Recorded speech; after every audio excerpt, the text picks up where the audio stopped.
Oh my God. LAPEEF is going fucking crazy right now. Hold on. Let me go ahead and grab my phone. Give me a second.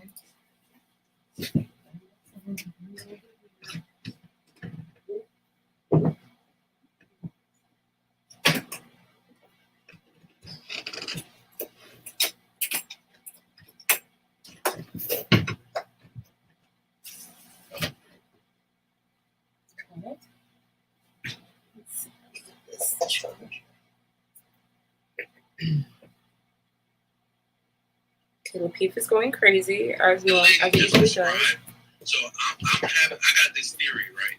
When women always say, "Well, aren't women supposed to be hypergamous?" Absolutely, I'm a 100% advocate for hypergamy. Hypergamy is natural. Women I like that. Every occurrence, every interaction. I like that. Even a regular social Trigger Mike is doing LAPEEF now. It's better. I like LAPEEF, but Trigger Mike is more. Sexual interaction. You have more sex. Fun. Understand hypergamy, but that's not what modern women are really practicing. They're practicing lustful hypergamy, like that lady was talking about.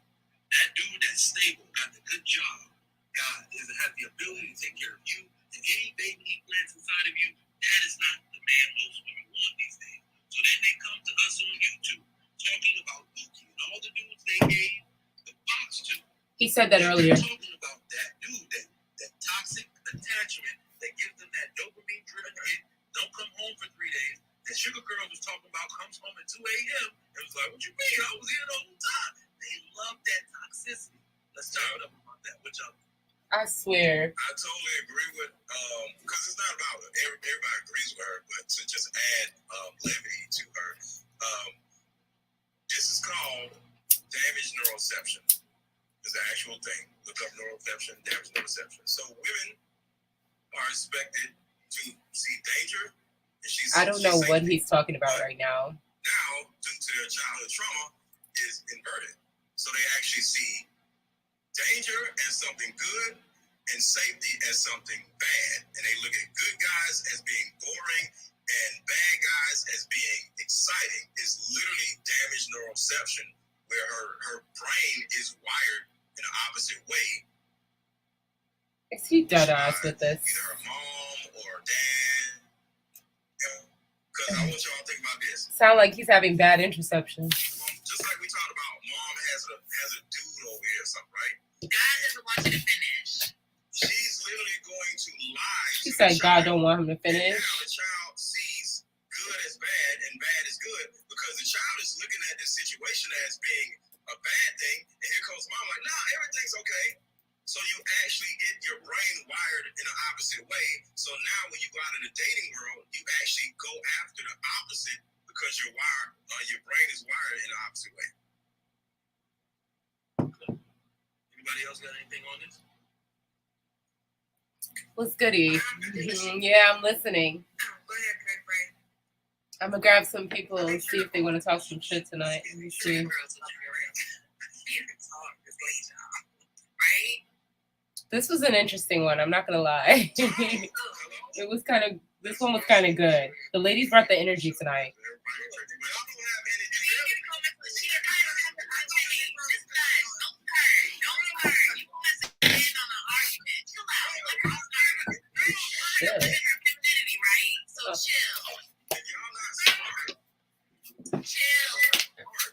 Let her rest in her femininity. Relax.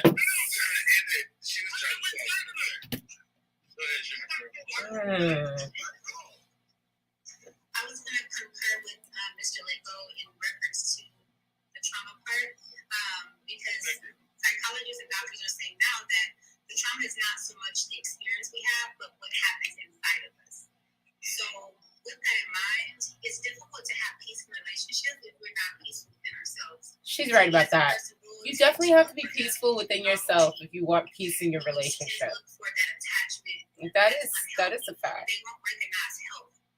This is Sugar Girls Salon. Everyone is saying, I pretty much agree, but I think it's important to understand the brain and the neurological connection, because then we're focusing on the wrong things. We're talking about things that are internal, that Thank you. Thank you, Daryl. Anybody else? All right. I actually agree with the pieces created, not expected. You do have to create your own. Should I drop my link in there? Creating your own piece. I always end my shows with be real with yourself so you can be real with others. And so if you're not doing that, you're not gonna be at peace. They always say that when you're, trying to keep the peace, a lot of times you have a war that's stirring up within. So you have to be, real with yourself in order to have peace within yourself, so that you can also, partake in other people's peace and also give them peace as well. But it definitely is an inside job. All right. And the books. Y'all check out the book, The Body Keeps Score, and that will help you get a better understanding. The Body Keeps Score. What does he mean by that? Let me look that book up. All right. Anybody else got The anything? Body All right, let's do Keeps these last three super chats. Score. Striking in rich foreign currency. To Israel. Let me see what this book is about. Like peace, he's a toxic Avenger. All right. Trucker Yale, $2. Not the placenta shirt. They call it placenta pink. Damn, that's okay. That's okay. I know somebody like it. That's okay. It's magenta. All right. It's okay. Will G, $2. Mr. Let Go. Oh wow, that seems like a really deep book and a little bit too deep for me. Like it seemed like it says The Body Keeps Score is not only considered a life-changing read for trauma survivors. This book can also help our society become better friends, parents, partners. I guess it's good, like if you're a coach, but I would never. It's too dark when you go down that route. I mean, if you need a good self-improvement book, that's great, but the best self-improvement is to actually improve self, which would include going to the gym, eating healthy, consuming natural products. Just saying.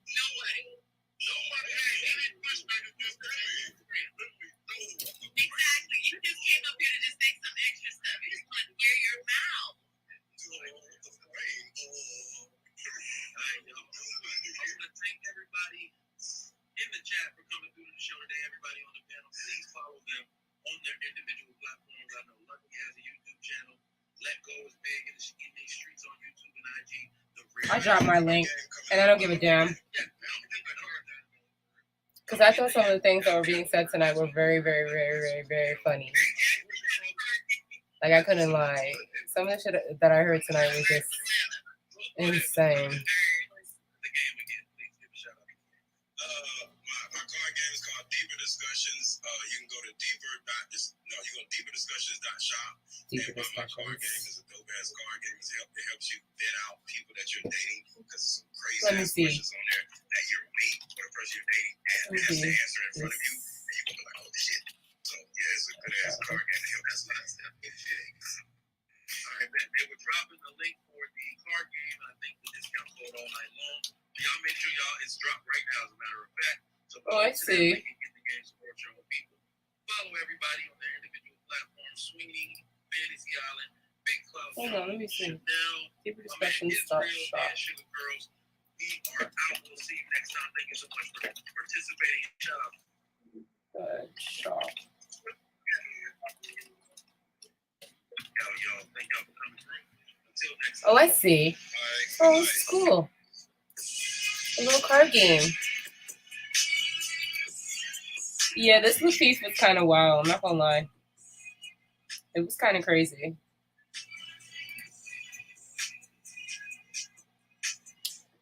It was kind of wild. I'm not gonna lie.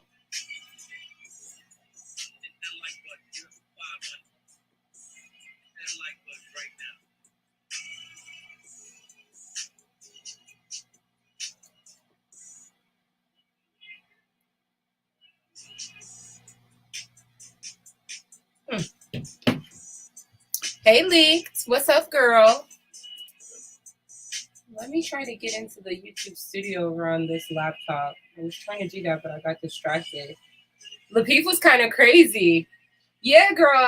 Because you know what it is? I haven't been live because when I was in Nigeria, like internet would work so perfectly on Fight Club, but when I would try to go live and really do something, it would just give me problems.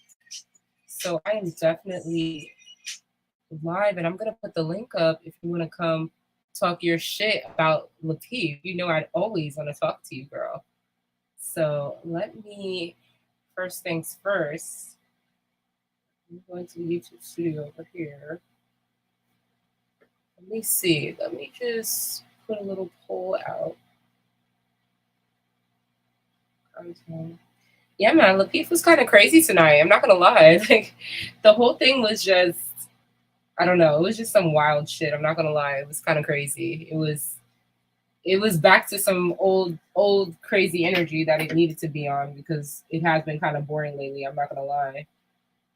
So at least it was, you know, at least it was eventful. Hold on, let me get the link for y'all because I'm trying to monetize and get up on my. Let's see. Like and subscribe, guys.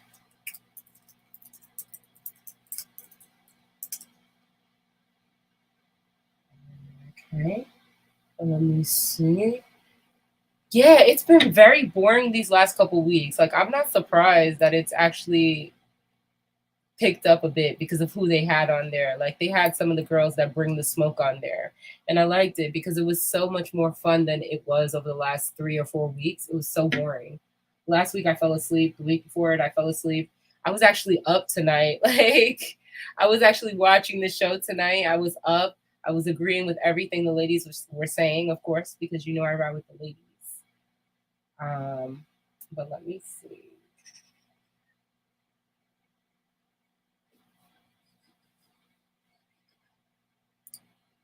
Copy. Let me see.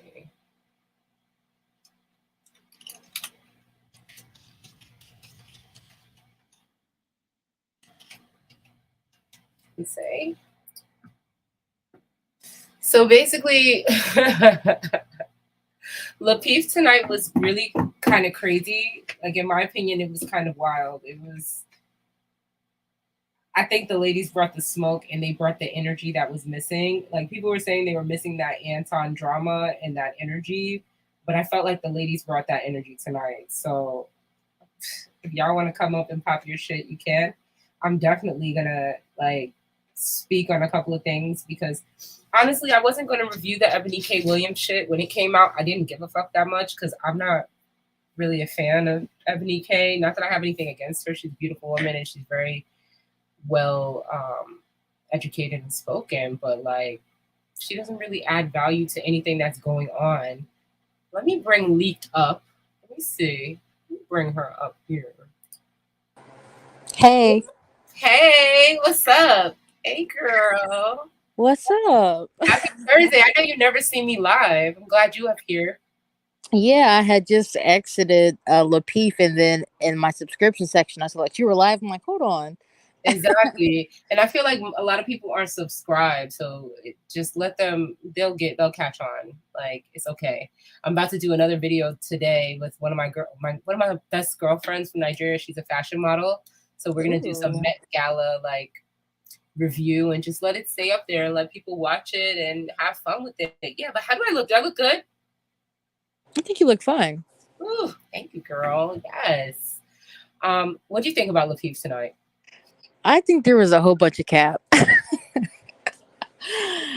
I think there was a whole bunch of cap going on. Like this whole talk of feminine versus masculine energy and shit. It's Mm-hmm. just like, and it's not because I just want to be a contrarian. It's like, what I basically heard tonight is that a lot of these men these men want us to be perfect or some shit. Like Mm-hmm.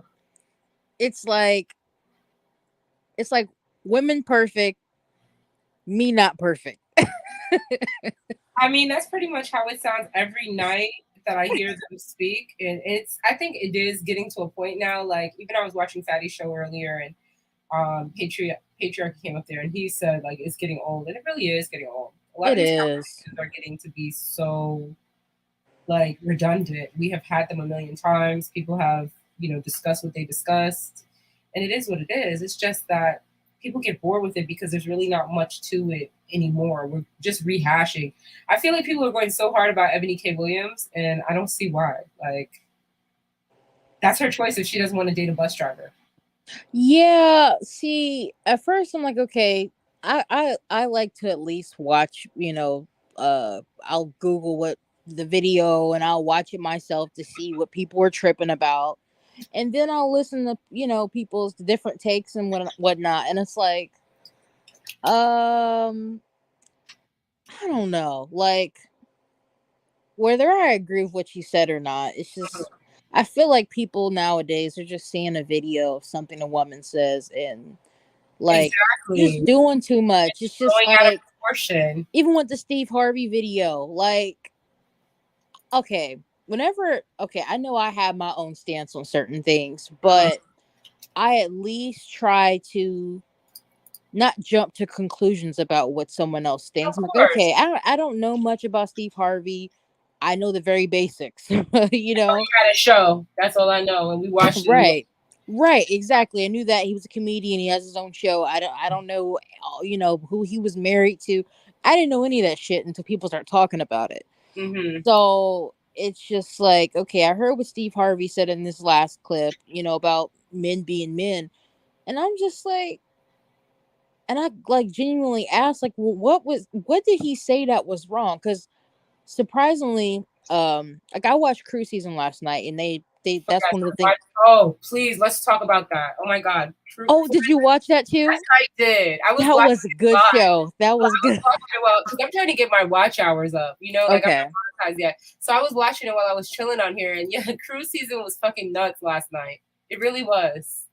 Like, I think women are not, because it's like an echo chamber in these YouTube streets. Women are just not willing to hear the shit anymore. It's redundant. It's tiring. We're sitting there seeing men on panels every single day complaining about the state of the community that they're supposed to be leading. And I'm sorry, but I think that Lucky was spot on when she said, like, most of these men don't have enough resources to even put a woman in that kind of position. You need her money to live. So it's just, Yeah, I would have to agree because it's just like they constantly want to go back to talking about biblical times, and I'm like, okay, we really gonna talk about that? Last time I checked, when somebody's father gave away their daughter to a man, it's can you take care of her? Are you providing for her? He wasn't about to give away his daughter to some man who's homeless. Or, like, you have to know like if the man can take care of your daughter better or to the same standards that you can. Like, exactly. Exactly. So it's just like, no, don't get me wrong. I'm the type of person where it's just like, guys, as if you're far coming as in and like the show, thank you. Support. Here, I'll drop the cash app there. Support, like, trying to get my view hours up. I'm almost there, kind of, not really. Let's keep going. um as far as like social class goes, like I would say typically rich people marry rich people, and average people marry average people, right? So I'm not really an advocate for someone who, they grew up in average and, oh, this man has to make $1 million. Okay, why do you deserve $1 million, right? Exactly. Whatever. But at the same time, it's just like I hate when there's like this small minority of men. They come up on these panels and they're like, "Oh yeah, all men all men are traditional, and all men they want to hold it down." I'm just like, and I constantly hear y'all say that y'all want to go 50-50 and that y'all need other women's money. That's what I'm constantly hearing. And I'm just, and they're like, oh well, that's not what you're hearing. Okay, so I've spent hours, I'm countless hours watching these YouTube panels just like everybody else. And we also have real life too. I'm Exactly. just like, when do you really ever hear a man, like, besides Well, a select few, say, "Oh yeah, I'm traditional. I hold it down. My woman doesn't have to, take care." You know what I'm saying? Like, well, I'm just looking at the Social Security Administration, and it says that Men, and let's just talk about our demographic, right? Black, non-Hispanic men between 30 and 39, because that's where we're at. Most of us are like late 20s, early 30s, etc. He making 34,000, so I don't think he qualified for a mortgage by himself. What you think? I'm just going by like I just want to stop having. You know what? They have taught me because I am going by what do they call that? The data. Statistics. The statistics. The data. Now the data say. The data say. Let's see what the data say. Because I would not lie to you. This is what it says. This is the chart that everybody's talking about. This is 2020. This is in real life. This is before pandemic. Before pandemic. Look, Black, non-Hispanic. That blue is our demographic, 30 to 39. I mean, I know you guys know how to read a chart. So I just want to know, like, how is he getting full compliance when he can't even pay all the bills? I'm just trying to say, like how does that happen? How does a woman feel sexy in that situation? I'm just trying to understand.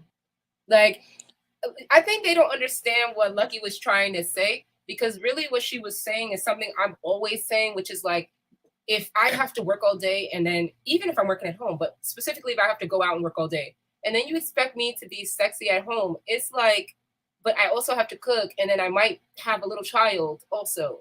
When does that happen? Women that are sexiest when they are at home is when they don't have to go anywhere and they can spend 3 and 4 hours cleaning up and making themselves, beautifying themselves before their man comes home. Like, I've had the experience of sitting back and waiting for my man to come home and being like, okay, let me get ready. Let me have the place ready. That takes time. That's not a 1 hour thing. That's a couple hours cleaning the house, getting the house ready, cooking, and then putting yourself together so that when he comes, be enticed. Like, that can start at 1 or 2 in the afternoon after let me tell you, if I didn't work, let me tell you what my schedule would be. If I didn't work, my schedule would be exactly like this. I would wake up early in the morning. I would do my own little creative thing, like my music or whatever, early for a couple hours. Then I would go to the gym by about, what would they say, like 8 o'clock in the morning. I'd work out, come out by 10, grab myself a little breakfast at the cafe, say hello to my neighbors, get home by like 11:30. Now it's noon, and I'm transitioning into cleaning the house, making sure it's ready. If there's children, maybe I'm getting ready to go and pick them up in a couple hours. But if I don't have kids and I'm a newlywed, right? By the time I get home at 12 o'clock, I might want to take a 2-hour nap, refresh, and then I get up at 2 o'clock. Now I want to get ready for 2 or 3 hours before my husband comes home. He'll probably be home by 6. I just want to know, like, how does a man envision a woman to be this feminine, soft woman when she doesn't have the total, all of her time? Like, she has to bust her ass like a man. It's just like, when you think about it, because of course it depends on what type of job you have, but just think about it, the stress that comes with working for somebody. Whether you're working 8 hours, you could be pulling a double. You could be working 12, you can be working 16 hours. So if you do throw kids into the situation, okay, you're married, you have, I don't know, say you have 2 kids, you come home, you got 2 kids. Well, depending on how old they are, say they're really young, that means that they're at daycare.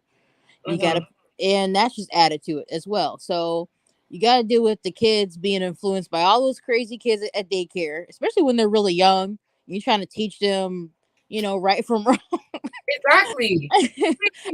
and I'm seeing that as an issue with just throw this in there. My little nephew, he'll be 3 soon, and my sister and her husband, they both work, and ever since he was born, he's been in daycare 8 hours a day. That's a lot for a little kid. That's a lot to be exposed to some random people. I agree. Exactly. Because I want to take care of my baby. When I have my baby, I don't care listen, my man is coming from Nigeria and they know how to work. And yes, he will be a driver, but he gonna be like everybody else's Nigerian cab driver father that made 6 figures. He gonna be out there driving all day, like how he do when he's in Nigeria. So to be honest with you, like, let him do that. I don't care. I know he'll bring just as much money in. I'm going to sit back. We'll have our savings.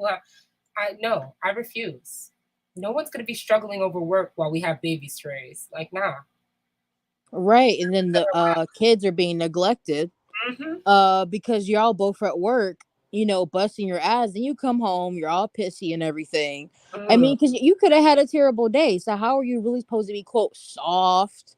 You could just, I don't know, depends on the job you have, of course. But I mean, especially if you work like in customer service and you're dealing with assholes all day. Oh my God.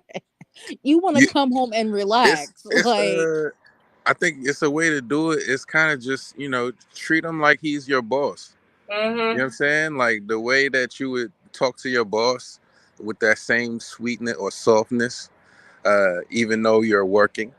It's the same level of respect that a man What would if you want. don't talk to your boss in a sweet, soft tone? Like, what if you and your boss, and did you watch Cruise season last night, SO? Because that was pretty good as well. What if you don't talk to your boss super soft? Like, I come from a background where everything is kind of very, like, stoic and to the point and direct, actually, and kind of blunt. So it's really not, I don't know. Like, I'm not a secretary, and a lot of us are not secretaries. A lot of us have niche careers where we have skill sets and people trust our judgment, and we could even be considered subject matter experts. So when we are in that environment, there is no sweet talk. It's just get work done time. Just saying. Right. Okay. So it's almost the same way you would talk to a customer then. Of course. I mean, you know what I mean? Like you get what I'm saying, right? Like it's not, it's a certain way that you speak to some people versus those you are more familiar with. And just because we have that familiarity should not mean that you negate all manners or you tend to, I guess, feed off that energy, whatever energy that he's giving you. So if you're not able to be feminine, even though you work, it's not necessarily because of the job or because of him. I think it's more because of the soft skills you may have not learned yet. And so I think that's fair. I think that's fair because women that have been cultivating their career, maybe there is a little bit of a lack. See, you actually, let me explain something to you. You actually, if you take me into a corporate building and you stand me up against most Black women in corporate, I'm actually a lot more feminine than them because what I do when things start to get too much pressure on me, I walk away from roles. I know I have a good skill set, so I can always go and grab one. So I walk away when I feel like, you know what, I'm being pulled out of my element because a lot of the time they hire you and they want you to almost be a bulldog of sorts. Like they want to sick you on people. And I'm like, no, I'm doing my job. I have skills. I'm not here to get into that bureaucracy of the company. Once they know that you take that stance and then they see you're getting married, oh my God, they start to see that you're a soft Black woman. It's almost like you lose your spot in a way. You do. It's true. you saying you lose your spot by being sweet, by being nice, by being soft? Because I think that women, especially Black women in corporate, depending on what vertical you're in or what you're doing, they almost weaponize your ability to coerce and get people to do what you want, right? Because there's a little bit of a fear when Black women approach you. You feel like, oh shit, like she's coming down on me. I got to get things done. And they use that almost as a tool by which they control the group through kind of like you become like their talking parrot. So I deliberately have gone out of my way to realign my career so that I'm not doing as much speaking as I'm doing work. And yeah, it's great because now I get to keep my head down and prove myself with my intellect. But damn, it's a lot more work. And that's okay. Even if that's the case, that's a better way than going back and forth and being combative. Yes, I agree. But I say that if I would have stayed in like the sales side and the front office side, I would definitely have more visibility. But I also feel like being on the other side where you get to put your head down and do the work, you have more stress because there's a lot of work and you're actually the person who's doing the work. So you got to trade it off somewhere as a Black woman. I think the best thing is to go up under a man and let him take care of you. If he can. Hey, of course. Like if you can do that, why not? Like who wouldn't want that? If he can. I mean, what do you think about this statement? That's the problem. They're going to daycare not being taken care of by their biological mother. What do you think about that, Issa? That I don't think that's the problem. I don't think so Having either. having a daycare is you know what I'm saying, that's a blessing, that's a benefit. Where Like are the you, kids supposed to go if they don't go to right, daycare? My like God. You so want so more as a gang man, members? you not taking care of the kid, and now the biological mother is the only one who's supposed to be taking care of the kid, and the whole family structure is broken down when we don't think of it as a village. It takes a village. Like if you don't think of it like that, I think that's when you start saying, "Oh, that's the problem. See, they're going to daycare," or "Oh, that's the problem. The mama, damn." So you want to take all responsibility away from the father or the father's side or the mother's family. You know what I'm saying? Like paternal grandmother, maternal grandma. You know what I'm saying? Grandfather, all that. So it's got to be a more of a family structure that's surrounded around a village. Well, Yeah. Go ahead. this is the thing. When I have kids one day, um, I have a very strong belief that the mom. That leaked. You said when I have kids someday, that means you're going to have them. I like that. That's I Yeah. hate to hear beautiful women and women that are capable be like, I don't want children. You know, I used to say I wanted children so young, and my friends were like, no, don't have your kids now. I was like, I want to have my kids at 20. They're like, don't have your kids now. Right. That was me too, even though it didn't happen. Right. Because I'm not married. If I was married, I would have had kids anyways. Facts. But so it's just like I have a strong belief that, like, of course, the first few years are very crucial for, uh everything pretty much. I'm sorry, I'm losing my train of thought while talking. um Take your time. the first few years are really crucial for the child and, his development or her development. And it's like, if that kid spends the first 4 years, the parents aren't really paying that much attention and they're in a daycare, that kid's probably running wild. Let's just be honest. And Yep. honestly, that's what I'm not saying that every kid that goes to daycare is going to turn out terrible necessarily. It matters in how what you teach them at home as well. But I mean, a 2-year-old, a 3-year-old, they're easily influenced by everyone and everything. They're soaking up everything. So if you're just I mean, same thing goes for people who, of course, most kids are in public schools. Kid goes to public school, they're there for 8 hours a day, 5 days a week, and then parents, they don't teach them anything. Oh, that's the school's fault. It's the school's fault that they don't know about sexual education. It's the school's fault that they don't know how to read. No, it's your fucking fault because you're their parent.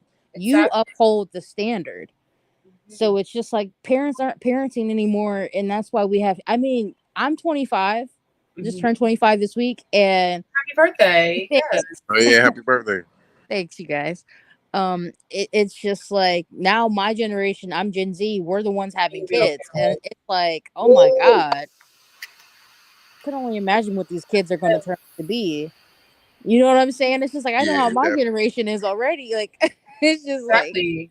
yeah, it's because the shit show. I think they it's so much misinformation that's passed out. Like starting school earlier is not something that's going to make your child so influenced by all the other children if you are actually also influencing your child in the house. Like it starts even in preschool. Like you said, once they get older, then they, you know, they are more influenced or more or less they have I think ideology already that they have developed from their parents or from their family. And so if we look at it as a village thought process, is not just what I'm saying, what they learn from school, but also what they learn in their home I agree. and from their family side. So Well, I'll let you guys know. I actually have never been to daycare. My mom is number 9 of my grandmother's children, so she had 5 older brothers and 3 older sisters. So my aunts and uncles literally raised me, and like you could see pictures of my aunt. Like one of my aunts, she got chicken pox when she was teaching me how to read. Like I'm holding Lady in the Tramp, we're in the bed, and she's got that weird lotion on. You know the thing you put on the chicken pox, that pink lotion. And we both have the lotion on too. And I'm just like, look at my aunt just doing what aunties do. And I was so blessed to have that experience. That experience is lacking. Like the kids need to be raised by their family. Like, what is your aunt doing? Like, what is your sister? For example, if you have a sister, my husband has a sister, and she's struggling right now in Nigeria. I said, you know what? You can bring your sister here and she can rent out a little apartment in one of our houses, but then she could also be a person who we could rely on as we're raising our children because her kids are getting older. So, like, put people to work, put your family to work, let them, like, be involved in raising your children and stuff just so you can give yourself a break, but also can trust that they're with family. Not that all family is good, but it's better than a stranger. I agree. I really do. Like, Yeah, but it's some people nowadays who are not, like you said, the youngest of 9. But mhm. how many children did your mother have? I'm one of one. Yeah, exactly. You know what I'm Mhm. saying? So Right. all that, brother, sister, all that, uncles, aunt, Advocate you know what I'm for big saying? I'm Uh-huh. sorry.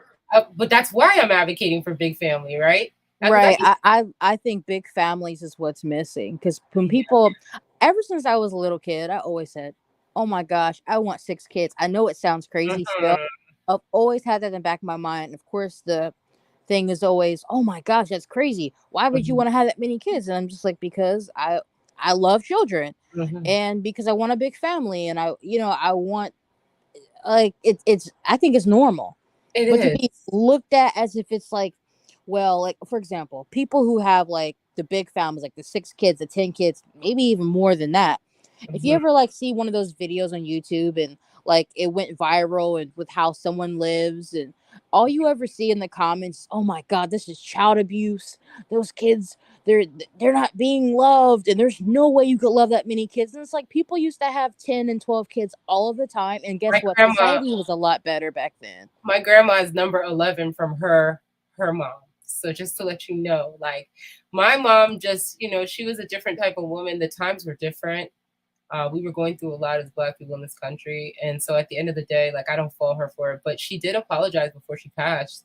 It wasn't She didn't know she was going to pass. She passed unexpectedly, but she did apologize to me. Like, she was like, I'm really, sorry about not having, when my guy passed. She was like, I'm sorry about not having any siblings because I know how much you wanted a brother. Because, and I guess I used to be asking her that when I was a kid. I used to be like, damn, you gonna have a brother, etc., etc.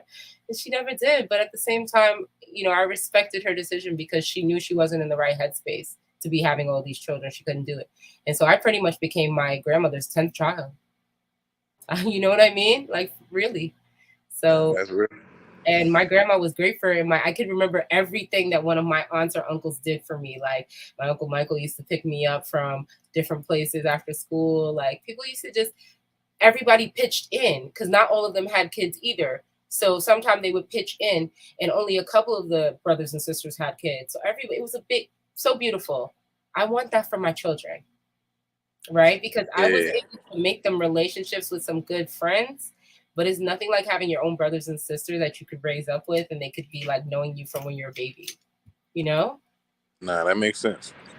Yeah. Yeah. So a lot of the breakdown what we having is women will have an idea of wanting kids or wanting, I'm saying, marriage, but um, the guy is not what matters. It's just, oh, this is what I want for my life. You know what I mean? And then so once you get with a guy, he maybe knocks you up or whatever, and then those character flaws start to come out, and you're like, okay, I don't even want Stop this you guy no know, more. can I stop I you just right wanted there? the kid. Let me stop you right there. Because what do you mean he maybe knocks you up? I'm not sure what you mean by that. Leaked? Do you understand what he means by that? Mm, no. Exactly. I'm sorry, what I miss? What do you mean by you might get knocked up? Like when you say you might get knocked up, no, I'm not. We're not married. That's not a possibility. I don't have kids now. I will have Okay, children so with my so husband. this We're the married this the now. yeah. So any woman who decides to have a baby before marriage, right, Mhm. is called knocked up. That's what it's I called. know. No, no, no. I know the terminology. I'm Right. just saying that And so it's the reason I said that untimely is because out there's of not too place. many guys out here who's bending the knee. There's Hmm. not too many guys proposing. Actually, I think it was a whole viral moment where women were actually proposing Oh, to men. I'm glad they That's stopped that. pitiful. I'm glad they. Let me see if I can pull one for y'all because that shit was funny. I'm not gonna lie. That's just hilarious. Like it, like that man clearly do not want you to be his wife if you're getting on your. Like, seriously. But it's like if you want the marriage, you want the wedding, you want the, you know what I'm saying, the walking down the aisle, you want the reception, you want the party, you know what I'm saying? The man is not what you care about, and most men were raised to not even feel like they should even have the wedding is not even for them, it's for a woman, you know what I mean? So nowadays it's not happening. It's not like men are like, oh, you know what, you know I'm about to marry you, you know what I mean? Nah, why do that when I can just clap the cheeks? Now I have to agree. Um, it's like if why buy the milk if what is it? Why buy the cow if the milk is free? You know, Exactly. if you because And then this is nowadays we got oat milk, a almond milk, soy milk. right, and that's why, like, for example, I've never actually lived with a guy I was dating, because it's just like in my mind it's just like, okay, like, okay, I'm not a virgin. It's just like you're with a man, you're having sex with them already and everything, you move in with them, and then y'all, if you guys are not dating with intentions anyways, which most people aren't, it's like, okay, well, why? Well, it's just like the whole thought of marriage is like, well, why should we get married anyways? I mean, we're doing everything, and then if you start having babies too, of course it makes no sense.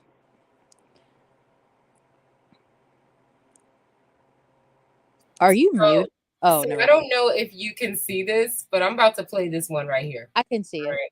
So y'all can just enjoy this one right here. Since they always talk about Black women doing this, I thought it was interesting. I just put "she proposed," and the first thing that came up was Becky. So, by the way.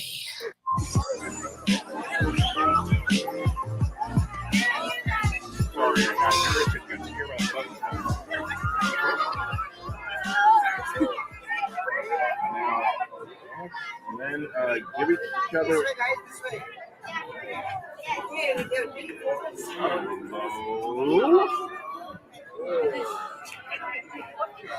What?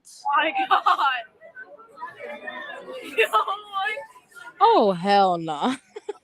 Ladies and gentlemen, he said yes. Okay. That shit is sus as hell. So, That shit's suspect. What? okay, wait a second. So what happened just now? Like, she just proposed to him and everything. And didn't He you know said yes. she looked crazy? She looks crazy. She was a good-looking woman too. That's why I'm not understanding. Like, where's the desperation? Like, I'm not understanding. Where is the desperation? I think it's a situation where she wants to get married and he doesn't. So she's trying to, like, oh, let me go ahead and go get a ring. Like, what? I wish they would do follow-up TikToks or follow-up shorts so we could see what Sometimes happened. they do that, but typically it's like in some big like, what do you call it? Compilation of videos. Um I've seen some stuff like that. Like TikTok is so Oh toxic my God, though. look at this. Okay, this is the whole video. This is the whole video so we can watch everyone doing their best proposal compilation. We go watch the marriage proposal compilations.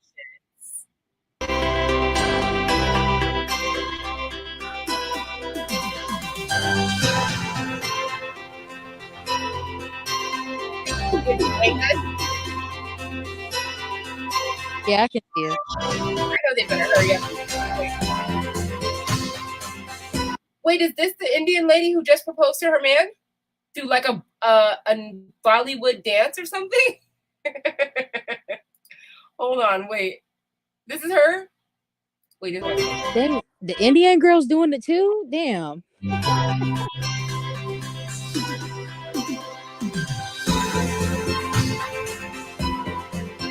I don't want to hear nothing else about Indian women being the most feminine women in the world. Like, don't say shit. She's out here doing dances and proposing and shit. Like,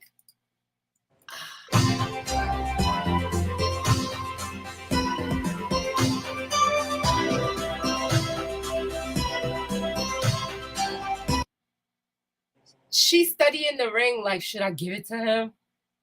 Do I give him this? Like,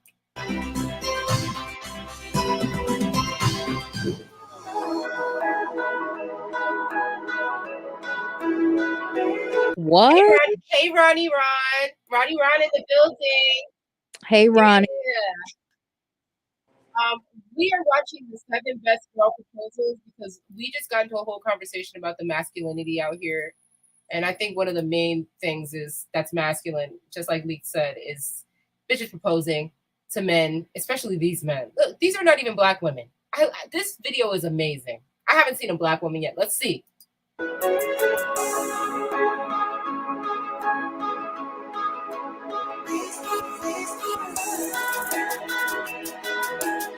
The music makes it worse.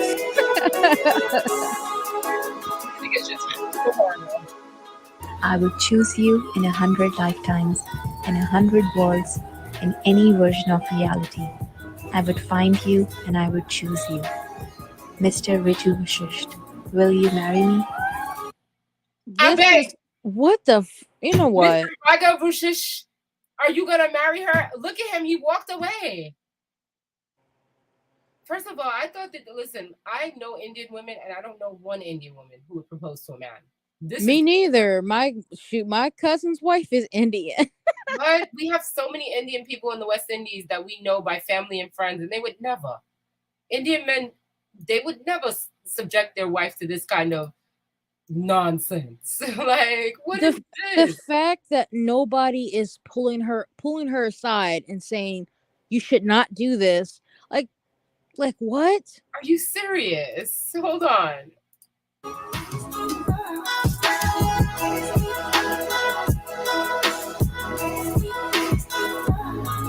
Don't tell me he's crying. You know what? I'm done. No, he looks really annoyed. He doesn't look like he's crying. Hold on. Is it loading up good? Because my processing, I've been trying to bring up my processing time, but listen, it looked like okay, if you really look at how body language is everything. Oh. Right. Look at how hi. Mr. Ritu Vashisht, will you marry me?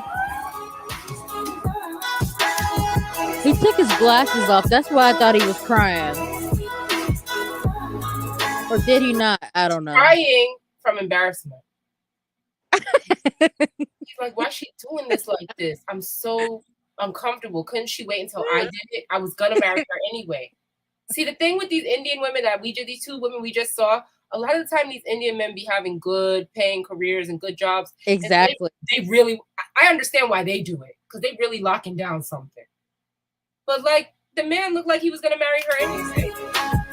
That's what I'm thinking. So I don't know if people are just doing this for cameras or what it is, because it's just like 9 times out of 10, with these people, they're getting married anyways. Basically, they were gonna get married, but like, okay, now he cried. Can you get up off the floor? As you get up off the floor. Oh my God. Yeah. Oh, this is our couple right here. Happiest place on earth. On the happiest day in the year. Happiest day on the year. What we saw earlier. Pretty girl, too pretty for this. God damn it. Doesn't she know she's too pretty for this? He seems feminine to me. I'm sorry. He seems feminine, and look at her body. She works out a lot. She seems kind of masculine too. I'm not gonna lie. She has opposites attract. She has a certain athletic. I'm not saying that she's masculine, but she has a certain athletic body. But it's okay. It's fine. It's fine. Like even sometime when I'm out with my guy, it might come off like that. Like I'm kind of got an athletic build too, but no, but my guy is like real rocky. He's real cut up. So they can't. They know. He's kind of bad looking guy, this guy. But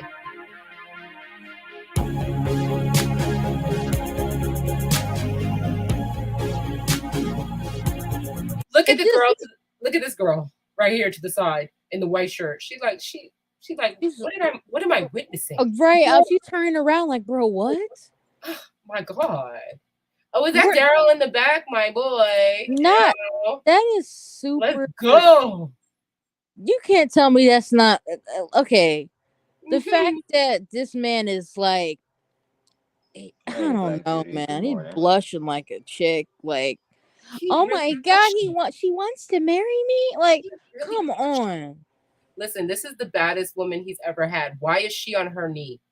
Shouldn't he be down there? What you think about this, Daryl?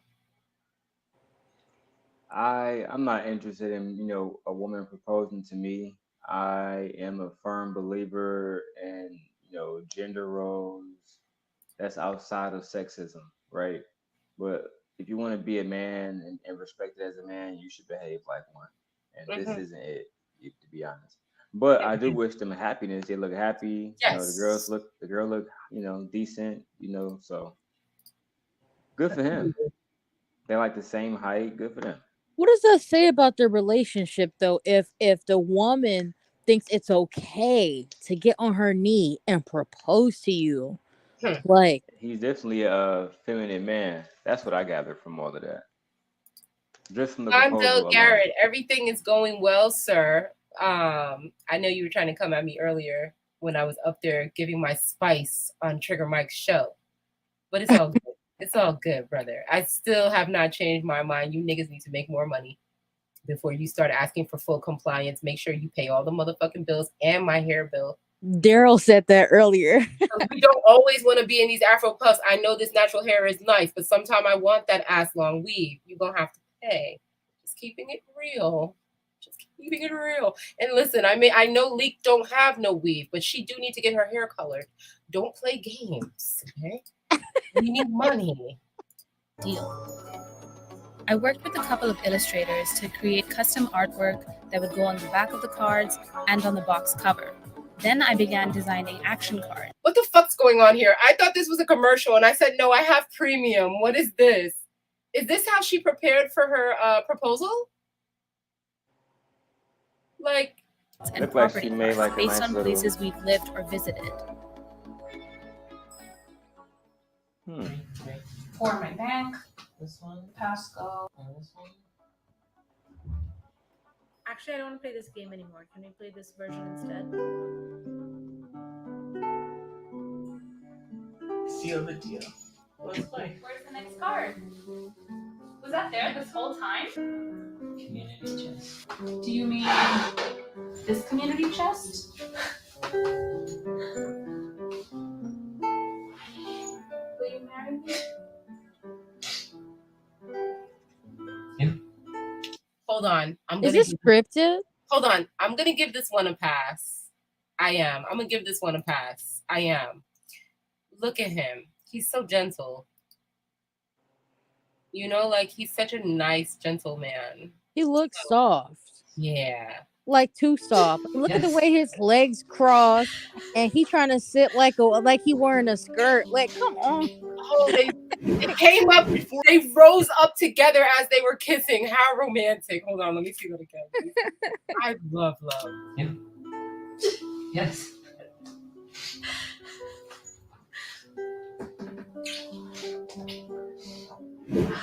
Before we move on to some of the best proposals yet, I said to my husband, do you want me to buy a ring for myself while I wait until you come to the States? He said, no, I am a man. Let me get to the States. I'll buy the ring. I said, okay, shit, I'm going to wait. I'm going to wait till he buys that. I could buy it today. But, you know, he want to do that. He want to come work his ass off and give what he perceives to be a lot of money because a ring up here pays rent 2 years in Lagos. So at the end of the day, like, he looking at that money and thinking it's crazy, but I'm telling him, like, yo, this 6,000 or 7,000 is not like what you think. It's really not much out in this America. So I would rather wait. I'd rather wait for him to give me that than to be doing shit like this. yet, don't forget to go watch all my videos on how to save money and not get ripped off Okay, buying diamonds and engagement rings. Which we got you with your diamonds. My dream proposal to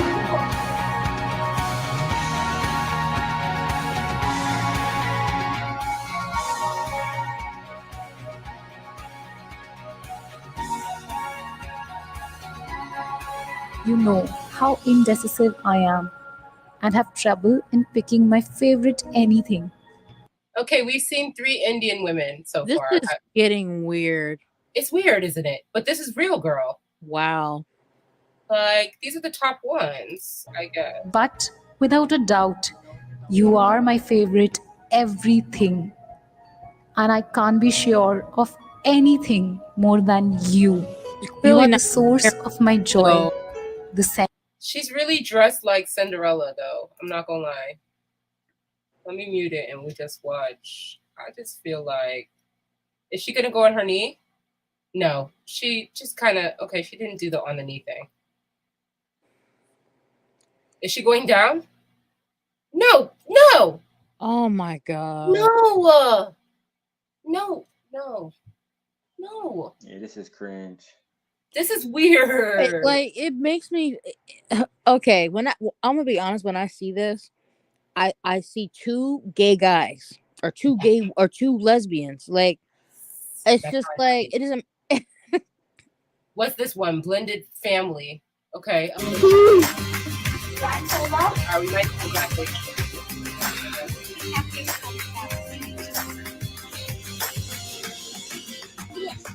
Oh, yeah, no, I don't know what it is.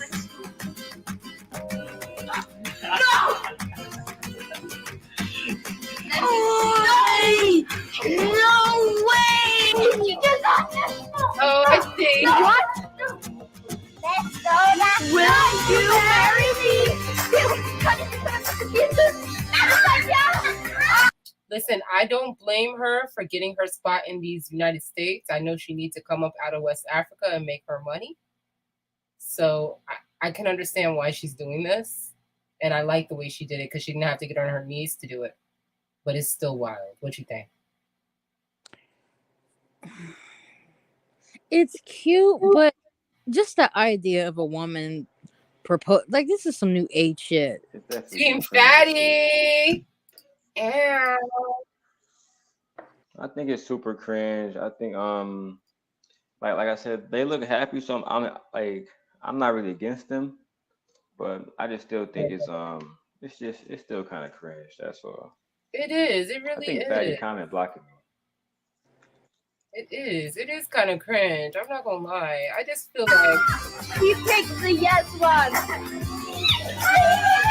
Oh my god! We're getting married! Oh my god! I told Evan, I kind of joked about it, that whenever he would propose to me, shortly after I would propose to him. And I think he liked the idea. It was more like joking, but also kind of serious. So I thought today I could incorporate that in the photo shoot. she looks so good. She's well dressed. She's well dressed though. But is she about to get on her knees with like her legs exposed? In that grass, girl. What the fuck? He about to, her knees about to be green. Oh my god, Leaked, help me. What is going on with this? I don't want to hate because people gotta find their love, but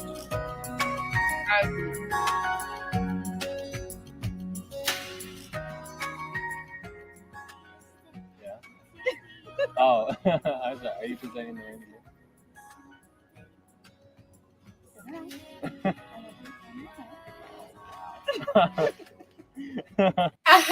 he's not feeling it.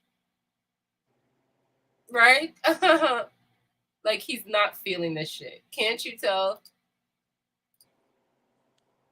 The comments blocked you. What you mean? I mean, like they blocked like the view.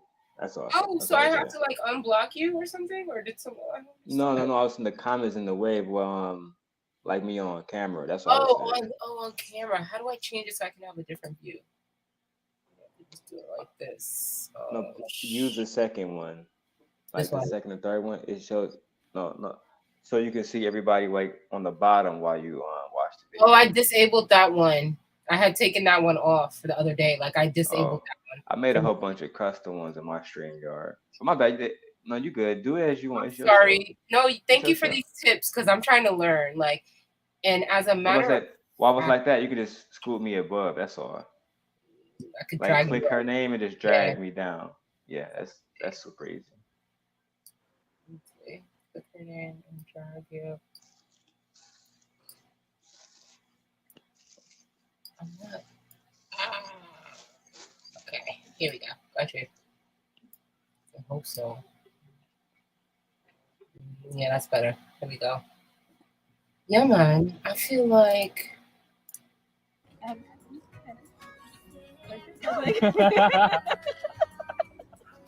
Daryl, since you're the only man up here, can you decode what is going on with this man right here? Is he fucking with it or no? Let's go back for a second. Because it looked like he's a little confused. Like she gotta coerce him even into participating. Yeah. Oh, This looks scripted. I'm not even gonna lie with the music and stuff. They do. It looks scripted, and he don't. Yeah, how she had to pull him over there to the side. It looked like he was. Even the awkward laughing is awkward for me. Yes. Yes, I will marry you. Oh, yes. Make sure you. What the fuck? Okay. That like whole thing was wild, guys. Man, woman should not be proposing to man. Guys, like the stream. Yeah, man. That was a little bit of masculine. That's men being in their feminine. I agree. That's a fact. I agree. I'm not interested in having a woman propose to me. That's like earlier you guys were having the conversation about 50-50 and how a lot of men need women to bring that money to the table. Mm-hmm.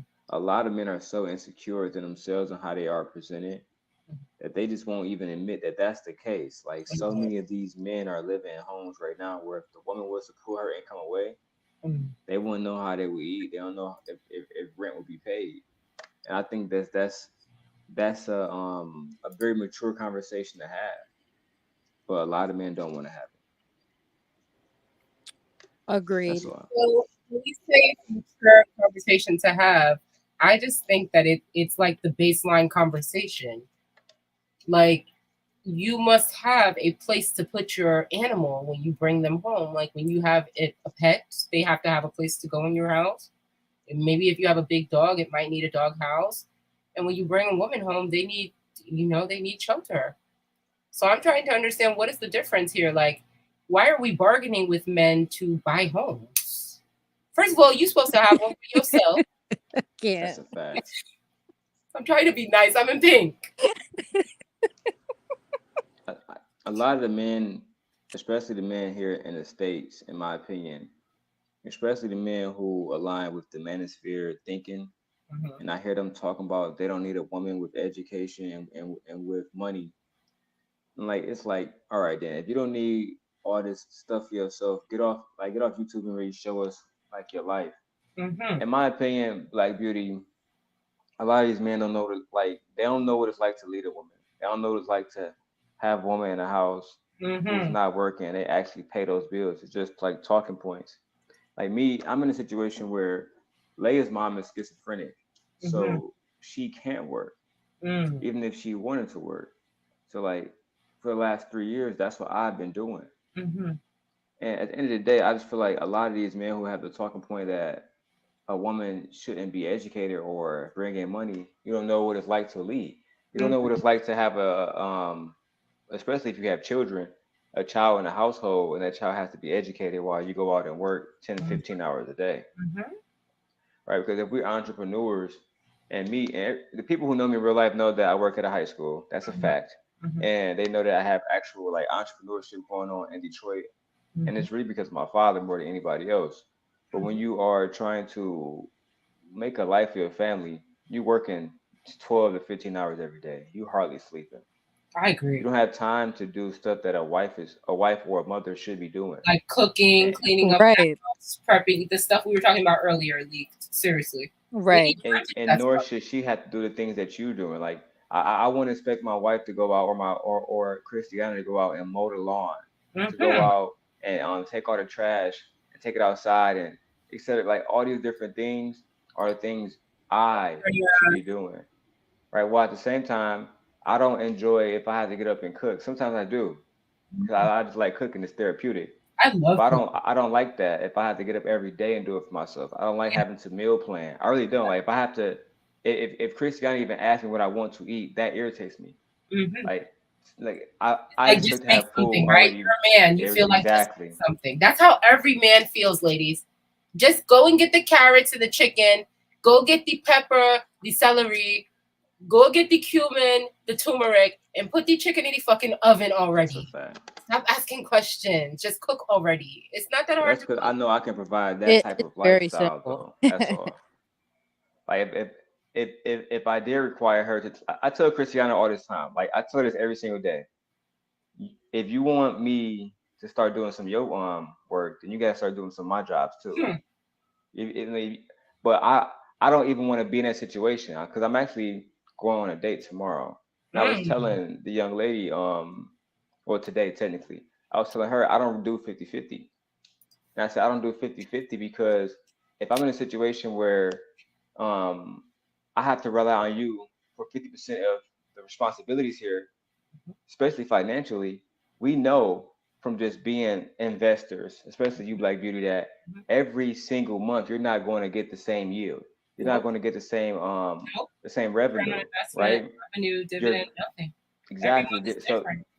there's going to be downfalls, there's going to be ups and downs. And if that woman, if I'm relying on her whole 50% every month and she have a down month, or if Mm-hmm. I have a down month, right? Yeah, Guess fucked. what happens now? Now it's on her. Now Mm-hmm. she has to pick up that slack. And it takes her out of her feminine frame. And I Yes. feel like a lot of men don't genuinely understand that. They They don't really want you understand. guys to work like Mario and Luigi, like fucking union workers, and Yo, also present yourselves like feminine models. It's you remember crazy. that man Oh my that you remember a couple weeks ago? I think we might have been on AM's channel or maybe on Toxic Avengers or something like that. And that one guy, actually, no, it was when AM was on LAPEEF. And the one guy was telling him how, yeah, my wife could mow the lawn. And then Angry Man is like, my wife can't mow the lawn because she pretty. I thought that was Fight Club, but anyways, It doesn't might matter. have been Fight Club, girl. Yeah, that shit threw me off. Like he was, but you know what though? At the same time, in my lifetime, even though I ain't been alive that long, Mm-hmm. that's mostly what I've seen. That type of energy. That's how Oh, the young. he can go. That's how the My young. little brother's like that. We're only 18 months apart. He's like that. That's It's how just the young like, girls why get can't you do the manly things? And it's just like, well, damn. they get down leaked at your age at 25. That's how they get down. Oh yes, yes, yes. Girl, date The older. older guys who are, typically these guys, it's not these panels are not typically full with guys that are my age. They're typically old enough to be my older brother or father Yes. or grandpa sometimes. So it's just like when you hear them saying it, I'm just like, I mean, where are these quote traditional men? Because it's just like, oh well, there's this talking point that all men are traditional today, and then the women of today aren't traditional anymore. And it's just like, I don't 50-50 is not traditional. Last time I checked. No, it's not. Because I tell you So what, if you pay 100% of the bills, I'm sure you'll come home and she'll be butt ass naked in the living room. exactly, You know, like if you don't want to talk money up, about that. you know, get your money up. Well, I yeah, don't. when you You paying know those kind that. of bills, what else does she have to do Mm-hmm. outside of like get her health? Like I was like, especially if you don't have any children, what if like literally if you're taking care of everything else, unless she has some business she owns or something like that. What do But you if she's think just a about that? housewife, what else the fuck does she have to do? Like in the beginning, I think it's cool. Like ladies, in the beginning, like right now I'm working and I'm gonna keep working until I can't work. But then I think it's good to work now, stack some money. That way, when your man does have to be put under the pressure of taking care of you while you're pregnant or whatever, you got an extra bag in case things don't get done fast, or maybe he's having some difficulties with money and stuff too. So I think it's good for women to keep working until they start bearing children. Like work, stack up, know you're going to go into a family situation and have that money available to you. You know, that'll help. I More money agree. is good. I'm not saying you have to kill yourself, but since you're already doing it, might as well you save. And then when you start having your children, you pull back from the job a little bit and you have savings you can dip into. So you don't have to ask your husband, you know, if you need to go and take the car today. If he doesn't want to give you the car key, like the Crowder guy. If he doesn't want to give you the car key, you call an Uber. No, you didn't bring that up. They're not serious. Listen, I'm in pink. I'm trying to be nice. He's filthy rich, but okay. But he didn't want Crowder to was give a her the loser. car keys. No, I'm just talking. Why she ain't have no money of her own though? Why? But that's a real question though. But why did That she have that to? that clip was interesting. The dynamic was off.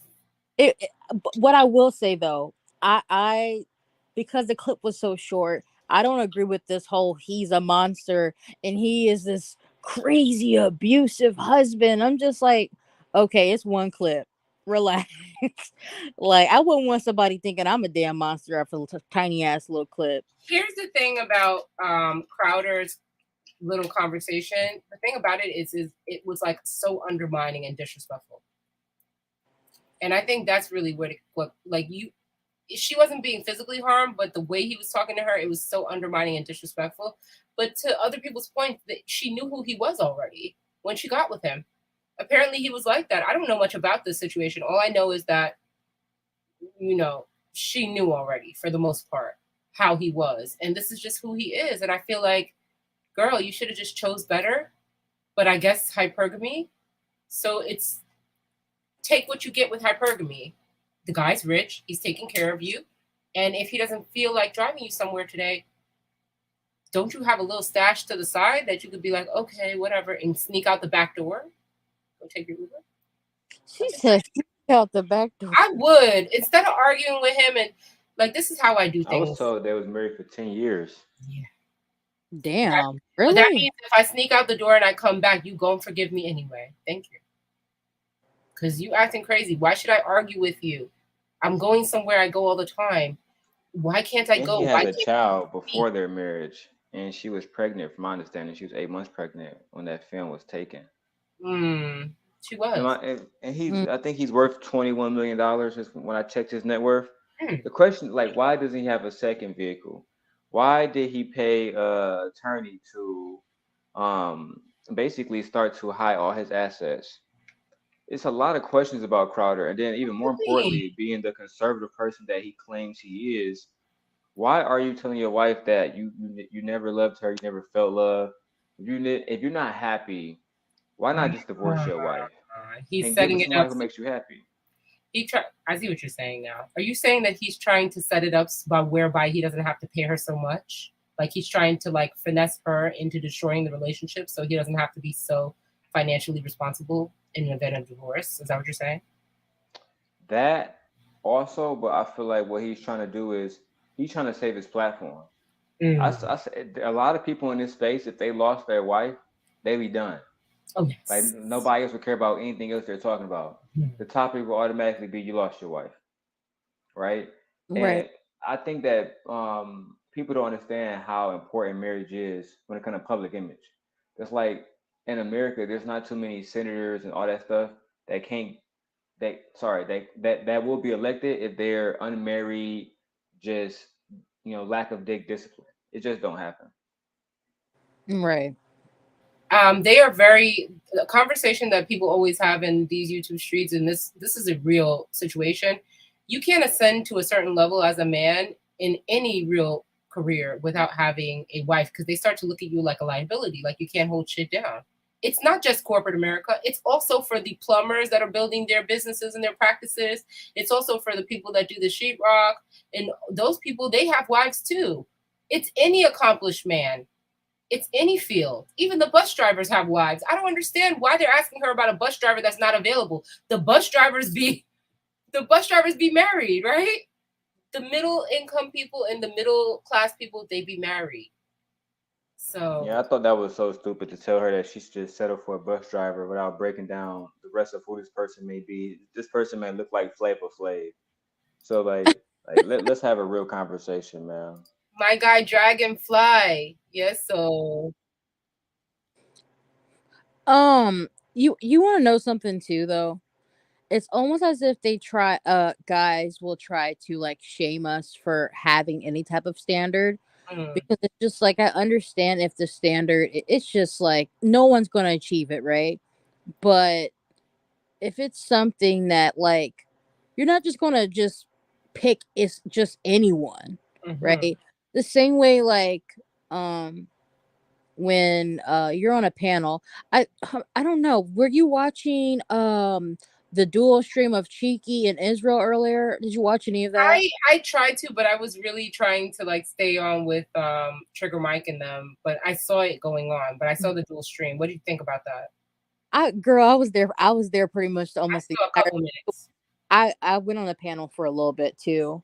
But it's just like the conversation had got brought up because Brittany was up there as well. Just like, these guys will, if there's a panel of guys and there's one girl or two girls, which quote, they deem them as the good girl or whatever they deem them as. It's just like, it's like they all expect the women to just bow down to them.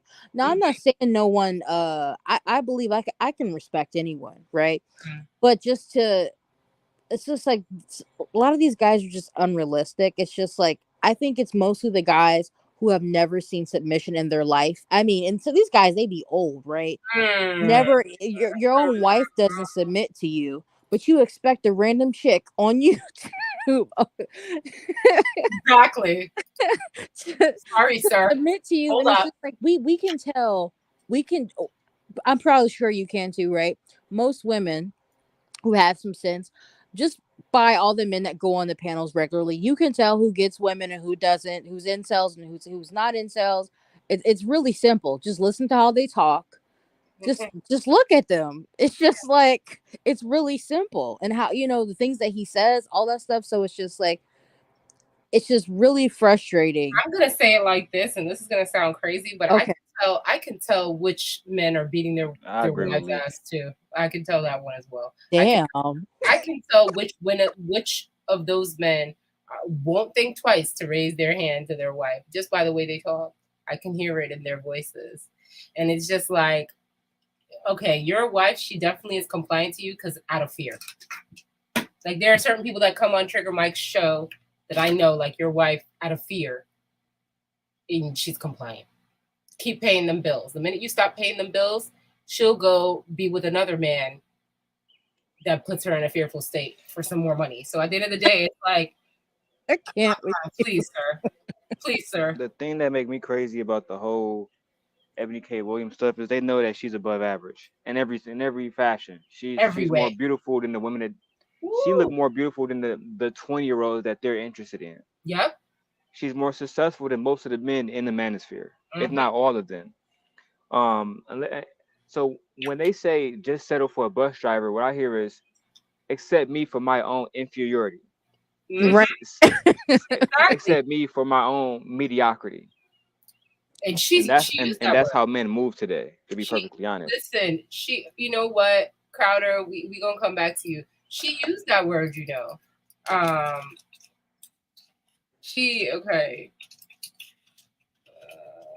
really did use that word. She was like, the bigotry of low expectations. Like, she don't play. Hold on, wait a second. She really don't play. Today's sidebar starts with a note of gratitude.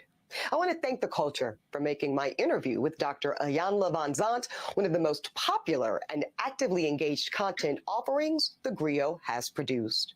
So before I tell you my thoughts, let's replay the clip that had some of y'all deep into your feelings. I do want you to speak, Iyanla, to how women need to,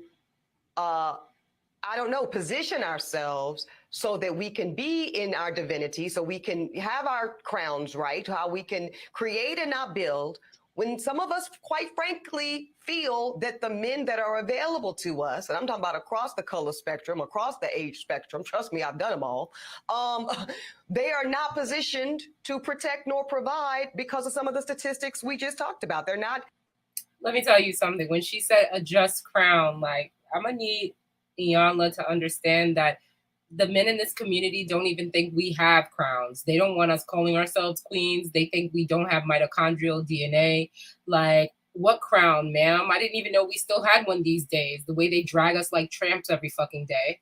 Like, you know what's crazy too, Black Beauty, is when I say they want you guys to submit to bus drivers, and then I asked the men, so what's the difference between a bus driver that looked like Flavor Flav versus the bus driver that looked like Michael B. Jordan? We know that that doesn't matter. Yes, it does. It does. Because and I tell them, so I point you out. Would y'all settle for a Black Beauty or would y'all settle for a Leslie Jones? If they both were in front of you, you're gonna pick Black Beauty every single time. I hope y'all niggas better. All right, and unless you're hypergamous, then take Leslie because she got that bread. I'm not gonna lie. No, I definitely agree. But a lot of men, even with her, they don't care about that. Mm. Like if that was the case, Precious, all of them, they would be sought after women, but they not. Let me tell you something about Leslie Jones. There are women that, and I don't even use these words. I don't consider Black women because I know why they call her ugly and stuff. But when I'm in West Africa, there's women tall like her, dark like her, with features like her, with 7 kids, a home, multiple homes, rings, jewelry. I say that. I with say she got big titties. Stand next to them, walk with them into the bakery with them. Tall ass, dark Nigerians. You gotta go where you celebrate it, honey. You just gotta do that. You just gotta do that, sweetheart. And Ebony, the problem with Ebony is she was in the wrong places with her beautiful self. She wasn't earning the incomes, by the they're right not man. having the resources, and some of them are not even showing up in the leadership. Would you date a bus driver? Ebony K. Williams is pretty enough to date somebody like a Dangote, a Nigerian billionaire. Yeah, she's not in the right place. She's not in the right place, showing off her beauty in the right place. She's not. That's her fault. She didn't strategize. Would you date if he owns the bus? If he owns it. If he owns the bus. Would you date a bus driver? Would you date if he owns the bus? If he owns it. If he owns the bus. That's a problem. That's a problem. That's what she said. Now let's address the response to the interview and what some of y'all are calling a backlash. So let me be clear. First, I am a professional disruptor. So backlash is my business. And I will always take it on the chin for the sake of advancing the work, conversation, or movement. So know that I am completely unfazed by the onslaught of nasty comments, wishing me a sad, lonely, bitter existence until my untimely death. Now, that is some weird energy to be wishing onto a Black. I fucking love her. This is my kind of energy. I love this woman. I'm gonna be honest. I still don't know who she is though. Who is she? Okay, Ebony K. Williams was on the Real Housewives of New York. She was the only Black woman on there, and really where she comes She's from. She's a famous correspondent also. She's a famous correspondent. She's an attorney. She's a well-studied, like she went to some AKA. Yeah, she's an AKA. She's only 39. She'll be 40 this week. Yeah, her name rings bells. She got famous in like corporate because she was CNN's. She was CNN's lawyer. She was one of the few Black attorneys to represent CNN. Okay, that's why she talk. I'm like, she talks like that for a reason, obviously. She like she's on CNN, don't she? Right. I'm like, is she a news reporter? What's going on? Because when I saw her on the show, she doesn't sound like this exactly. So when they were talking about Ebony K, I wasn't watching the screen as they're playing her voice, and I'm like, that's not her voice.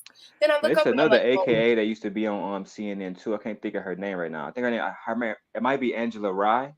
Yes, Angela Rye, the one that was dating Common.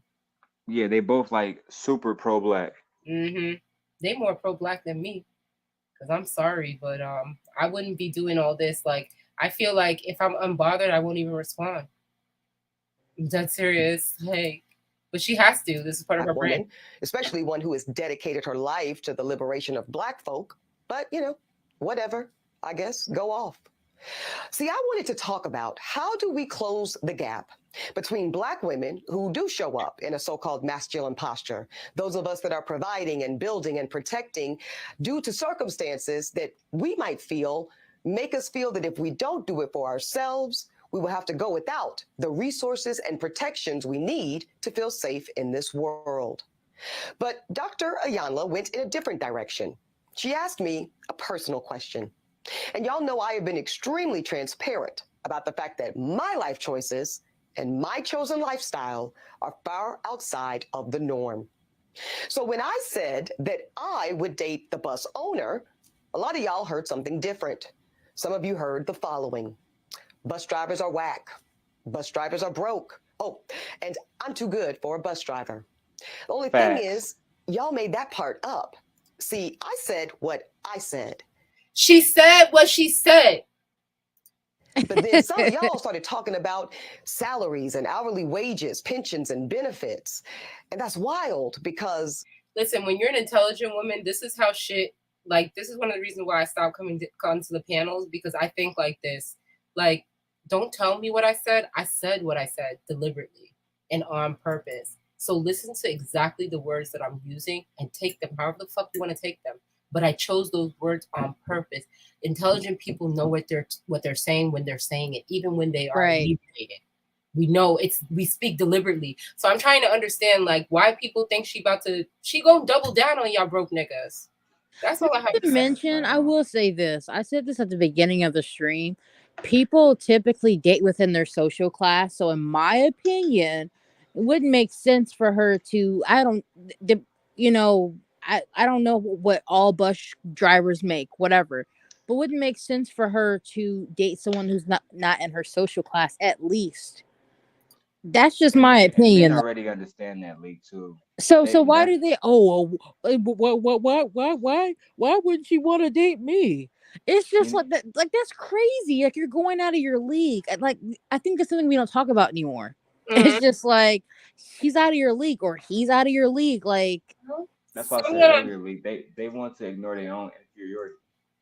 They want. I swear to God, this is a big problem in the West.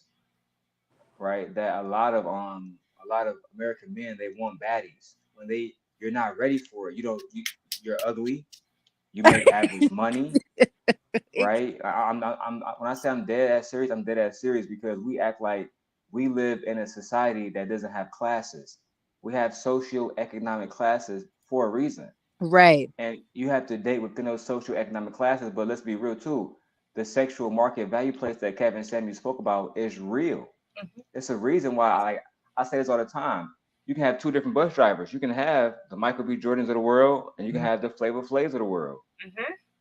Those two men with the same socioeconomic class, they will have access to different women based on how they look, and that's something that men don't want to admit too. You can have money, have a good job, and be a good person and open car doors, but you're ugly. Your swag is fucked up. That was the problem with the nuclear physicist guy, right? I hear him all the time mention, but what about the nuclear physicist guy? He was gonna make $100,000, and she can find $100,000 out of a handsome person with a fucking personality. So she's gonna pass up that guy.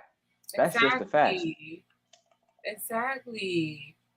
And if she look like Black Beauty, not to just gas Black Beauty, but she look like Black Beauty, you're gonna come across 100 fucking men that look good that can have a conversation. There's no need to settle for one that cannot. That's a fact.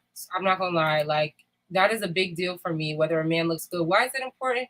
Because I want my children to be beautiful. Because beauty is power in this here country, in America. You see, when you go to other places, people don't care about beauty that much because they're still climbing out the gutter.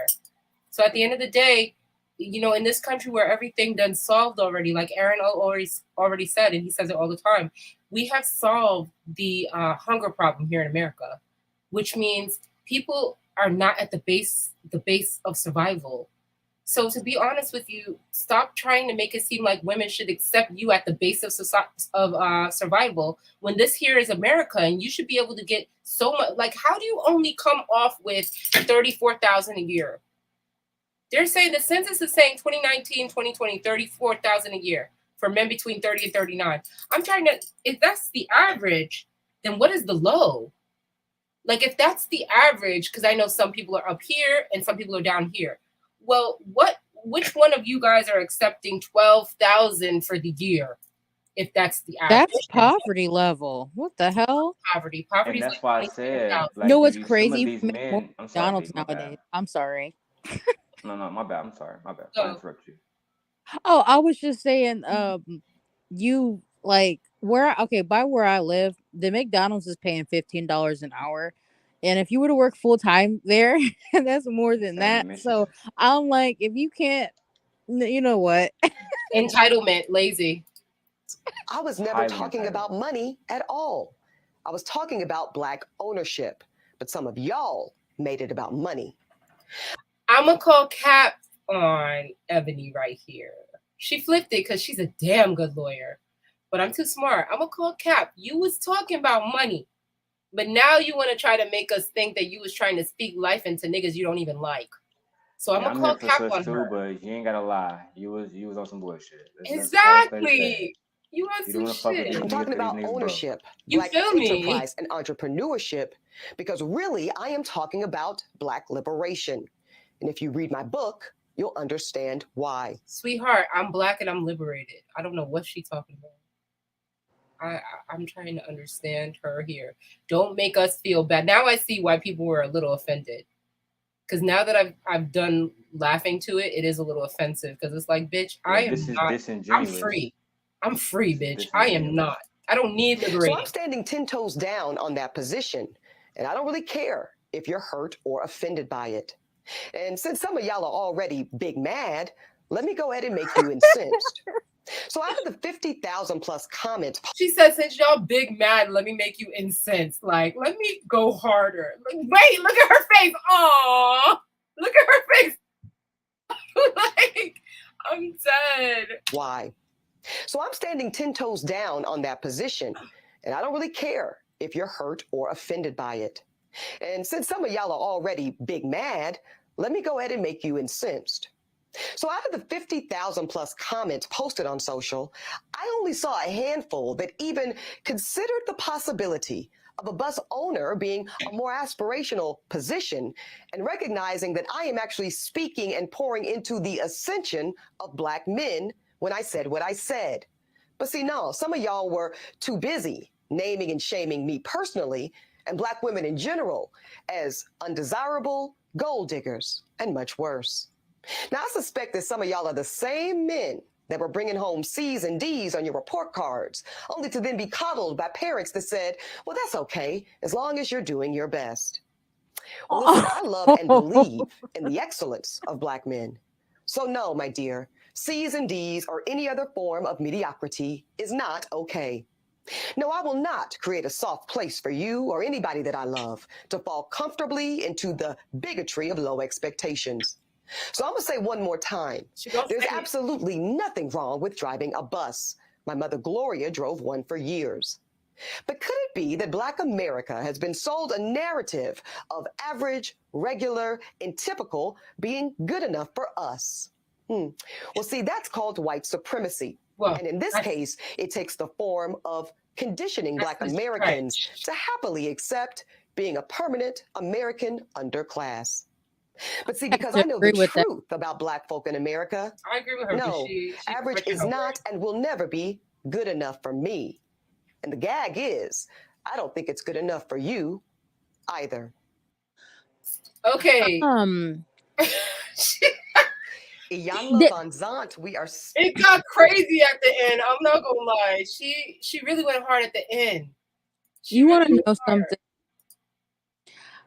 I think that this is the thing too about the whole average thing that people aren't really paying attention to.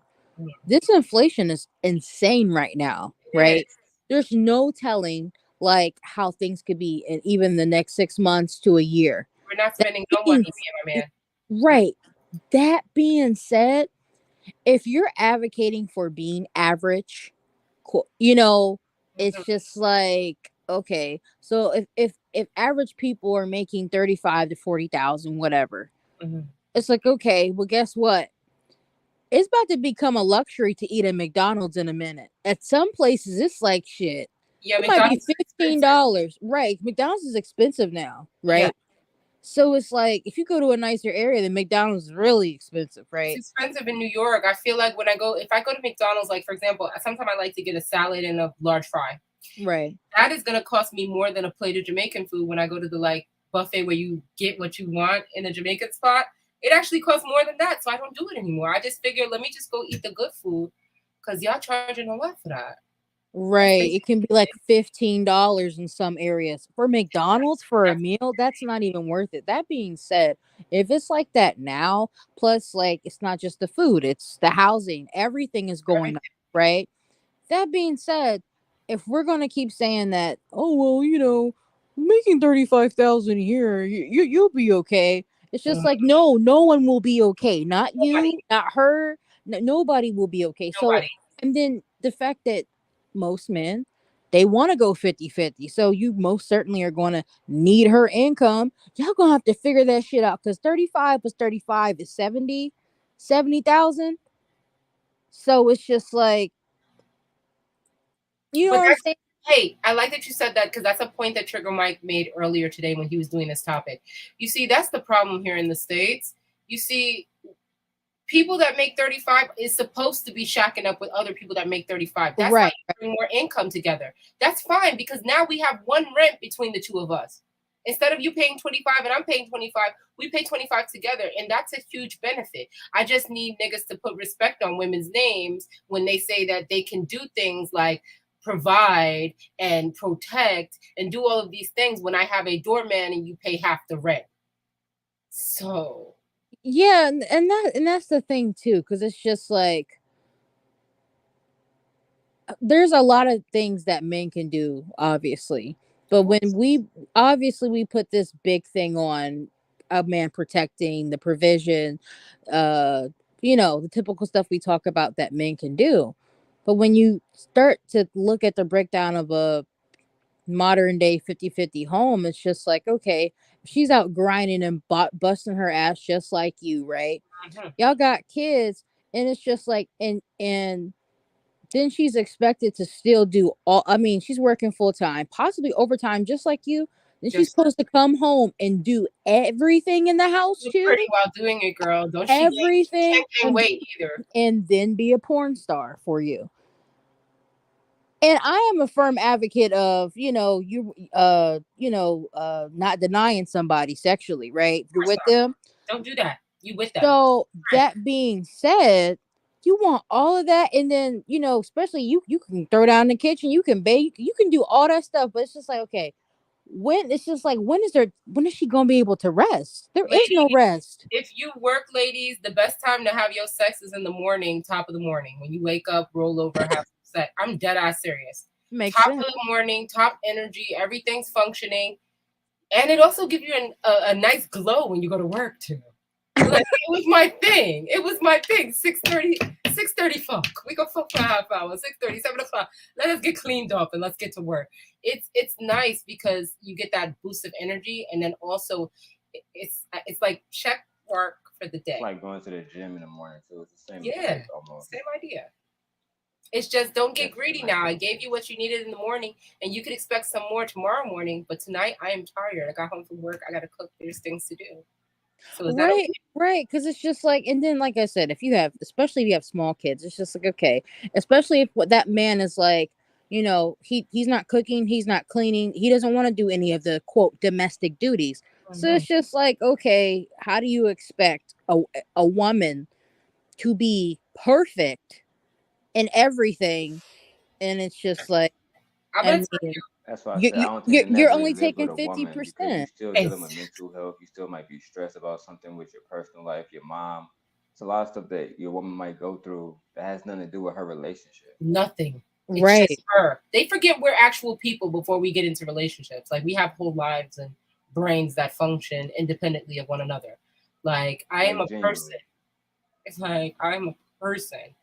That's really what it's been like, discussing this topic. Especially people forget, like, men have a high expectation from women, but women also have a high expectation for men as well. Like, we don't want to come home. We don't want you coming home and every day I see you, your belt is, loosening up one notch. And I'm noticing that you're gaining too. Like, you need to be on top of your. Listen, I always tell people, I just don't want big belly on my back. I just don't want that. I feel like at some point too, every men have to be honest about like every time you women not mention that. orgasming. Hold on, what'd you say, Daryl? I said at some point men gotta have a conversation about why women don't orgasm as well. Oh, That Because it's a well, big scene that now have the conversation. Let me get some. Listen, let me get some water. Have the conversation. Tell us what. this guy I, brought up. I feel like me personally, I've studied sex for a long time, right? Like, even when I was younger, this might sound ridiculous, but when I was younger, I used to watch shows like Sex in the City. I mean, like very young. I Hmm. mean, like middle school. Hmm. Um, and even then, I would learn like, oh yeah, these women are dealing with stuff outside of the relationship that's affecting their sexual lives. Yes. Like their friendship, right? Yep. Their work, their family, their expectations of themselves.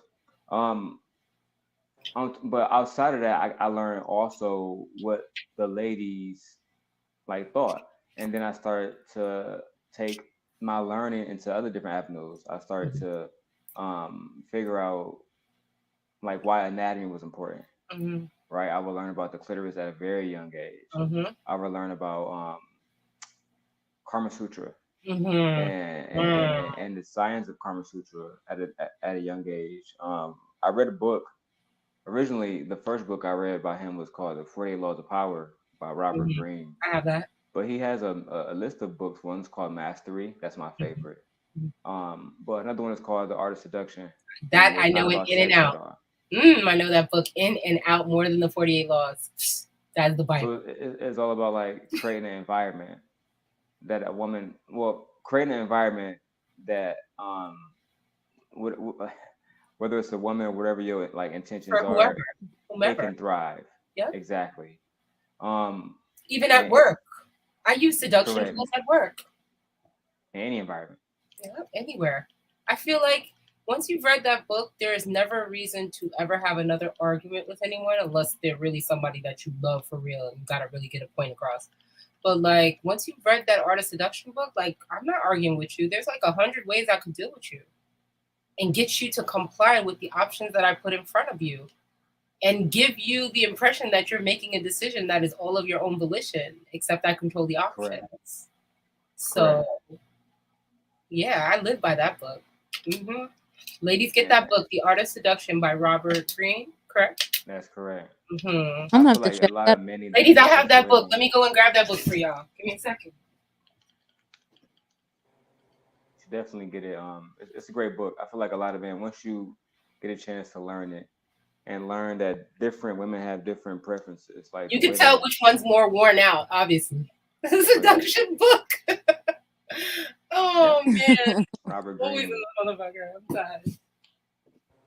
Yeah, man. You can learn a lot about women just by listening to them. Like when I'm dating a woman before I have sex with her, I genuinely I gotta have a conversation, like a real conversation, just about sex. I'm talking about like maybe 3 or 4 dates in, because the way that Black Beauty might like engage in sexually might be completely different from me. Mm-hmm. For a lot of different reasons. Some women like being dominated. Some women like being on the dominating end. It really all depends. There's a few of them out here that like to dominate men in these YouTube streets. You mean the ones who like to be pegged? Is that what we're talking about? Not just Oh my those, God, but there are also some that like whips and chains and things hanging from the ceiling as well. So there are a few of them in this place, and there's nothing wrong with that. However you enjoy your sexual life, enjoy it. I enjoy my sexual life. I do whatever the fuck I want to do, and I don't have to say anything about what I do because that's the art of seduction. Hold it down. It's more attractive when you hold it down. That's a fact. A lot of these men, I sense a lot of sexual fluidity in them. I feel like I sense a lot of. Dragonfly Jones, he through the emojis. He's not used to shit like that. He don't know nothing about no dominatrix. I'm gonna tell you. Well, they exist. They exist, and some of these women are being paid. Some of these women, I posted a video on my Instagram recently of this woman who was being paid mostly, like she said, by white men. She had one on a collar in the video as she was saying this, that she was being paid by them, and she wasn't even doing shit. What was she doing? Just she would some of the stuff is too much for like guidelines. Yeah. But she was doing stuff like pegging them, a lot of different stuff. Right. Okay. She was having, and she was a Black girl too. And but when you say she wasn't doing anything, then what wasn't she doing? Is what I'm trying to figure out. Like, how was she restraining herself? She wasn't having sex with them. She was saying that they mostly pay her to be like be in public, or to just dominate them. Okay. All right. I feel like that's more like the fetish culture that we ignore too. That is a very niche culture. If you're into that, that's what you're into. I agree. But we don't. That's That's not Not the that. listen. That's not the ordinary woman situation. And I think that if a man is starting to introduce something like that early in the relationship, like women should run. That's It's too a I agree. hell no. yeah, that's too early. It'd be one thing if you know a guy for real and he's like, okay, let's try something out. But then for you to just start meeting a guy and then, or like even if you meet a woman, like for example yourself, you meet a woman off one of these panels and she's a beautiful woman, and then she tells you she likes the polyamorous lifestyle. What are your thoughts? I have dated someone who was interested in like doing the polyamorous stuff, and like I'm all cool with you getting your rocks off. It's just not for me. Hey girl, well, still did. Why not? Why is it not for you? Why is I'm not polyamory not for you? interested. I've had a lot of threesomes in my lifetime. I'm not interested in like sharing my woman permanently. I'm like, and that if she's interested in that, I would date her for a time being. But like the fact that I'll be 33 this year, so Mhm. I'm more focused on being married, and Mm. I don't want to share a woman. Like if Yeah, we all done with our whole phase. Those days are over now. yeah, like that's in the past for me. That's a fact. I'm more focused on one woman. And even when I was in my whole phase, Mhm. I really was more of a like a leper guy. I'm not really interested in Yeah, having 5 or 6 different women. If that's a I'm lot dating of somebody who's personality. bisexual, That's a That lot is of yeah, too it's a lot of much. time. Yeah, exactly. It's a lot of emotional, just being pulled in different directions. I'm not really interested in I don't see how people do it because when people bring up the whole argument that, well, men in biblical times they had all these wives, I'm like, keyword wives, why. wife, not a Also, bunch of girlfriends or side hoes. also, Like, they didn't have them always. Let me explain to you guys because you guys are really. I wish Omar was that. Yeah, here. I hate that Let me talking. explain to you something, people. They had wives, but it was like this. They had their first wife. Maybe they were 20, she was 20. They got married or whatever. Maybe they were 17, whatever. They had their kids, 4 or 5 kids. The girl now she's 30 years old. Now he's going to have another young woman give him some more children. It's not something that's happening simultaneously, it's concurrent. He has his wife. Then he says, okay, my wife, let's ease up on her reproductive system. She's had 4 kids. Her body, she don't want to do that no more. But she makes a great wife. She helps me make my decisions. She's my first wife. We're gonna bring a young wife into the situation. She's gonna have her own home, but we will bring the family together when we need to bring them together. And she will be taken care of. My first wife will be taken care of. But my first wife knows that because she's beyond childbearing years, I'm gonna go over here and have these kids with this younger woman. We're probably all from the same tribe as well. We probably all come from the same area. So it is a different circumstance when men are doing it like this. It's not a matter of bringing 5 random bitches with, like, they want to have all the ice cream. They want to have the exactly. French vanilla butter pecan chocolate deluxe. You niggas is really fucking greedy out here. Like, you can't have every ice Same. cream. You can't. Like, It's crazy because they were like centered around some biblical argument instead of just simply being honest and just saying we would like to have a variety of pussy. Like I would, let me not and say you that. have no dick discipline. Yeah, I we don't had want no to say dick discipline. Exactly. And another Like just call thing a spade a too spade. that they leave out is guess what those men had to do when they took them on as their wife? They had to Provide. provide for them. Do you I was think there thinking was that a same such thing. thing called 50-50 back then? Do yes. you think the men back then were beating on their chest to go And 50 there was Could no 50 you with us? imagine providing these men? later Oh either. my You God, had to show that 700 you could provide. miles to feed. Jesus. Go. Right. Say that again, Daryl. What'd you say? I said I can imagine these men having to, like having 700 miles to feed. Like that's ridiculous. Like, and these were kings. They forget like these people had like engineers. They what would have been engineers at the time working for them? Merchants, sailors, soldiers. I mean, you name it. Oh my So God. Right. they My were grandma fucking had 9 kings. children. My grandma had 9 children. My mom told me that there was another family that grandpa had, meaning 9 children with this one woman. Now this other woman got like 5 kids that I've never met these aunts and uncles. Let me tell you something. Man can have thousands of children.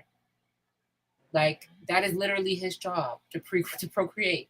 So to me, like when they say things about Nick Cannon, like some of these Jewish men right here in this New York City they've got 14 children, 15 children, Hasidic Jewish men. And I'm just letting you know, it's what we do as human beings. We have kids.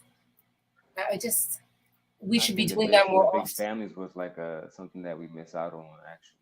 Exactly. That's I forgot we didn't have this conversation with him. We had it with ESO. Yeah, I was definitely I'm a big advocate for big families. It's just like yeah, my grandma got 13 kids. I agree. I like that. I like to see that. I like to see people actually doing what, if we didn't have all of these books and all these ideologies, dick and pussy would still work. We would still have human beings. We would still have them. People give up on each other very too quickly, and then They people do. have expectations that They they do. cannot fulfill. Right? Every man should know that they're not going to get a black beauty. Well, and just live with it. Well, And it's not because like how you look, but it's because of your expectations as well. My expectations. I think it's more about expectations than anything, because I am a person who likes a driven person. You can be a cab driver and be driven. You could be a barber and be driven. I don't judge any job. I believe all money is green and it pays bills. So I've never been, even though I'm a corporate person, I've done so many other things. I've bartended, I've done a lot of different types, sold houses. And to be honest with you, like, all money pays the bill. I'm not here to judge how people get their money. There are some ways that are better than others and more acceptable than others.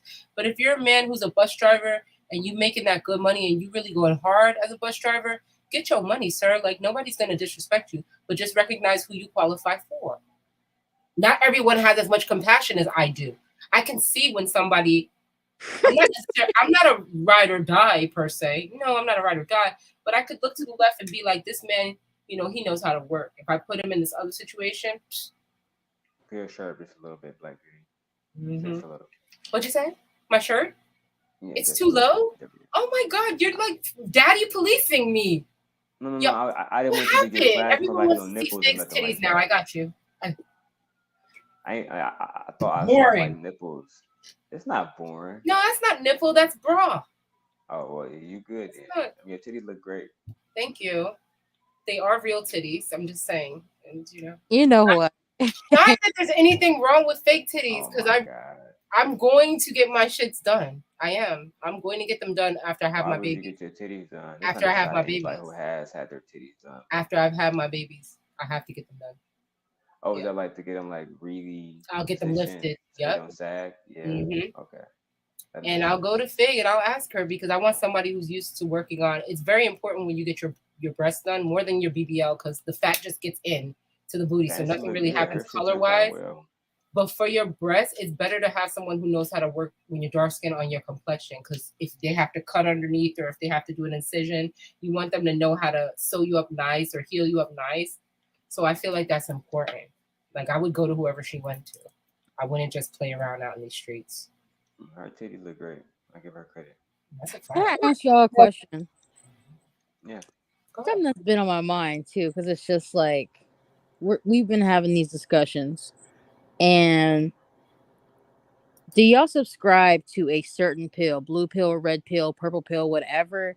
Because it's just like, the more I've thought about all the content I've been in the quote manosphere, whatever space, watching this stuff for over 2 years now. And so it's just like, the more I've watched this stuff, it's just like, yeah, this is just YouTube, but this is not just staying on YouTube. This is on the outside too now, in real life. And so it's like, I don't know. I just think that the red pill quote space has become really toxic. Like, it's more so a place where it's just like a bunch of men that not all, of course, I'm gonna say that, but it's just like a bunch of men that don't qualify, shaming other women into wanting to be with them. And that's something that I'm not gonna say who said it to me, but they had brought that up to me, and it really made me sit there and really think real hard. She was just like, don't forget, the red pill space is more like there's some good stuff here, but at the same time, it's just like, it's a place where, I mean, a lot of these men, not all of y'all, but are shaming women into accepting mediocrity. Mediocrity. Yeah, mediocrity. Girl. So it's just, it made me think because I'm just like I'm a really humble person and I don't have super high expectations, but I see a trend that if why wouldn't you be with that man? Why not? Why not? It's just like so okay. I don't like the way his nose look. How about that? I was about That to say, guy. that Facts. was very like on the tip of my tongue. Like, how can you tell women to care about the sexual market value, but Mhm. then when they say, okay, but you're ugly as fuck, I don't give a. right? Let me tell Then you you get something. upset. When I was in Nigeria, I dated the heir of the FCMB bank, and literally, he was so cool, but he was short. He approached me in a club where I was hanging out, and I was what he liked about me was I wasn't up in the VIP, even though I could be. I was downstairs with my homegirl dancing and having fun, and we had bottles next to us while we were doing it. Like we were just reaching on the floor into our bottle bucket. We're hood like that. We just like to have fun. We work. She's a real estate agent. She's gonna be on here doing live with me. We're going to be reviewing some Met Gala looks. She's also a fashion model. She's living in Dubai right now. One of my best friends, a Yoruba, dark skinned, gorgeous woman. And like this guy, he was so cool. But and I all I kept thinking was like, this is a wonderful person. I like this guy, but if things ever went far with us, I would literally have to have his children. And like I will destroy the little bit of beauty that I have in my lineage. I swear. So I chose a guy that looked like me. I swear. My husband, you've seen him, Daryl, literally. That Yeah, I way feel my like baby will there's nothing come wrong with out that. looking like me. Nose, complexion, face, eyes, everything.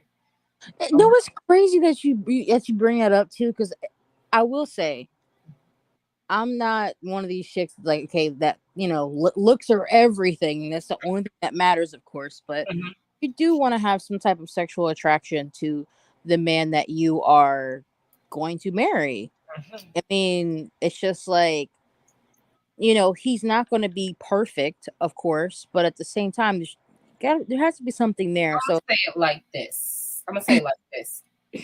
I think that's true, but on top of it, I'm gonna say it like this.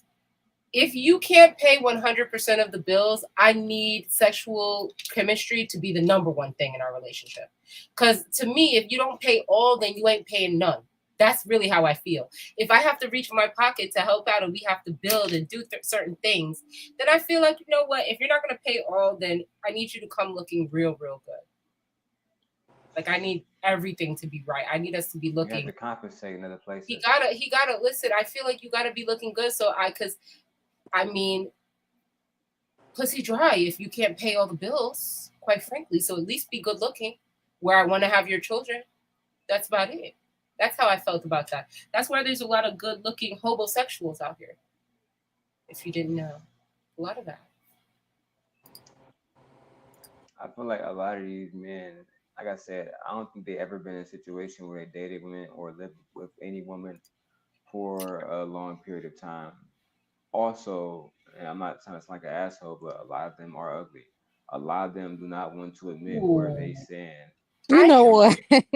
Yo, I have this idea for a game, and I think it's a little crass, but because I like you guys a lot, you two are some of my favorite people up on here. I'm not gonna lie, because I like you guys a lot. You're gonna tell me if it's too crass for Black Beauty. But I was gonna put up a picture of their face, play a little bit, or maybe not even put the face. I wanted to play a game called Is He Hung? And what we Oh will my god! hold on, what we will do is we will play his audio and we will go by the octave of his voice to determine how big his dick is, ladies. It is a science. I was a vocal major in school. It is a science. I'm going to plug in my Shure microphone to see what it says. By the octave of his You voice, I could you tell what you he you, working. you know what though? The fact that you brought that up, one thing that I've talked a lot about recently too is about how a lot of men don't have enough testosterone anymore and how there are a lot of like their voices it's just like they never hit puberty or like their voices sound so feminine. I'm just like I've actually researched a little bit like what's happening. It's the Why are food. they you think it's the food? I know It's it's a the food. I know okay. it. Okay, that makes sense because I'm just like I've noticed with me since I've gotten older too. There's certain things I notice about a man like that. I just gotta have like, not every single man's gonna have a super duper low voice, but I will say, Like like there are guys that. here in this space that are short. They have certain voices, and I know like he's strapping. He's small, but he's strapping. Then there are guys here that are tall, and they have a certain voice, and they wear certain glasses, and they hang out on Fatty's panel. And I know for a fact, Wow. that they're not. And I'm not talking about Lou because I know that's who you think it is, but I'm actually not. I'm No, no, actually no. talking. I don't I'm know talking who it about is. I don't somebody. watch I'm Patty talking show no about more. somebody who came up briefly a couple days ago, and I was like, damn, I haven't seen him in a while. But I kind of feel like he might not be packing. I'm not talking about Lou. I like Lou's voice. Listen, I'm talking about a specific person. This is what made me come up with the game. I was like, hold on, this black man from Nigeria, but the way his voice sounds, like, is he packing? And I said, we need to do that. We need to just run it. Daryl, how would the men take that? If I played audio clips and I said, we don't even need to know his name. We're going to base you niggas down to your voice. They would be highly offended. Voice and face, or just voice? Voice only. They would be very A offended. lot of these niggas would be done. They would be so mad. They'd be crying because I don't need your face. Most men, from what Insecure I've as hell. no offense to y'all, most of y'all's voice, like most of y'all, like y'all dry us up. Let's just say it. Yeah, just by your voice alone, it's just like I can see why when you walk up to a woman, they're looking at you crazy. Like, oh, you know what, Black Beauty, this is real. I'm gonna go back to what you said, Leak, but just right, like Black Beauty, I am with you on this one, girl. I'm not telling you. Listen, if he ugly and he pay the bills, you gonna have his ugly children.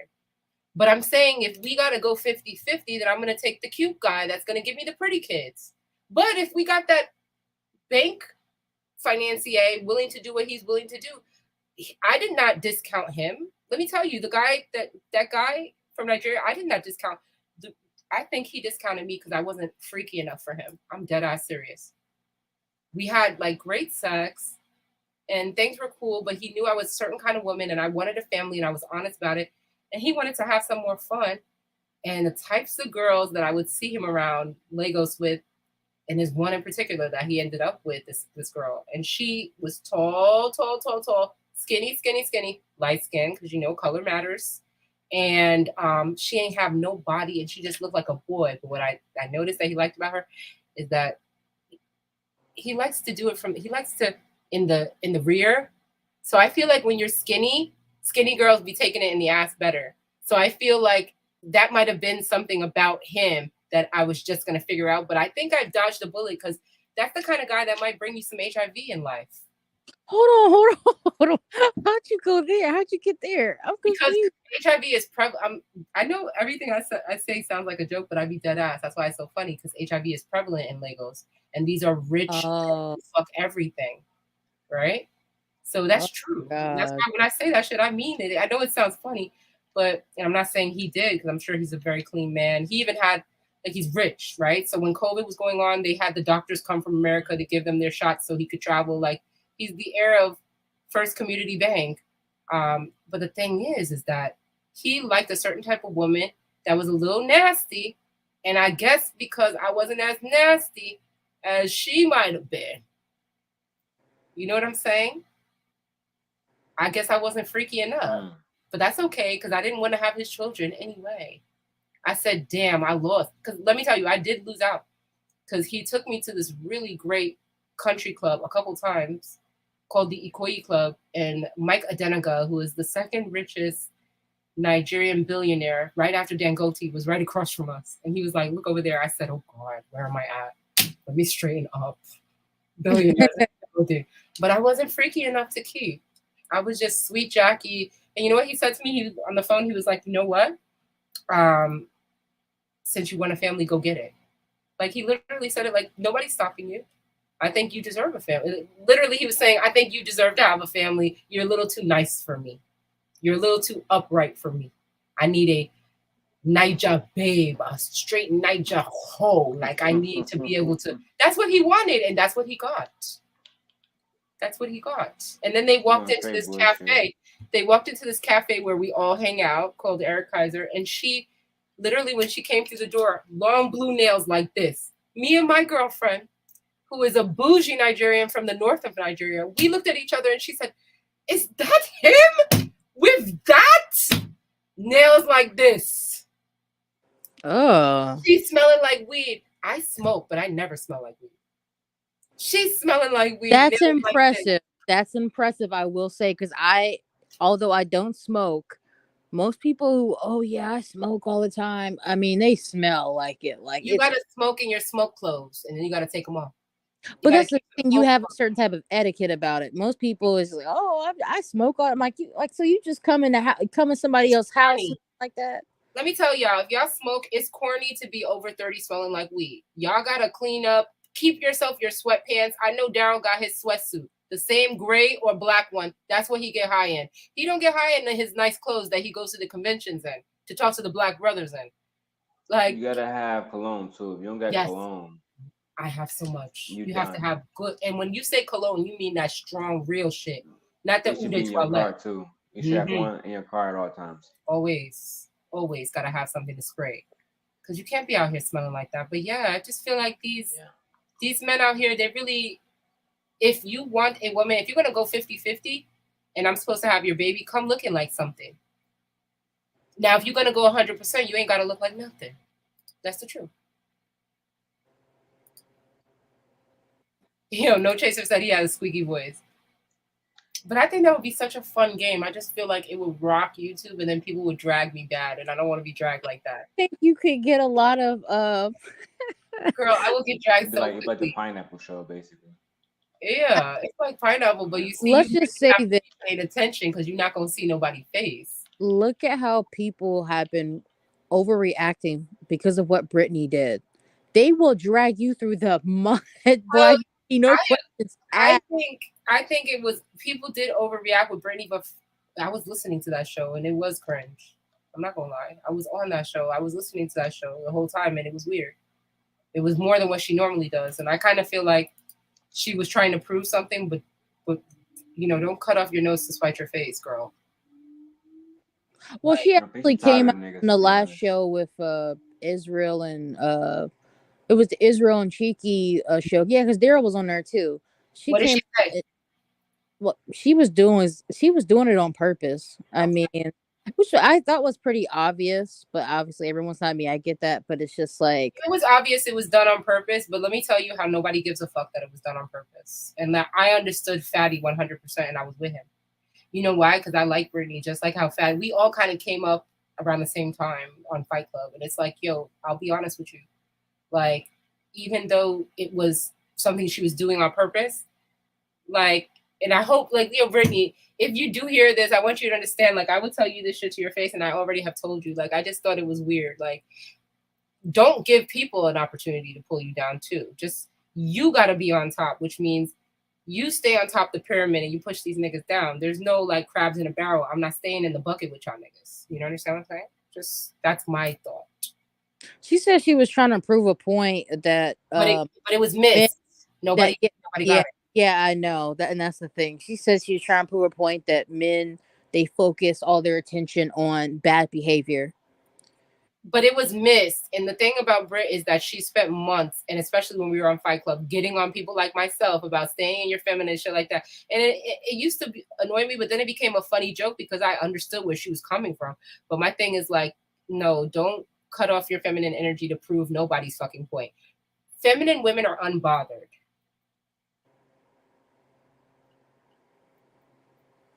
I think that, like, I got her point, but I get your point too about feminine women as well.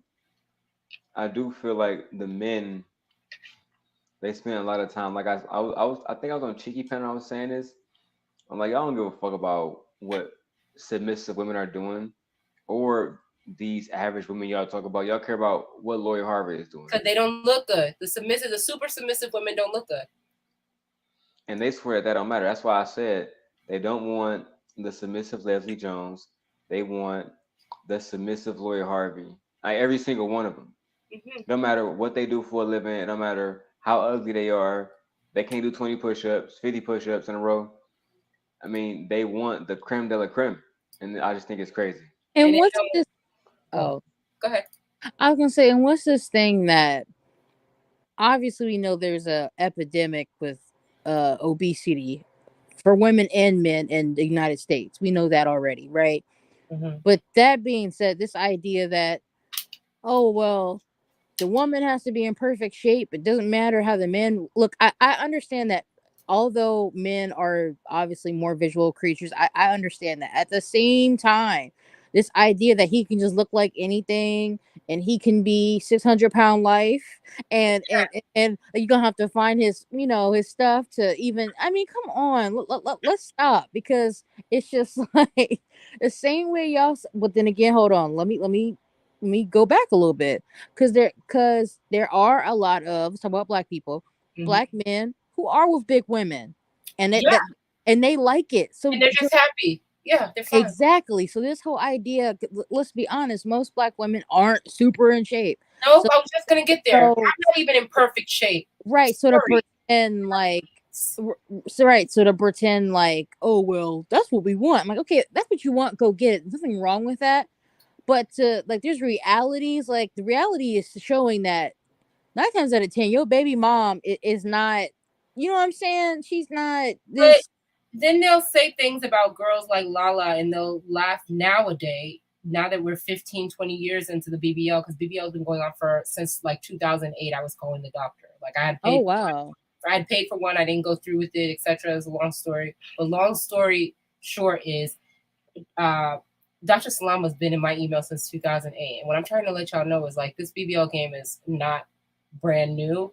And my thing is like, they want you to have a certain kind of look, but then they're not willing to pay for it. But then if they do pay for it, they'll enjoy your body for 2 or 3 years. Then they'll be talking about how you carved your body up like a roast chicken or a turkey or something like that. And I think that's disrespectful. After you tell women that they have to look a certain way, then they appease you by getting their body cut up.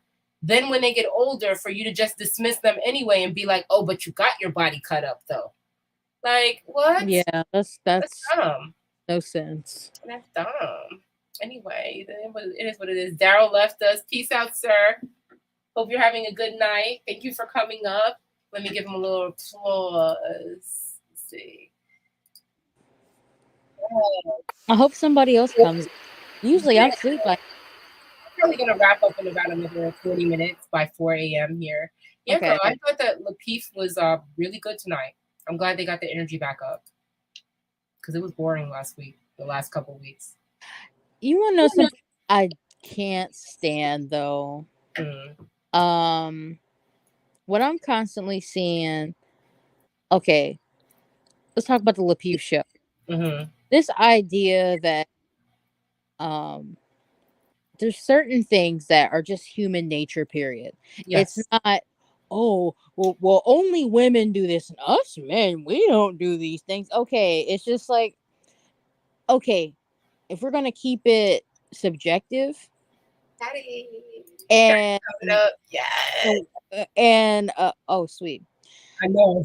if we want to keep it subjective and say, okay, maybe you don't do it, but we're talking about in general. You know what I'm saying? And it's just like at the end of the day, I don't know. I just seen a whole like, and then they brought up gaslighting. Well, it's mostly only women that gaslight. Oh, get the fuck out of here, because I've dealt with situations. You know what I'm saying? I'm not gonna put my business out there where shit. I've never been gaslit so much in my fucking life. Mm-hmm. Okay. I like literally I really truly learned what gaslighting was. You know what I'm saying? Just by going through it. So it's just like, okay. But obviously, yeah, I get it. I'm one person. But I hate when like there's things that clearly men and women do. We don't, that's not in our nature. Okay. Then why do most of y'all do it? It's just like, I think a lot of people don't know what the nature of men and women is. It's crazy because I feel a lot of people don't understand women's nature. I think Fatty was explaining this a couple of days ago, maybe yesterday, about like women's nature. And I always say this. I always say like, why don't you calm your woman down with love, grab her, hold her? You know what I mean? They don't seem to see it the way we do. We're literally telling them this is what calms us down. But instead, they want to argue with us like somebody's mama. Like, I'm a woman. I don't want to be argued with like you're my mother, sir. Like when I'm doing something wrong, all you have to do is like my fiance, what he used to do, not the guy I'm with, the guy I was with before, he used to just come from the back and just grab me up. He was 6'5", just hold me up, calm down. 6'5", damn. He was Italian, but he was very tall for Italian. He was 6'5", and like even my guy now, he's small, but he's a shorter man. He's like 5'8", 5'9". But when I say he's ripped up and he's strong, he puts me on his back and walks me up the stairs. He picks me up and takes me into the bedroom, like if I fall asleep on the couch. Like, I like strong men. Sorry. I like that. She says, why'd you say sorry? I like that. I like men that could, because it's physical. Like, us as human beings, what we're doing as men and women relating to each other, it's a physical thing. It's not supposed to be a mental game.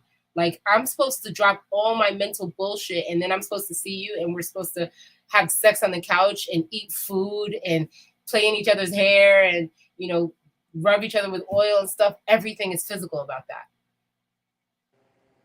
I don't need all that mental, people talk too much in their relationships. You think so? Yeah, I said that, and Ari Nicole got mad at me, but I don't give a fuck what she said, because people talk too much in their relationships. Like, if I have to ask you everything and you're asking me everything, then we're not suitable for one another. You should be able to start to understand how I think over time. Asking questions is a good way to get your answers, but it's also a good way to turn someone off. You know what? I think I might have to agree with that one too, because it's just like there's some things that if you catch on, obviously when you're in the beginning, you're talking to someone, of course you're not going to know everything. You're going to get your questions out. But by the time you're already in an established relationship, there's just you shouldn't have to ask for every single little tiny detail. You're not paying attention. That's a fact. If you're asking me all these questions, then I know that you're just trying to figure out an angle by which to come at me. Instead of just letting things organically happen, you're trying to figure out a way to get in. So if people start asking too many questions, I start looking at them like, are you the feds? Are you the feds? I want to know. I want to know why you're asking me so many questions, sir. You know what, guys, what I would suggest you do instead of asking questions, what I suggest you do is like grab an ass cheek. Okay. Am I supposed to say that? Because I know it's like post Me Too, but like grab an ass cheek. If you're on the date with the girl, she probably likes you already. Grab an ass cheek. Oh my gosh, Black. But girl, does it work for you? If you like a man, you're on a date with him, you like him already. Oh, of course. I don't. That's what I mean. It's not when you first meet him. But right, of course. But yeah, I don't subscribe to the whole. Oh, you have to. That woman has to consent first before a man can go in for it. Kiss.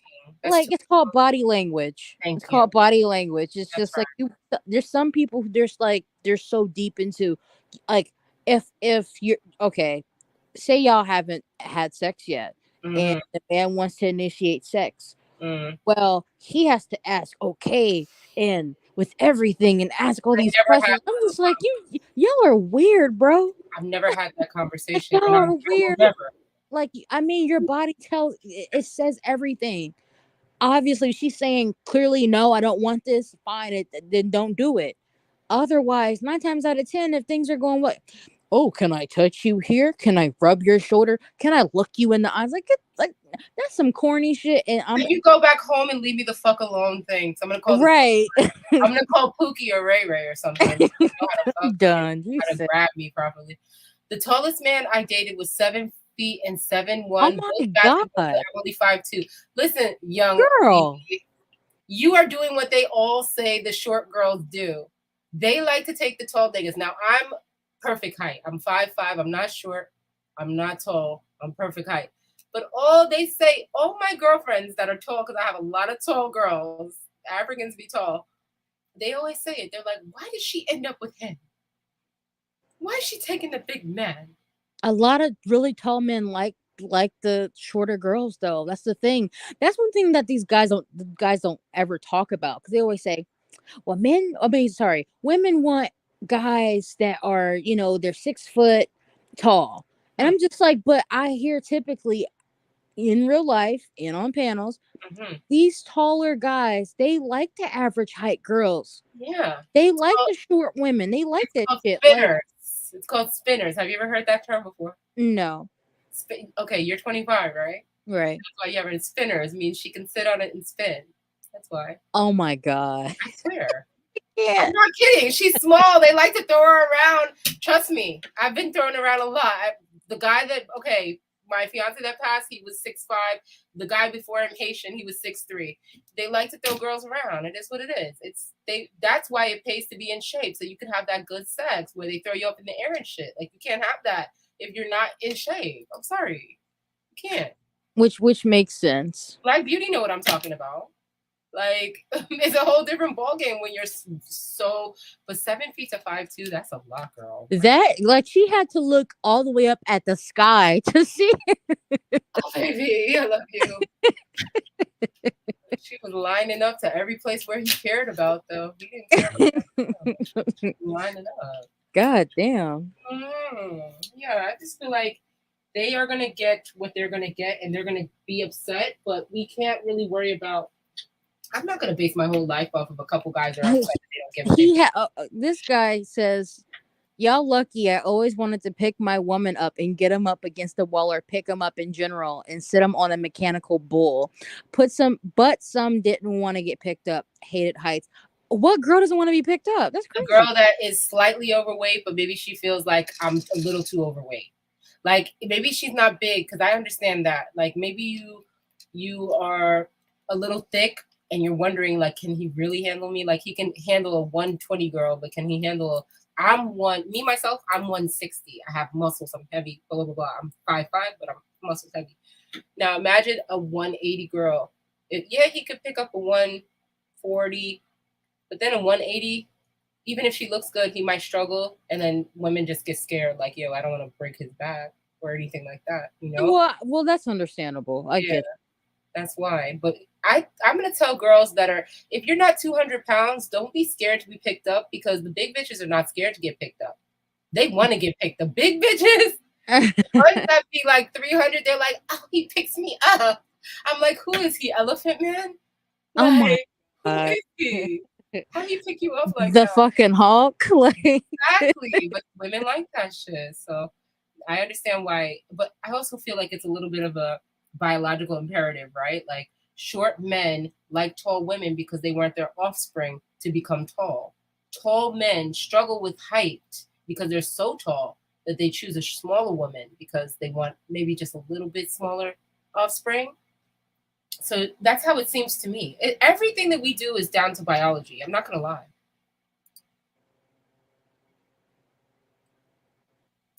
That makes sense.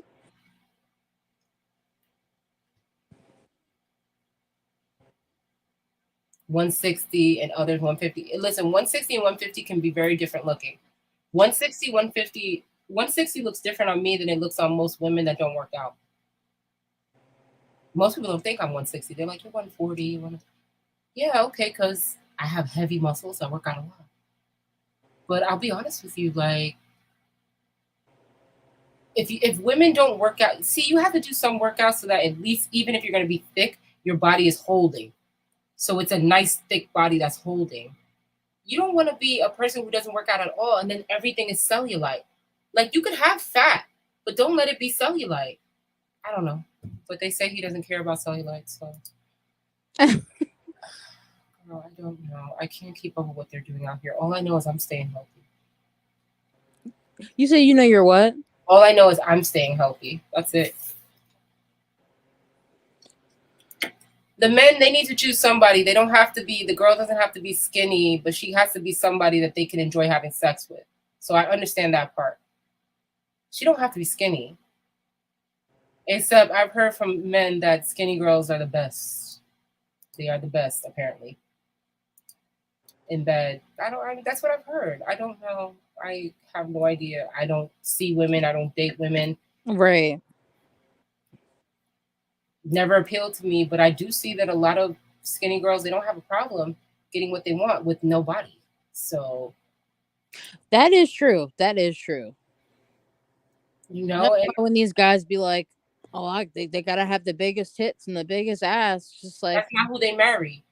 right? It's just like, not to mention, I mean, sure you like tits and ass, but that's why that's why these girls be getting over on guys, because it's just like you went into the relationship focused on ass and tits and that's it. Mm-hmm. It's just like, what about her mind? It didn't matter because he wanted to have kids with the woman with the ass and tits. Exactly. And oh well, she did this and that, like you chose her, so we gotta stop her. We gotta start holding. Everyone gotta hold themselves accountable for who they get with and who Oh, they you put ha babies ha! in. Black Beauty, I knew it as soon as you said 5'2" and you date basketball players. I knew you were a cheerleader. You did not have to tell me. I know you're a dancer. Yes, absolutely. Fire. That is fire. Let me tell you, dancers have the best life, the best sex life. They do. Shape. Women who are dancers for these big like basketball teams, etc., and women like Simone Biles. That's why she married athletic women like that. Look, Simone Biles don't have all that ass and shit, but she could do some splits. She could do some cartwheels, and she's married. She just got married. You know what I mean? Oh, did you really just get married? That's nice. Last week. Yeah. So it's like the men never get married to the big booty hoes. Never. I never see it. Only time I see it is in places like Nigeria where women came with big booty and they was crazy enough to get a BBL still. That's the only time I see shit like that.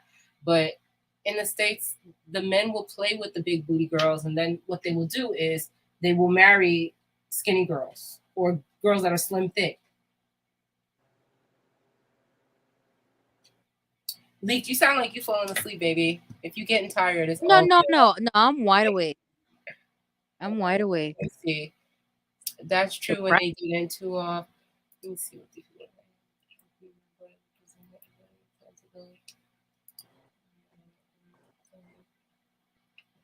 I ain't gonna lie. I thought Fatty was pulling up. No, I was waiting for Fatty to come up too. I'm like, where he at? He'll come on another stream. It's fine. I'm sure he's doing what he do over there. Your twin is about to come in. Sure, let me see. Let me see what he's up to. I feel like he's over there. I won't go on his channel. I will not go on his channel. Not because I don't support his show. I'm a member. I'm an untouchable. I support his show. I just feel like, yo, you got to be ready for Fatty's show. You got to have that energy. Like when I'm ready, I'll go up. Right now, nah. What else on LAPEEF that did we think was interesting? There were a couple things going on towards the end too.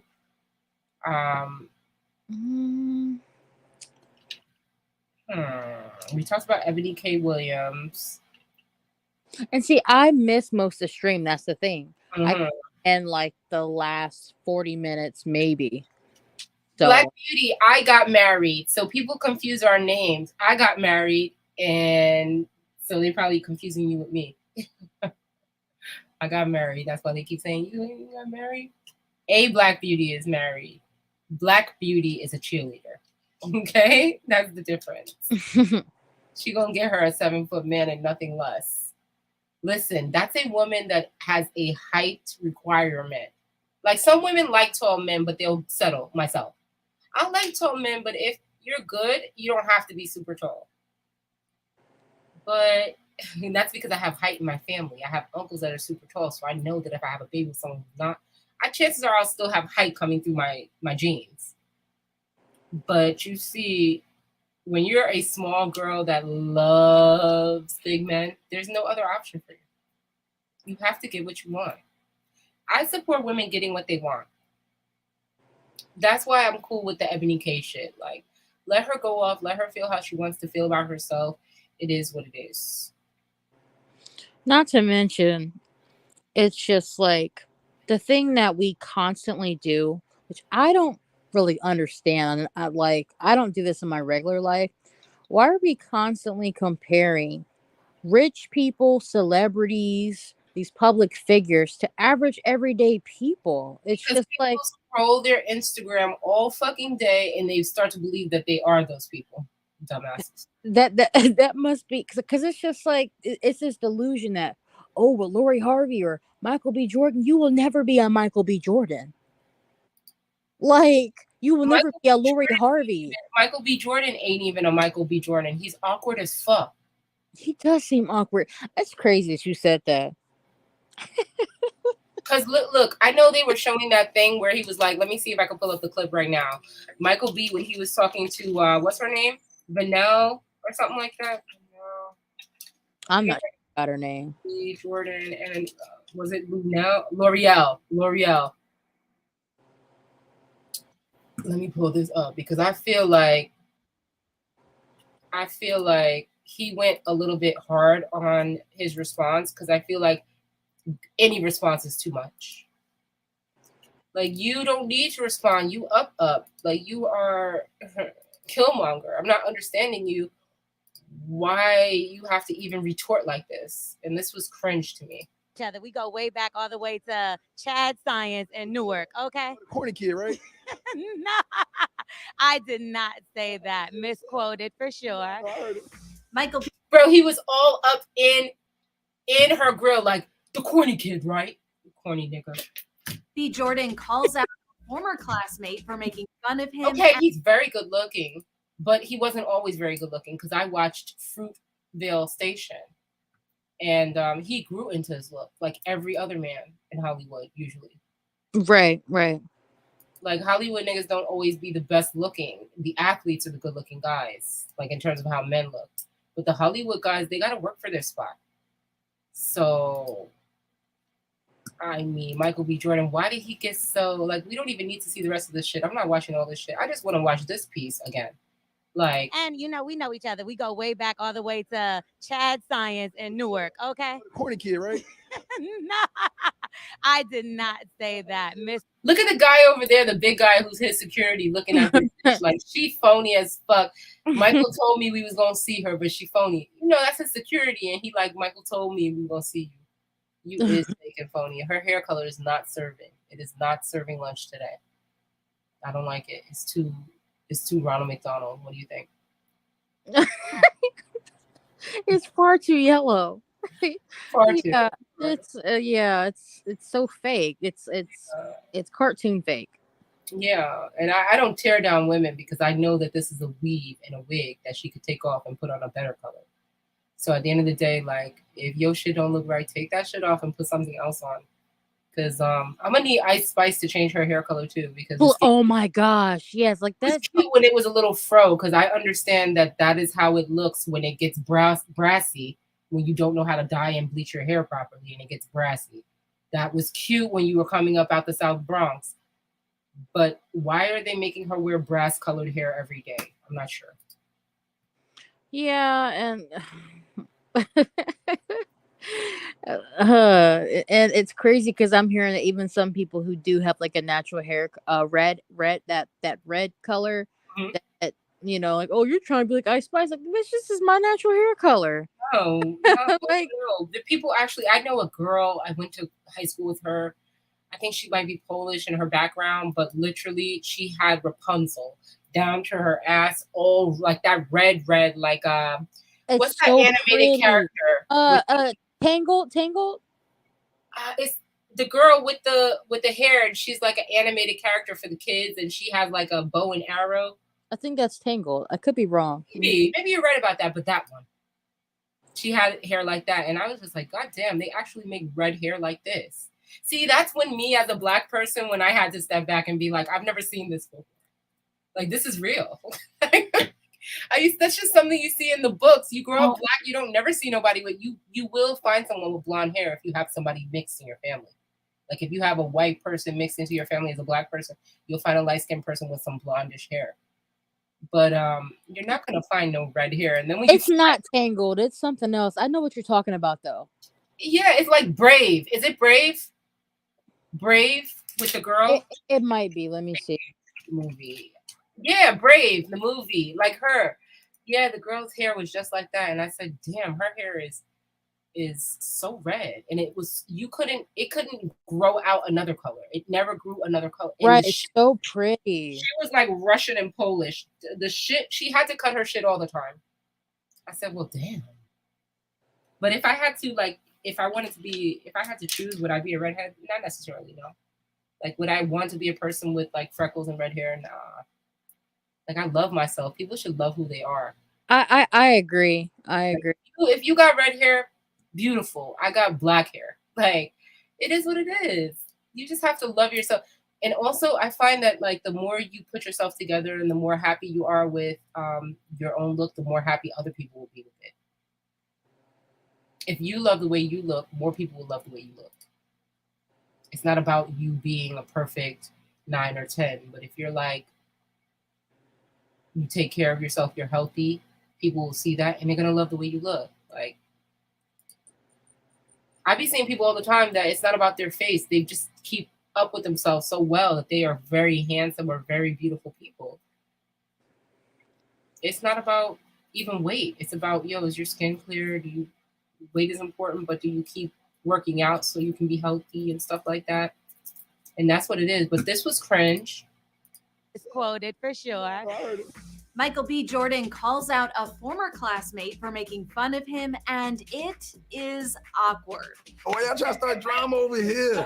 The whole thing went down on the red carpet at a screening of Michael's flick Creed 3 in Atlanta. You know something I noticed about Michael B. Jordan's smile reminds me of Steve Harvey's. Yeah. I just noticed that. When I see Steve Harvey smile, it's the mustache. Like, y'all got the it must be. So I'm like, y'all, and the teeth, I don't know. It's not. I'm not saying something's wrong with it. I'm just saying, like, it just reminded me because I just seen that Steve Harvey clip recently, and it's just like, That's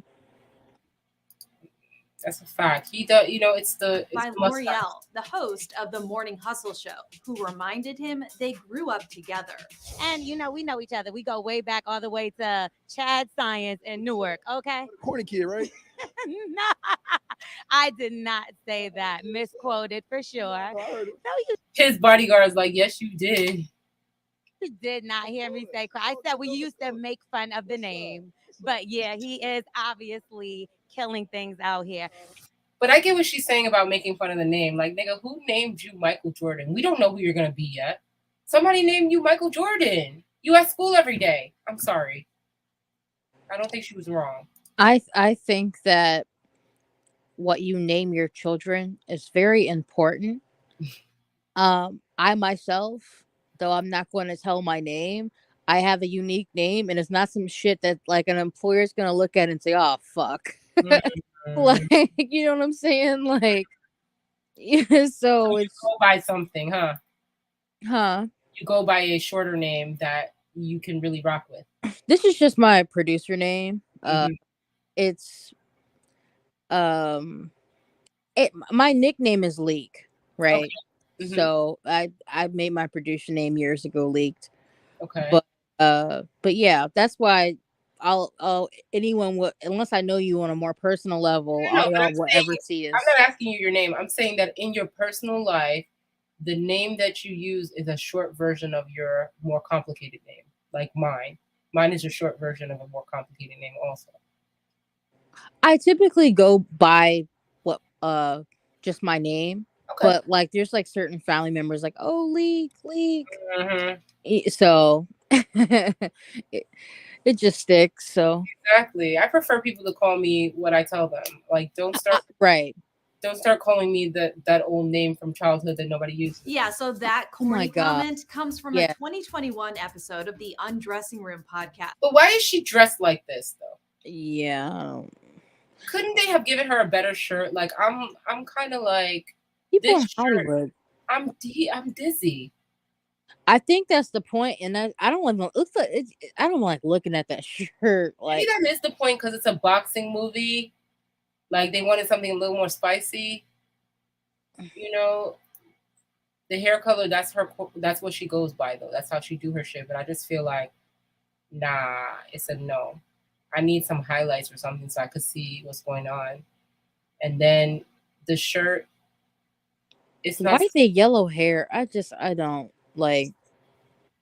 It's horrible. I'm not gonna lie, it is horrible. It literally. My favorite color is yellow, but not every. Like, there's just certain things that shouldn't be yellow. Yeah, this is literally a yellow hair. This is not blonde hair. This is yellow hair. It is the same color as the ET logo in the left corner. Right. That ass serious. Like they did that shit on purpose. Like, let's get this girl. She represents us. Like, I swear. Anyway, so tomorrow I want to do a show. And maybe it won't be tomorrow because I feel like I'm going to sleep tonight and I do want to work in the morning a little bit. And then that's probably going to get in my way. So I'm going to try to do it on Saturday where we're going to be reviewing the looks, the, what do they call that? Met Gala looks. One of my homegirls going to come on. She's going to be dressed. Black Beauty's going to come. Black Beauty, do you think we should do it on Saturday or, because I feel like right now is not good timing for me to send it to my homegirl because it's in Dubai time. It's got to be 8 hours from here. This is 4 o'clock. So, yeah, it's got to be maybe midday, 12 o'clock. Something like that. What time is it for you over there? I'm in New York right now. No, I'm not in Nigeria today. I'm in New York. Oh, okay. Never mind. It's 3:49 a.m. But it would right now in Nigeria it's 5 more. So wow. It's gonna be, it's gonna be 4, so it's gonna be 9. It's 8:49 right now.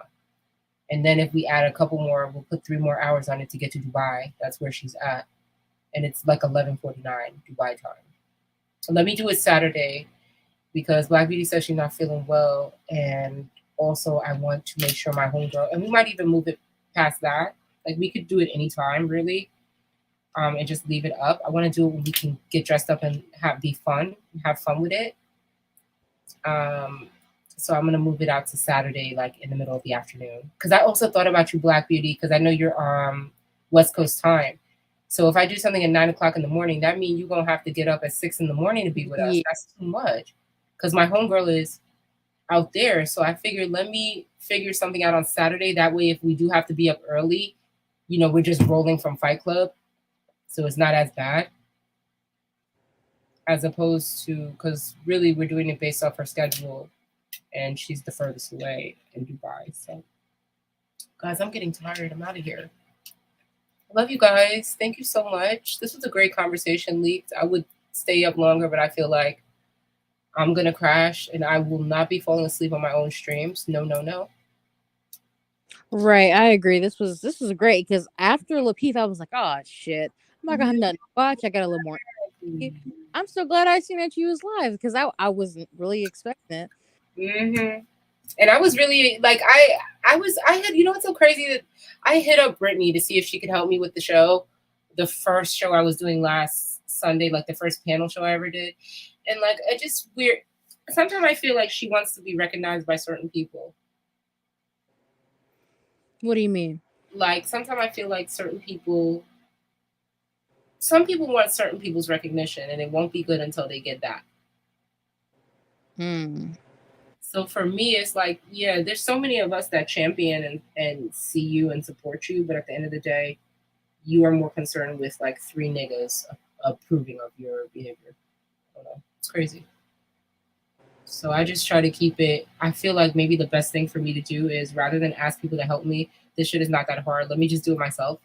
And then, Daryl gives me pointers, Fatty gives me pointers. And like, let me just take that rather than asking her to assist me, because she's good at panels. So I wanted to bring her on because she knows how to do stuff, but I have to learn. So,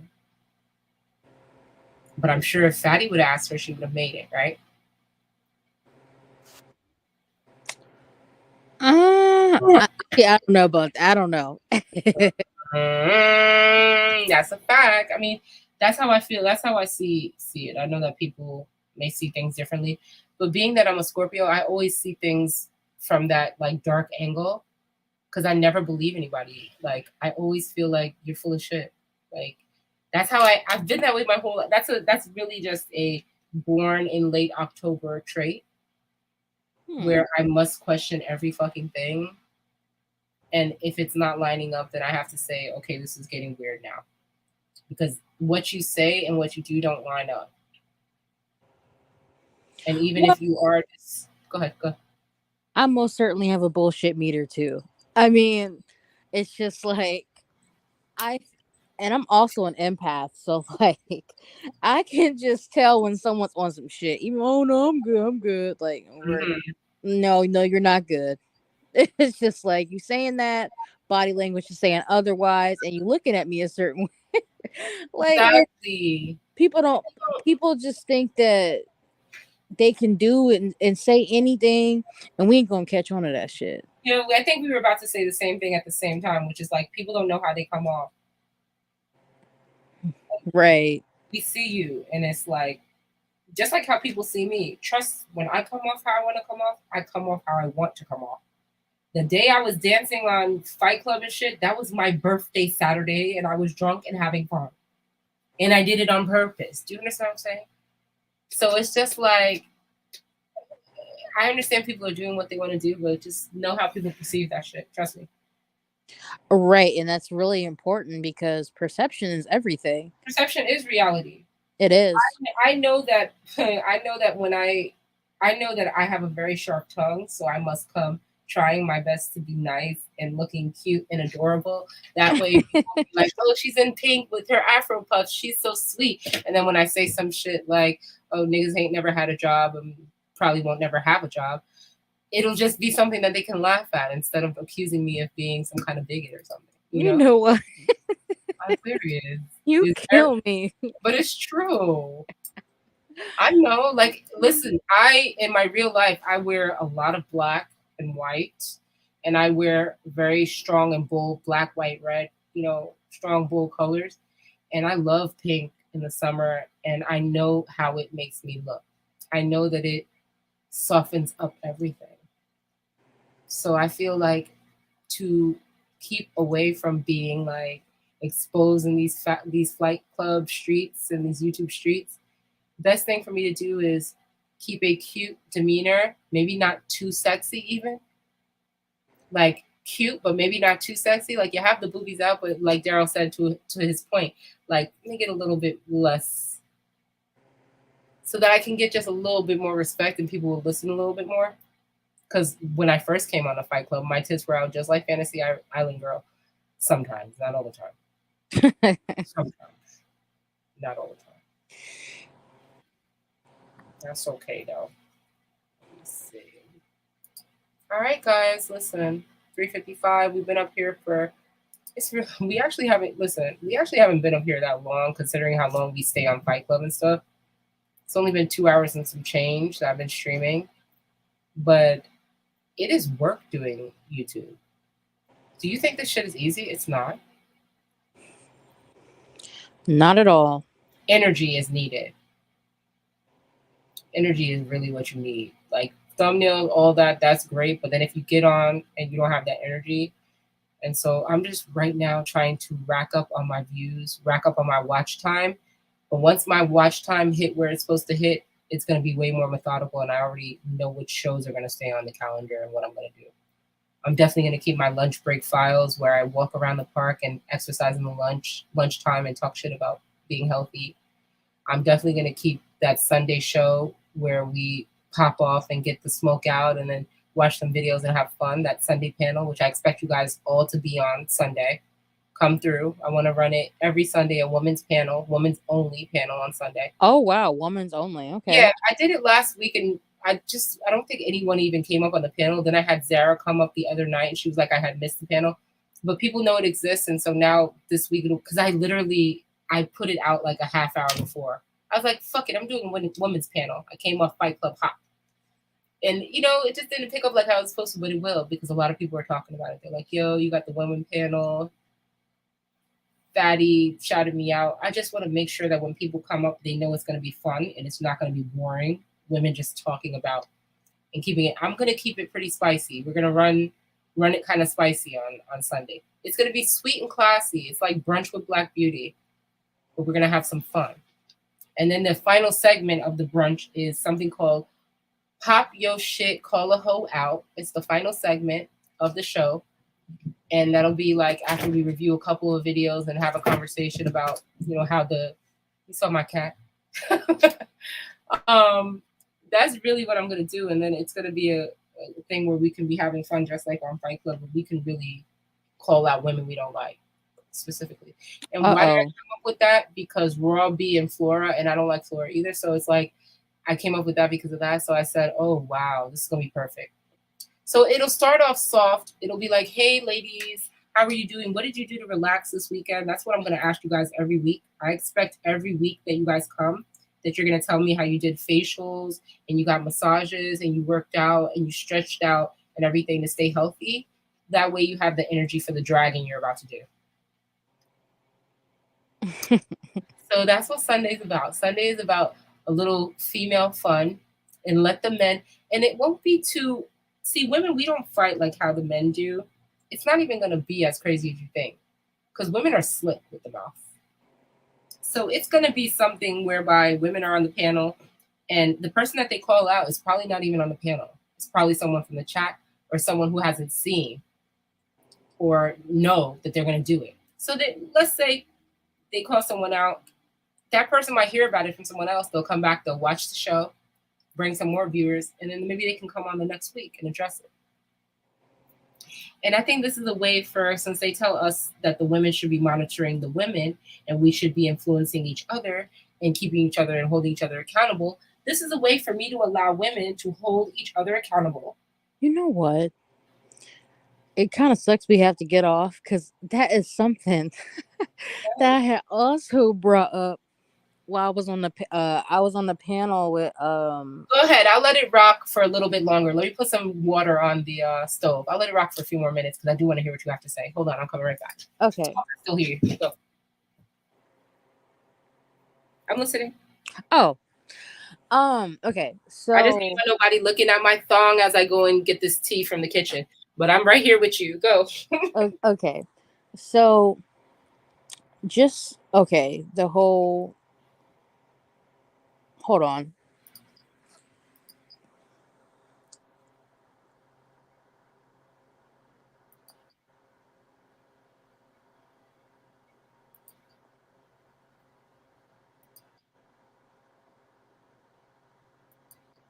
Okay.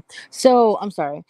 So just that okay, men expect women to we're supposed to hold each other accountable, right? Yeah. But when it comes to the men holding each other accountable, then it's just like, oh, well, we're just men. We can just do anything, or we can be friends with anyone, doesn't matter what their principles are. It's just crazy to me. Cause I'm just like, they say, oh well, women and men are different. I understand that, but in my mind, right, and especially we start talking about relationships, the man that I marry, our principles are going to have to be the same. Mm-hmm. Our spirituality, all that shit needs to align. Why? Because when I start pushing out babies and I want to teach my daughter or my son whatever, I like it shouldn't be one of those situations where I want me and my husband to be on the same page. I don't want it to be, oh well, mom believes in Buddha or whatever the hell, and then dad believes in I don't freaking know, some type of pagan. They call it equally yoked. Absolutely. Right, unequally yoked, exactly. So just that being said, Israel made a whole argument trying to say that, well, trying to compare it to football teams. Like he was saying, oh well, if us men, if I like this one bet football team and my other buddy doesn't like this other football team and we can all get along. Like, dude, it's not football. It's not the I same need them thing. to come up with analogies that are not so masculine when they describe women. Can you guys come up with other reference points that are not masculine every time you try to give us an analogy by where you're describing a woman? Why are we reaching for football analogies when we're describing women's behavior? I'm not understanding. Right. And then niggas want to know why, we sit there and we say, Iz is corny. Iz is a sweet guy, and he's not necessarily a corny person. It's just that he was married for so long, and it sounds like it. He was protected, as he should have been, from the world out here. He was married for a long time, and I understand that. Because even when my guy passed, what one of my homegirls told me? She said, listen, John, you have to understand, these bitches out here have been running through their vagina while you've been in this relationship for the past 4 years. They've been racking up bodies. You've been with one guy for the past 4 years. It's different out here now. It was very different. I was like, what is everybody doing out here? I went on a date with a guy from an app, and he smelled like curry. I swear. He smelled like curry, and I said, no, I can't do this. No, I can't. I can't go on a date, and then you lean in to try to kiss me, and it's just roti breath. I'm not doing that. So Let me ask you something about that too. Mhm. Because I know you said you smoke, but you're not the type of person like to walk around and just smell like heavily Oh like hell it, no! And I right? don't even smoke that much. Like considering, Okay. I probably smoke like twice a day, top of the morning, end of the day, and like whatever is lingering from the top of the morning might still be in my ashtray or whatever. But I don't really roll up all day. I have work to do. I do.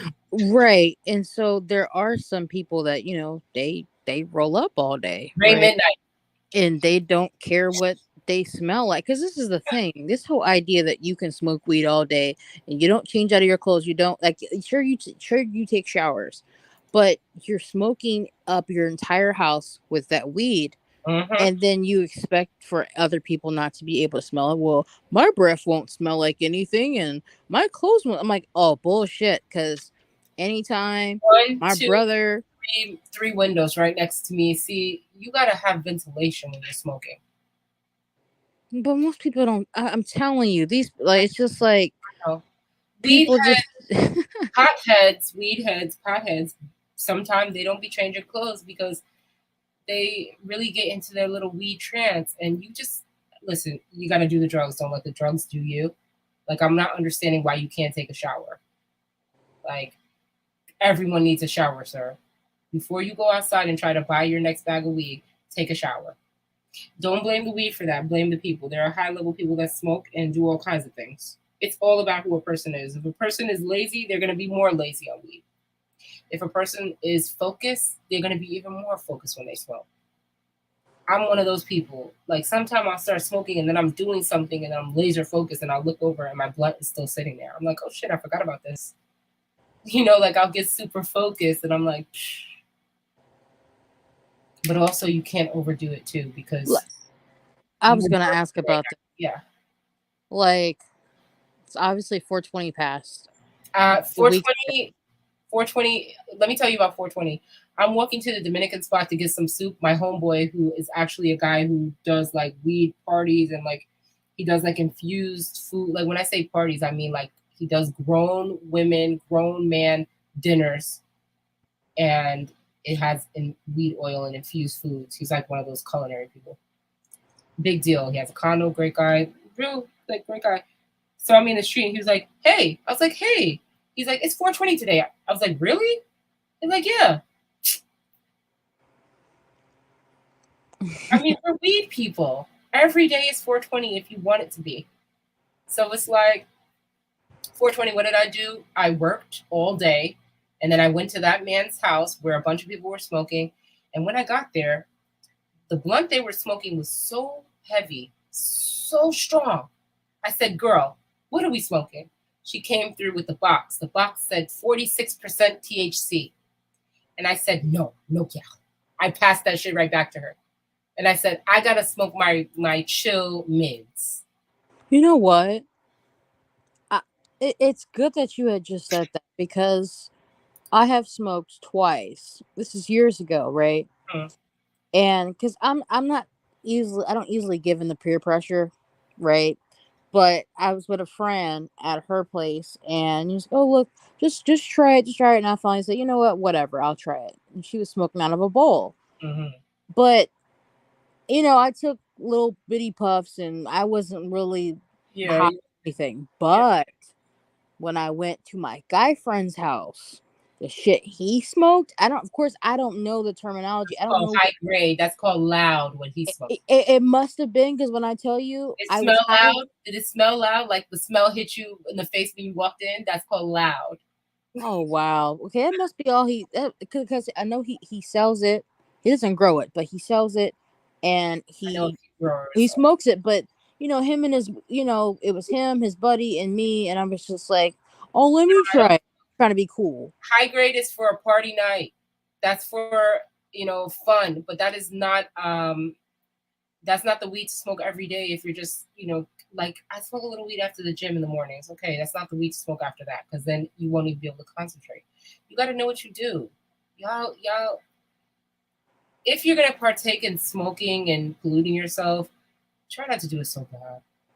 Well, yeah, and that's why like this was 2019, and one of the main reasons I said I would never smoke again. Well, 'cause I didn't like the burning sensation of my throat and this inhaling smoke. Damn, girl, Period. why your throat burning? You sucking it in like that? When I tell you, because I don't know how to smoke, so it's just like this is my second time smoking, mind you. I'm not a smoker, and I was just trying to be cool at the time. When I tell you I took 3 puffs, throat was on fire, and when I tell you I was high, I no joke. I always tell people this story. 24 hours, 24 hours. I had to call from work. When I tell you, you would have thought I took something else. You would You're have a thought I novice. popped some You're pills. a novice, but also you're a novice, but in 2020 and 2022, 23, even 2019, anything past 2000, 10, any of this weed now is the kind of weed now where even if you think you could smoke a little bit, it's not even like the weed you used to smoke. It is strong shit. Even my mom smoked it and she was like, damn, this is what you guys smoke? Like my mom and her girlfriend, we had them smoke for her 50th birthday, some weed. And my mom does other drugs. And she felt that the weed was stronger than the other drugs she does. So I just felt like That makes sense. That makes it's very sense. strong to the point where I have actually, it's so crazy that we're having this conversation. I smoked my last blunt during LAPEEF for a while, for the next few months. I always do this. I always take a break. I have to. You see, but that's the thing. You're too strong, y'all. I'm glad you're being honest. I'm glad you're a person who smokes I have that's being honest, because there's too many people out here that pretend that all weed's the same. Like there's many different strains from what I'm hearing, and there's a lot of different levels of shit. And like I said, there was no way. I am a sour for you smokers. I am a sour and GDP girl. I like strong, loud. I like loud, but manageable loud. That loud they have now, that runts and all that shit y'all smoke is too loud. I like good old sour, good old platinum, good old GDP. Anything else, don't come. Don't bring it. Don't, no. It's too much. Girl, and even my nerves nowadays, because I've smoked since I was like 13. I'm like one of those high performing people that smoked my whole life. My dad smoked everything. My mom. And I'm gonna let you know, there were times where I did it as a challenge, where I took 2 and 3 years not smoking. If you have the willpower, you can do it. I'm gonna do it today. I literally had one 6-7 hours ago during the peak, and I'm not having shit for the next couple of days. Do you know why I'm really doing it? I'm doing it because as we're getting older, we have less water being retained in our skin and in our dermis and epidermis. The more we smoke, the more we expose to it. And I'm just literally trying to stay looking young. Okay. I'm just glad you're being honest, because people, whenever they talk about aging and smoking, they only talk about cigarettes. They never talk about any other forms of smoke. There are people who literally smoke several blunts a day, and they look all day, every day, and they look like every day. Yeah. I for know years. I know when we look as smokers, when we look like we've been smoking a lot. For example, when our lips are The lips. and our The skin lips. is super dry. And I'm off that shit. Like my husband does not smoke. He is a God-fearing Jehovah's Witness man, and he is upright, and he don't even like it. But I told him yesterday, I was like, I think I'm gonna be taking a little break. He's like, see, let me tell you, I wanted to be telling you this, but I didn't want to tell you anything because I know you're a very, intelligent woman. I wanted you to come to this for yourself. And he's like, but sometimes don't smoke so much. And I said, I've actually pulled back quite a bit. And it's because I want my skin to be youthful looking. I want to maintain my youthful look. And I want to smoke for celebration. And it's not because I can't work during smoke, because I'm actually one of those people who can push through and I concentrate well with smoke. That's not the issue. It's all physical for me. It's literally my face, my skin, and even like sometimes my chest can feel tight because I put some tobacco in things. So sometimes I can feel a tightness in my chest. I'm getting older now. I'm not old yet, which means if I pull back a little bit, That doesn't mean I can't smoke sometimes when it's a party here and there or whatever for celebration. But I got married in December, Savage. It is one of those things where any habit has to die down as you get older. Do you understand what I'm saying? At least you're being honest, because there's some people, they 40, 50, 60 Nah. years old, and like you smoking all day, every day. So this is my mind. And my husband not gonna let me smoke while I'm pregnant. I had the conversation. I said, "Can I smoke out, the little pipe that I was given by my last fiance that he wanted me to smoke when I'm pregnant? It's cute too. It looks like in utero cover or something like that from that Nirvana album. Remember those colors and stuff? It's real cute. I like it. It's kind of psychedelic. I like it. But I said to him, I'm not planning on it. He's like, good, because I don't want you to. Because he knows weed is not as harmful, but at the same time, he doesn't really want that. And I understand him. He doesn't get mad that I smoke. He just wants me to be healthy about it. In moderation. Everything in moderation. Right. Smoke at the end of the week after you're done working. Smoke a little bit in the evening, not all day. I'm not an all-day person these days. I haven't been an all-day person since, I would say, 2016, 17, when I was managing those artists and we smoked all day. Now, would you say that someone who smokes all day, every day for 10, 20 years, do you think that's detrimental at all in any way, shape, or fashion they say it kills your brain cells, right? Do you think it's detrimental to the lungs, to any part of your body? Because when people say, "Oh, I can smoke weed, I can do whatever I want," and nothing will ever happen. I'm telling you it is. I'm telling you what I'm feeling. I'm feeling tightness in my chest sometimes when I smoke. I even feel weird heart things. And I think what it really is that nobody really just smokes weed. Most people have to add something with it.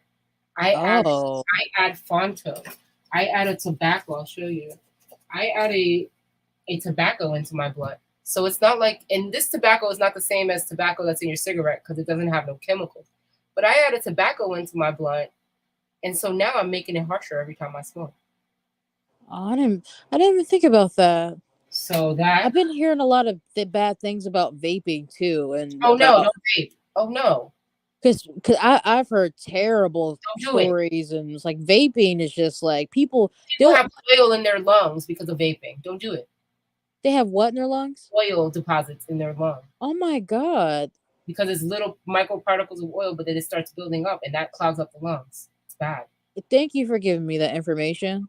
Because my little brother, he used to, there ain't no way to smoke weed but the Bob Marley way, okay? Papers or tobacco. But that's the thing, though. He wasn't vaping that. He was vaping nicotine. And I asked him, I said, I know, right? And mind you, like, look, I asked him, I was just like, okay, so why do you think you have to do this? Why are you doing this? Well, I don't know. I just started doing it. I'm just like, okay, and what is it? Oh, it's nicotine. It's like, why would you be? That's like, what? Why are you inhaling? And then the thing is, I know people who vape, they will literally suck on that thing all day, and it's all day. And it's a shit ton of smoke going into your body. I want to show you something.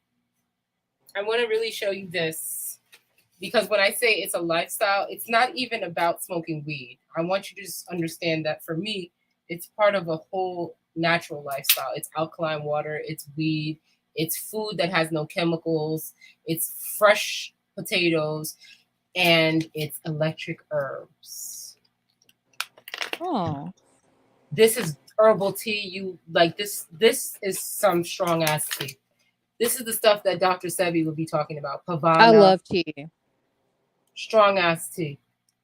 This stuff right here, like when I tell you I drink these teas and sometimes I'm higher than the weed, this is natural. This is cleaning my body out. What I'm saying is sometimes you can drink herbs and it will give you that same sensation of calmness. This one, it actually puts you to sleep and it calms you down real well. And then this one, I'm a person that sometimes I suffer from certain things, so I need to like clean out my body. And like if I'm having too much sugar in my blood, I'll drink this. Where'd you get it from? Amazon or? No. There's a store over here. It's in Bushwick. I walk to it from Bed-Stuy, so it's a little bit of like a half a mile walk. and it's called Alkaline Electrics, and it's wild-crafted Jamaican herbs. Come from Jamaica, most of the herbs. This one's from Jamaica. Some of them come from like other places in Central South America. Mostly it's Jamaican, and it's a Black-owned business too. So they bring the herbs, and everything is cleared through customs and packaged nicely. And when I tell you, like one of these little sticks is enough for like a strong-ass tea. And when I say go to sleep time, go to sleep time. It's called Jamaican Blue Vervain. And it's got the botanical name in the back. So the botanical name is Stachytarfeta jamancinus, girl. But this is how you stay alive. So it's not just about smoking weed. People think that it's all about smoking weed. Actually, it's about a herbal lifestyle. It's about smoking a little bit, drinking a little bit of herbs, washing your hair with a little bit of herbs, using herbs on your skin. It's a herbal lifestyle. So see, that makes more sense though, rather than let's just be high all day. And let's see. I'm still getting high, girl. Let's not make it seem like it's. Of course, we're high, but we're not doing it just to get high. We're doing it for relaxation. Right. Yes. And I don't even. You want to know something too? My guy that passed, he smoked, and then a couple of my friends smoked. My guy doesn't smoke now, and literally, I don't even smoke with anybody these days. I don't smoke with anybody. It's not a thing that I do. I like my homeboy that I went to for 420. He might be one of the only people in the neighborhood that I smoke around because that's literally his business. But like, you're not going to see me passing blunts and sitting around passing blunts. And I don't smoke with people. I don't want my mouth and your mouth and all that shit. No. That's something I've always thought about too. It's just like with just a bunch of random people you don't know. People are doing everything. Girl, I think the rules are different when you're a grown woman. Like once you grow up and you realize like I don't have to be in a group of people to be like, no, I could just be home, a sophisticated woman with my little blunt and my TV and my news. Literally, I'm over here doing my emails, I'm doing my YouTube thing, I'm smoking a little bit. I don't need a crowd, a crew. I'm not trying to prove anything to anyone. I do it for tranquility. Right. I do it for tranquility. People are still shocked when they find out that I smoke. They're like, Black Beauty, you smoke? I do, for tranquility. Mm-hmm. That's a fact. And let me tell you guys, like, you can get the same. Why is it going to be so easy for me to not smoke going forward? Because I've gotten into these herbs. Now I can get the same kind of tranquility because I would always say I'm a person that I don't sleep much. I sleep like 4 hours. And that's because I have a lot of energy naturally. I'm a sun person. Once I get in the sun, I have energy all day. I could be up until the next morning from now. And that's half the reason why I even smoke, because it puts me down, because I can go to sleep. But this is the real sleep medication. Jamaican vervain, blue vervain. This is the stuff that they used to write about in like Shakespeare, like the blue vervain that he would be like bringing to the woman to like sedate her. And like it used to have properties that would like sway her herbally, and she would be incensed with this herb and it would like keep her calm to the point where she could be influent, a calming agent. So it's very, very good, guys. And it's it's most certainly not something you're just going to be drinking like regular tea. No, it's regular tea, but the thing is, because it's in its wild form, you can't just take a tea bag and throw it in. You're gonna have to boil this tea how your grandma boiled tea. Put this in, put a couple of these. I only put 2 or 3 of these sticks, maybe one of those thing with about 3 cups of water. Boil it down, becomes about 2 cups, and then I got 2 cups of tea. Drink a cup and put the other in a mason jar. That's how you gotta do it. Okay. And always, if you're drinking wild crafted tea, never sweeten with anything that's inorganic. So if you are going to sweeten, and I sweeten a little bit with organic honey or agave if you have agave and you prefer that. But this is stuff where you have to boil it. Like, for example, it says bring 8 to 12 ounces of water. I say do more than that because this is very strong. The first time I followed their direction, it was so strong I had to call my husband because I was like, damn, I'm tingling. He was like, you put more water in the tea. Okay, fine.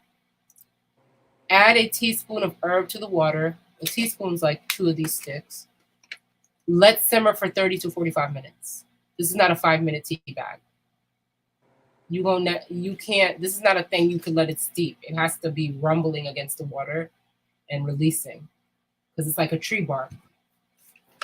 So this is how you stay. Trust me, I'm healthier than I've ever been. Blessed. Thank God for these herbs. I swear.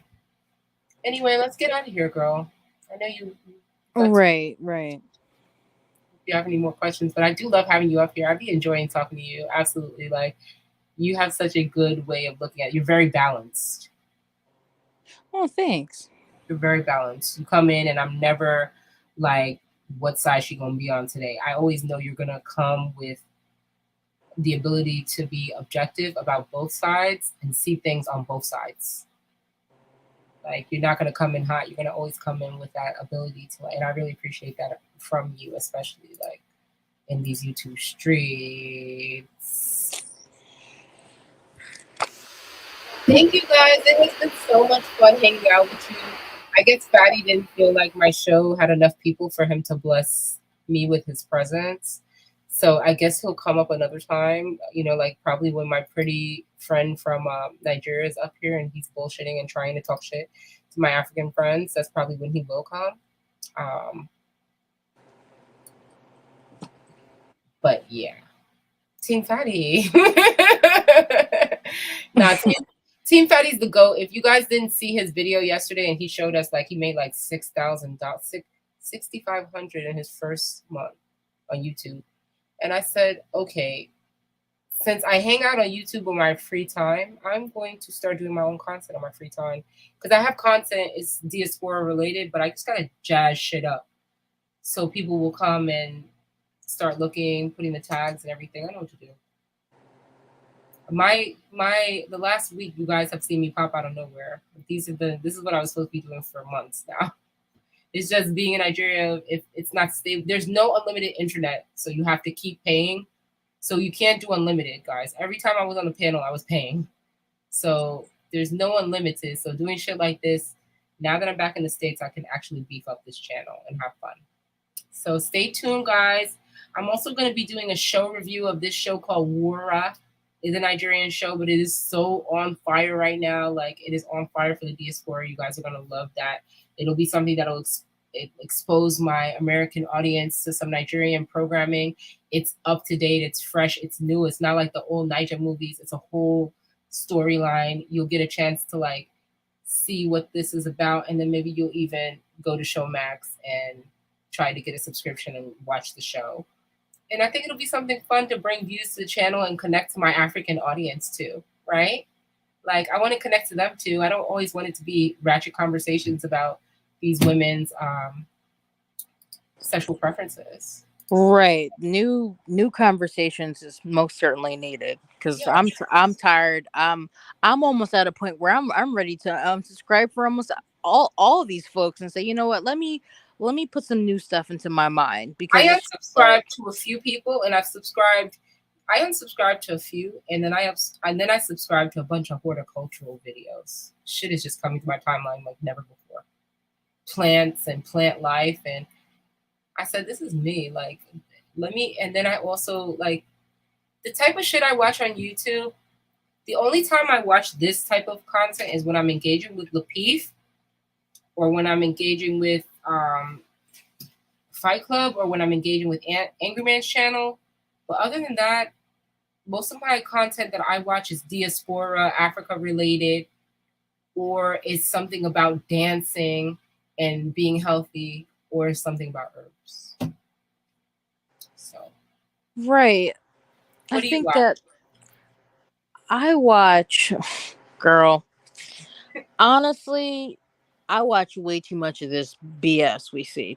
If I'm being honest, like stuff I used to watch, like every blue moon, I might get recommended some family YouTuber. I'm like, oh, your kids are cute, but I'm not really hung up on the family YouTuber stuff as much anymore. I like the videos I really like the most.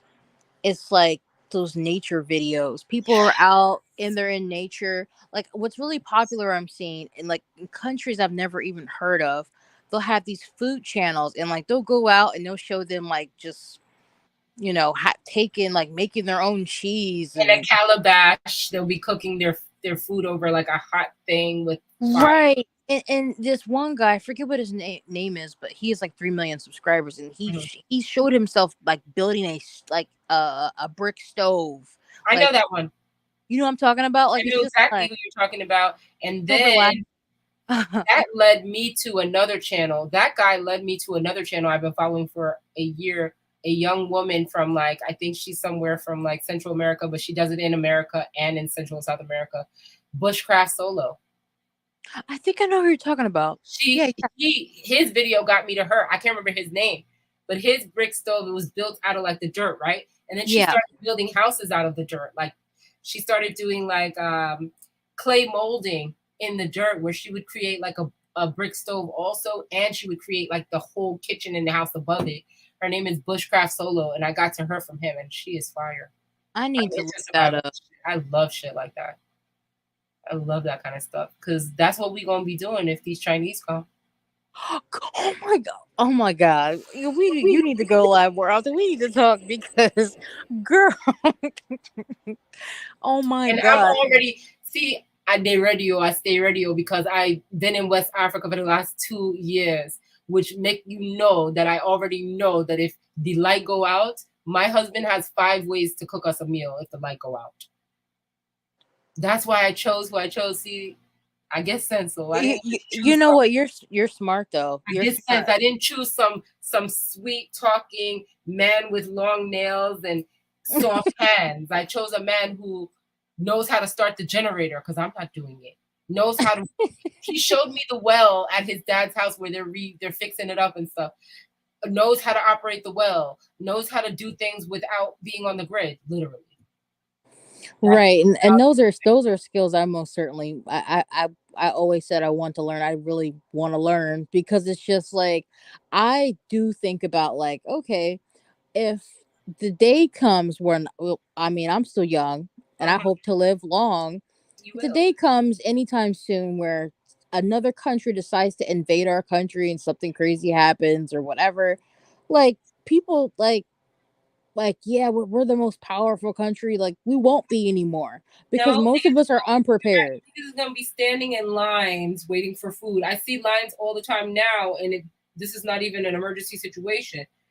It's from these food pantries and things, which is nothing wrong with that. I support it. I've donated to the pantry. There's times I've even gone to the fucking pantry. I'm not gonna lie to you. I've been before. We've all been in that situation. But what I'm saying is, now imagine when you're not the only person going to the pantry. And it's not just a couple grandmas and yourself, because I've never had welfare. So listen, if I need something extra, I might go to the pantry. My grandma told me don't be too uppity to the point where if you need something, you go get that shit. Listen, let me tell you something. If you think the pantry lines are long now, what's going to happen when the pantries aren't even getting enough donations? People going to be coming in your house. They know you work from home. They know you get money in your cash. Exactly. There will be a lot of people robbing. You're on the same level mentally. These people think they're going to be safe. I will be safer in Ogun State with my husband in his family's house, where people are used to being poor already. They're already used to it. They're already slaughtering their own food. They already not to say it's a good thing, but they built houses in beautiful estates, even though despite being poor. These are people that are not going to be complaining when the grid goes down. The grid goes down every other day for them already. They have generators. I'm thinking about an entitled Black American person who is going to see me going to the corner store and know I have money and is going to try to extort me for my money because they ain't getting no welfare check. You're not lying. You're not lying. I need people to get weapons, and I need them to get their food, or I could show you storage of food. I do that. As a West Indian, I always get an extra bag of rice. I don't even eat rice like that. But extra bag of rice, extra bag of dried beans, extra canned. Because you never know. You never know, and those two things are so cheap. Mm-hmm. They're so cheap to come across. Mm-hmm. Like, I made this joke recently where I said, we're all going to be building huts in a minute. Bushcraft Solo is going to be your teacher. That's why I watch her. Listen, I watched Bushcraft Solo for like a whole month when I first got to Nigeria, because I was just trying to. This is before I got to LAPEEF. Actually, I found out from LAPEEF when I first got to Nigeria. After the bushcraft solo stuff, I was watching those videos, and then I don't know how I ran into LAPEEF. I think I ran into Anton, and then I was like, oh, then I ran into LAPEEF. But I could literally, because I went to LaGuardia for fine. I went to LaGuardia High School for fine art. I can stone carve and chisel. Everything that bushcraft solo did, it'll be work, but I could replicate that shit. I could create that brick oven, and all you have to do is carve out, boom, boom, boom, then lay the clay, then really cement the clay down, let the sun cook the clay down. I could make that shit too. So See, I just subscribed to her channel. I'm mhm. about to be watching this shit because I'm You just see it? Isn't she so fly? yes, like Like Laura girl, Croft or something. Like knowing how to survive that way, and it's crazy because it's a woman. Usually, it's some man out there. mhm, It's just like her having that type of knowledge. I'm just mhm. like people like them. They're going to be living it up once They gonna shit be goes all, crazy. my husband's one of those types. He is a person that could live. He gonna be living. That's why I chose, like, listen, when somebody asked me on Trigger Mics, they're like, well, what would it cost for me to, like, a person, to date you, being that you're a scrum master? What kind of money would you have to make? I said, I'm not even thinking about money these days because money don't really have no consequence now. Everybody has money and it's everywhere. I'm not worried about money. I'm worried about when the grid goes down. What is he going to do? I want to know if when the grid goes down, do you know how to get the feces out of my toilet? Do you know how to dig a ditch where I could take a proper shit? This is raw shit, but it's true. It's raw, but it's real. And the facts are that most Americans, including the men, they don't know how to because we're so privileged. We Okay, are we're very so privileged and pacified. It's actually So debilitating how privileged we are. it is, and honestly, like I'm just gonna say it. Like some of these other countries, they see how vulnerable we are. Oh yeah. Like they see it. It's so easy. Mm-hmm. Like I'm just like a lot of stuff that I understand the relationship conversations, but to be honest, at the end of the day, a lot of this shit we've already talked about it. It's a done deal. Let's talk about more serious shit because when this grid goes down, there will be no YouTube. Okay. I think about this. I think about this sometime. I think, damn, if this shit went down, I would miss a few of you guys. I would miss seeing you guys. Knowing that the world is okay, to the point where we have electricity, to the point where we have internet, where I could be online with you guys. I would miss this. I would be like, damn, we took this shit for granted, but like I miss that shit. Right. I mean, I would miss with somebody. Like, don't be afraid if you really fuck with somebody out here. Like people that I really fuck with, there's a couple, they have my number. For real. There's a couple of us that we have each other's number. And like a couple people that I said, listen, you're gonna see me on the other side of shit don't go right here. Call me. I'll be in Nigeria just like you and your family. So it's like, trust me, that made some of the best African connections off of this YouTube. Because the Africans are serious. They exchange numbers and they're dead ass serious. And they hit you up when they get to Lagos too. Black Beauty, I'm in Lagos, etc., etc. They're real because they know what it is. If shit goes left, we need to be fuck a phone. You're not gonna have no WhatsApp. Right. That's why I told my husband I need you here ASAP because he had to get captured, which is his video and his picture for visa that happened on Wednesday. And something was wrong where something was spelled wrong, but they were just bullshitting. So we have to just make sure that we stay on top of it. Because what I would hate for something to happen while we're split up from each other. Because shit is going fast in this world. So I need him to get here ASAP. And I need them to move on his visa and shit immediately. So right. God forbid something went down and I can't speak to him on WhatsApp. That makes sense. And see, these are the more serious conversations that the average person is not able to have. And because they aren't, it's so scary. Like, yeah, but the thing is, it's like to be prepared for the worst is most certainly important. We can't just sit back, kick our feet up, and pretend like no type of wars or nothing's ever going to happen to us Americans. You know what? And having that type of mindset is why, in my personal opinion, I'm not wishing for anything to happen to our country. I don't know how long our country's going to be upheld. I don't know if it'll be upheld that much longer. It's because everybody just thinks that shit's peaches and cream, and we start talking like how we're talking, and you're just You're just trying to scare everybody and fear monger. Like, come on, that's man. why that's the reason why the conversation. Listen, this is the reason why the conversations about this stuff they get overlooked because it's too tough. And when people want to have these conversations, everyone is on edge because they know it pretty much is happening right now. We're up here having luxurious conversations. People don't have time for this level of conversation in other places.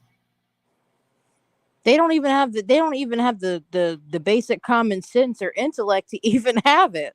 Because exactly. You start talking about this stuff, and I was talking about this stuff when I was a lot younger. People look at you like you're fucking crazy, like you like I'm an alien or some shit. Exactly. It's just like, I mean, this is shit I think about. The stuff I've always thought about. I'm just like, I think to get around like-minded people, especially when we start talking about marrying somebody, I have to marry someone who has some survival skills. Right, survival skills, and someone I can look up to, and that's obviously going to lead me. I want a man. I don't want another woman. You know, if shit hits the fan, I don't want him to be looking to me as if I have all the fucking answers. Nope. As if I'm supposed to lead him.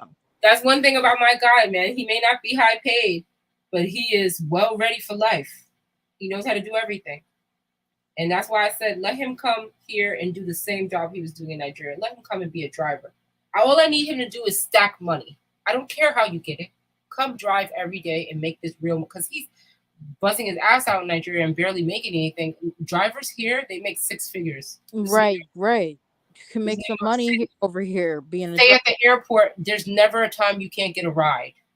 Uber and Lyft, they make money here. Send their kids to college here. He'll be making same kind of what I make, and even if he don't make same, he'll still make 80,000 is good. 60,000 is good. That's low for drivers out here. Drivers be making 100,000, 120. So it's like, and you know something though, just with us talking about this, it just goes to show you just proved, and you put your husband in this great light too, right? It's just who you chose to marry. It just goes to show that some of us women, we don't just want a man for a check or just the money. It's deeper than that. It's money too, but it's deeper right. than that. It's way deeper because it's all of it. It's not just money. What can he do with his hands? If shit hits like it doesn't even have to be if shit hits the fan. Just what it like? Can he build something? Like all that shit matters at the end of the day. So when people pretend like it doesn't, it's just like y'all not really thinking about the whole picture. All y'all thinking about is cashing that check. That's it. And then after that, he can't do nothing. So you got to spend half that check to employ another man to do something for you, because he can't do it. Right. Because you got to get it done. So you got to pay another man now with the money that you got from him. Exactly. And knowing how to put up a cabinet. He should be knowing how to sand the wooden floor. He should be knowing how to do these things. I think those skills, I most certainly think the skills that men used to have across the board are important things that I think that men that should be more so reinforced for all men to just know in general.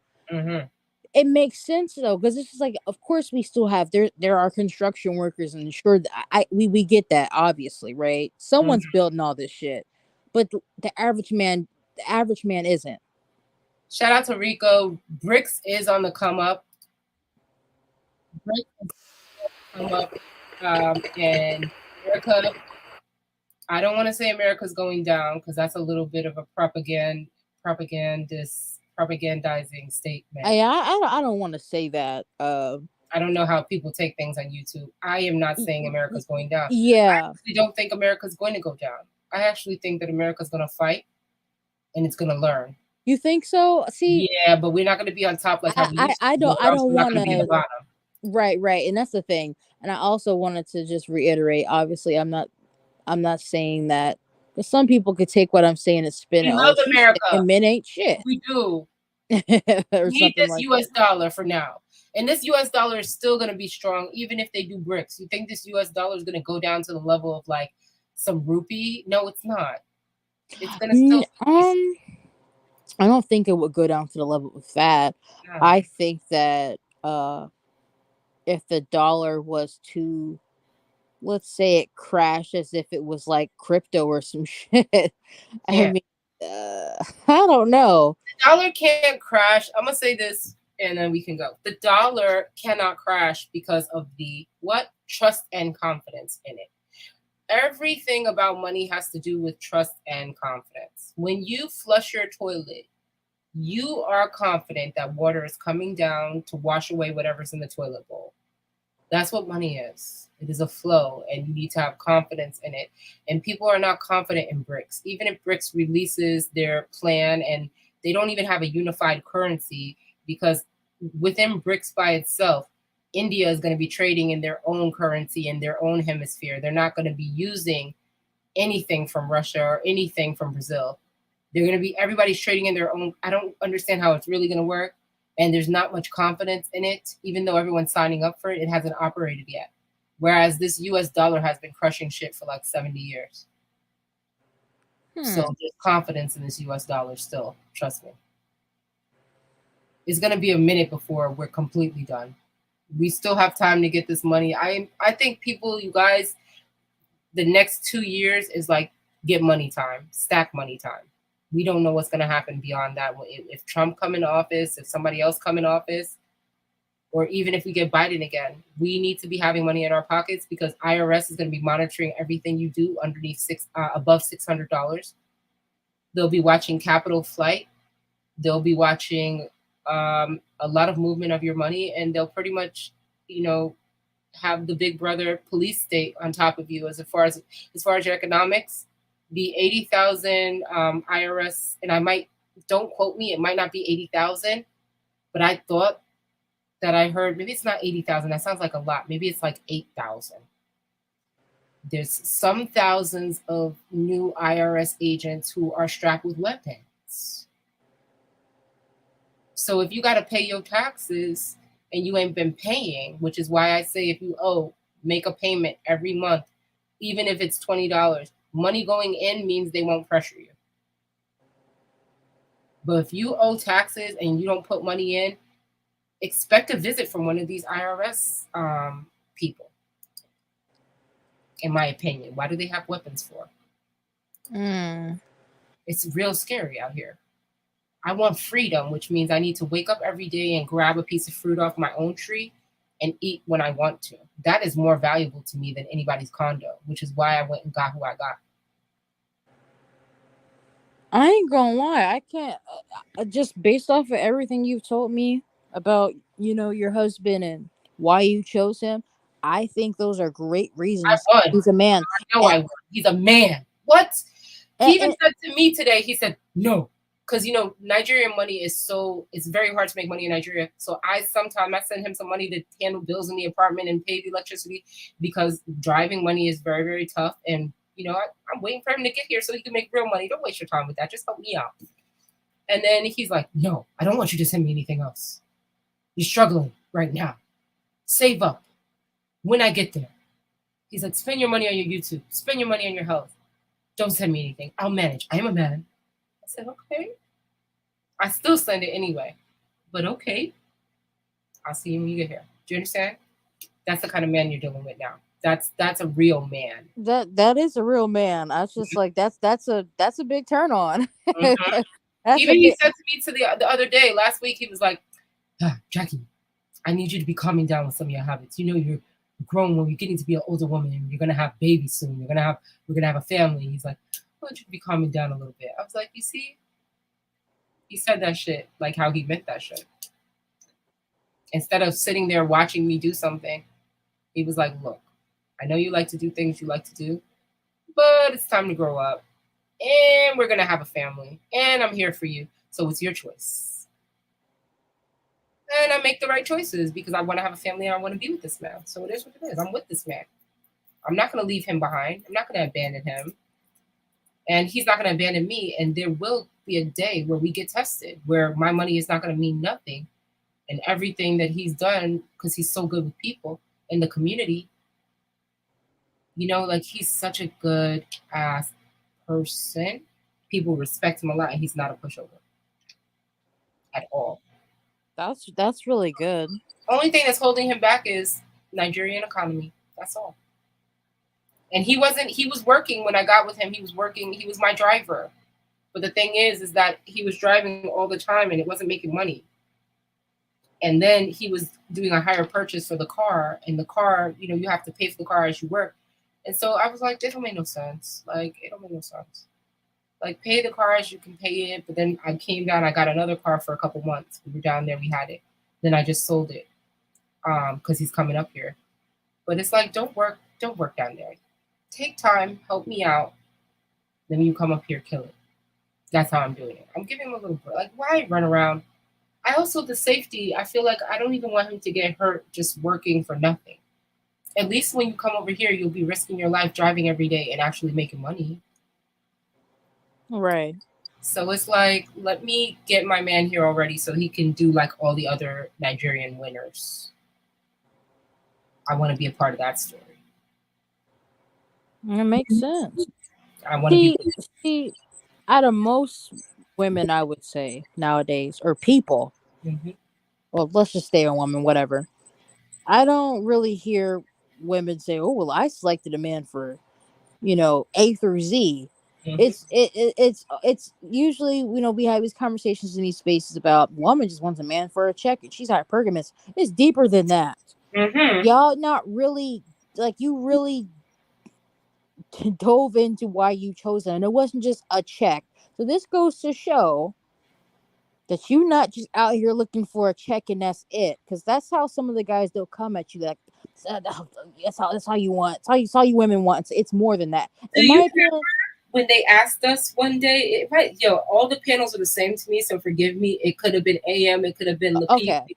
But somebody asked all the women, and I was on the panel, they were like, which one? And they made us all go around on the panel. They were like, which one is more important? Oh, I think it was AM's channel. The day that when Israel and all of us were on Israel's channel the first time, all of us. He asked Israel asked, what's more important, the provision or the protection? And all of us said protection. I think I heard that too. That's what AM was on the channel, but it was when Israel first came around and we were all on his channel. Ari and Nicole was up there. I thought you might have been up there too, off camera. I might have. I don't remember. I might have. And then it was like, everybody said protection. Dead ass. Like 5 women were like, protection. You know why? Because we're getting money easy, and we start to realize that money really have no place in society. I need a man who can protect me while I go to fetch my water in the morning. You know something too, though, is people don't realize that provision, many things go into provision. Yes. Provision and protection can be like intertwined in a way. Yes, they are. It's exactly. So when they try to separate them, it's just like you realize, like, for example, provision. Like when we're talking about, having a plan for the worst, right? We see how the world is, and being proactive, right? It's just like one way that a man could protect me is by for example, let's just be real basic here. Having some type of decent food and water supply if something happens.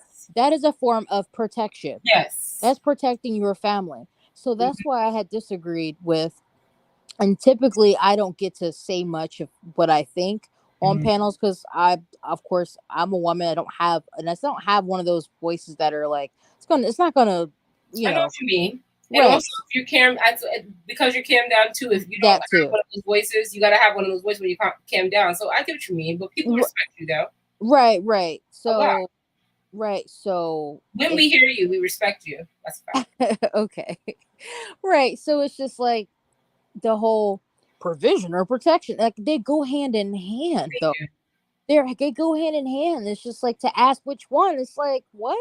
You gotta protect my belly by providing this food. You gotta protect my livelihood by providing this house, my children as well. Right. And they try to make it seem like it's just there isn't any deeper, like, I feel like a lot of these conversations, or I shouldn't say I feel, right, whatever, I don't care right now. It's just like a lot of these conversations are really surface level. Y'all say, let's get into the meat. Let's dive. Y'all ain't diving into shit. Y'all They all didn't saying dive into no meat. I heard that and I was like, where's the meat? right. It's It's just the same like shit. right, because I'm just like a lot of y'all saying the same thing, and y'all all everyone wants to make a YouTube channel and say the same shit, right? This I know. whole idea that And women, that's why I'm really, really, really trying hard. Like as I work on this, I'm doing different things like fashion and stuff that women do that we enjoy. Like it can't all be about these guys. We need to have fun still. We can cut up, but we need to be doing other things. Like right? Because I will say, uh, it can wear you down if you most certainly you're listening to a bunch of negativity all the time. It can wear you down because it's just like people. Oh, well, you don't have a strong mind. It's just like you have to protect your mind. oh yes. You have to protect your mind. This idea that you're just so strong in the mind and nothing will ever happen to you, bullshit. Because guess what? We have TVs and radio stations, and people are easily influenced. That's another thing he brought up too. Israel said some shit like women only women can be influenced. Men, we just. It's just like, what are you talking about? It's just Sometimes like, he says silly things, and I wonder, like, this man, I know he knows how to make money and stuff, but like, this just shows you everybody's not perfect. right, So some exactly. shit he says is silly. Right, so you should I not say be it's choosing a man outlandish. solely based off of some fucking money. No. That's what that just goes to show. It's just like whether a man makes 50K or 500K. Obviously, there's a giant difference there, but you It's should because not be Israel is choosing a it. money guy. Israel is a guy who probably did well most of his life. He's a money kind of guy chasing money all the time. But what he has to understand is when it's time to do things in your house, you got to go pay that nigga who knows how to do them. You don't know how to do any of this stuff in your house. You don't know how to do certain things on your lawn. You don't know those things. So now you have to pay a man who has skills, those skilled workers. You still have to come out of your pocket to pay them. So like, who's the better man? Uh-oh. Cause it's just like, I will say this though. Like this we had my mom's house recently got new doors in the entire house, right? Nice. And The entire house. Like she changed every bedroom door. yeah, it's just it was the original doors in the house. Mhm. And well, we didn't need like the front door. She had replaced that years ago. I'm thinking bedroom doors and stuff. Right, the bedroom doors, all that stuff, right? So of course we don't know how to put doors in, right? But guess who typically knows how to do all those things? Like everything in the house, Mexicans. Mm-hmm. They Mexicans. Like I'm not gonna sit here and lie, right? Because he he can build decks. He can pretty much they'll tell you, oh, I can do everything. I'm gonna be honest. That shit is a turn on. It is. It's a turn on. Like, hold on, what? You can do what? The guy I was dealing with for the last couple of years, literally, like, we weren't having much sex because he was having like ED problems because of drinking. He really destroyed his sexual organs because of drinking. But when I tell you, even though this guy drinks, he gets up every day and he works on a house every day, and he's an immigrant and he doesn't have no welfare or nothing. He gets up and he's a real hustler. That's why I hate that he drinks. His habit has gotten the best of him, but he still works every day. He's very functional. I'm just saying that the reason why I'm not with that guy is because he's drunk, and I don't want to be with anyone who has habits because I have habits. Right. So that's another thing. So at the end of the day, it's like, but that man, he's Saint Lucian. He's a black Saint Lucian. He's been here for 17 years already, and he's very good at that shit. He could build a house from scratch in Africa, in the Caribbean, in Canada. He did most of his work in Connecticut, is where he did most of his learning. So he knew some things when he came up here, but most of his learning was done in Connecticut, so he knows how to do things proper way. And so people like that are going to be valuable whether they have a habit or not. Very valuable. I still call that's my whole boy. I still call him. He does everything. These walls used to be kind of like old school brownstone walls. These are reinforced now. It's got soundproof vinyl because this is a recording studio in my house. It's got soundproof vinyl. He made these soundboards. He made them. I just put the material over them. He made the soundboards. Very talented. One of my friends called called me. She opened up a studio out in Sunset, and he built a whole like mock courtroom for the video shoot. Like, yo, this man is official. Like, but sometimes you gotta walk away from a person because their habits will kill them. Like I walked by, it's so crazy. Earlier today, I'm walking in the supermarket and I'm like, who's this person stumbling? It's late. It's like 8:30 and it's dark, but it's not late enough for me to be scared. It's New York City. 8:30 is not that late. I'm going up the block and somebody's like wobbling up the block and he's skinny, tall, skinny, but he's a little bit drunk. And I'm like, who's this person? I look up, there it is. My drunk homeboy. He was so fucked up that he looked me in the face and didn't even notice it was me. I kept walking like I didn't see him because he has allowed his habit to get the best of him, and that is a hardworking man. You see what I'm saying? Yeah. So sometimes we don't even have that conversation. What if you do have a hardworking man, and he's actually a good person, and actually has money? Like I ask him for money, and he'll 800 here, 600. He be having money, be able to just take care of you whenever you need something. But guess what? Drinks like a fish, and then when he drinks, talks a lot of shit too. See, that's the thing. I can't you just drink and knock out? Mm. But you see, that's why I had to say to myself, that won't work anymore. And now I'm gonna get my man from Africa. I got a man who is clean as fuck. He don't smoke, he don't drink, he loves God. He's only been with, I'm his second woman, and I believe him. He's a Jehovah's Witness, a high status in his JW Temple or Kingdom Hall. And he literally, the reason why he would have never even been with me if things would have worked out with his wifey. What happened was she was heavy set. He married her. It was an arranged kind of thing by the church. And he really found a way to try to love her. And they loved each other for a while. They had a good time, but she never gave him any kids. And she's older too. So like if he's 41, she's like 46 now. Oh. Yeah. So I felt like she was just wasting his time. And I felt like if I don't grab him, somebody else will. No kids, 41, no kids, great body, and like just so clean, so healthy. I'm his second sexual partner. He was never planning on, he lost his virginity at 33 when he got married to her.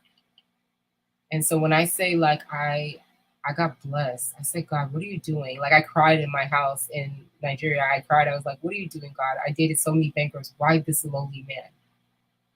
And then when I talked to Aaron O about it, and he gave me advice. And then when I started to really analyze it, I'm like, this man is not lowly at all.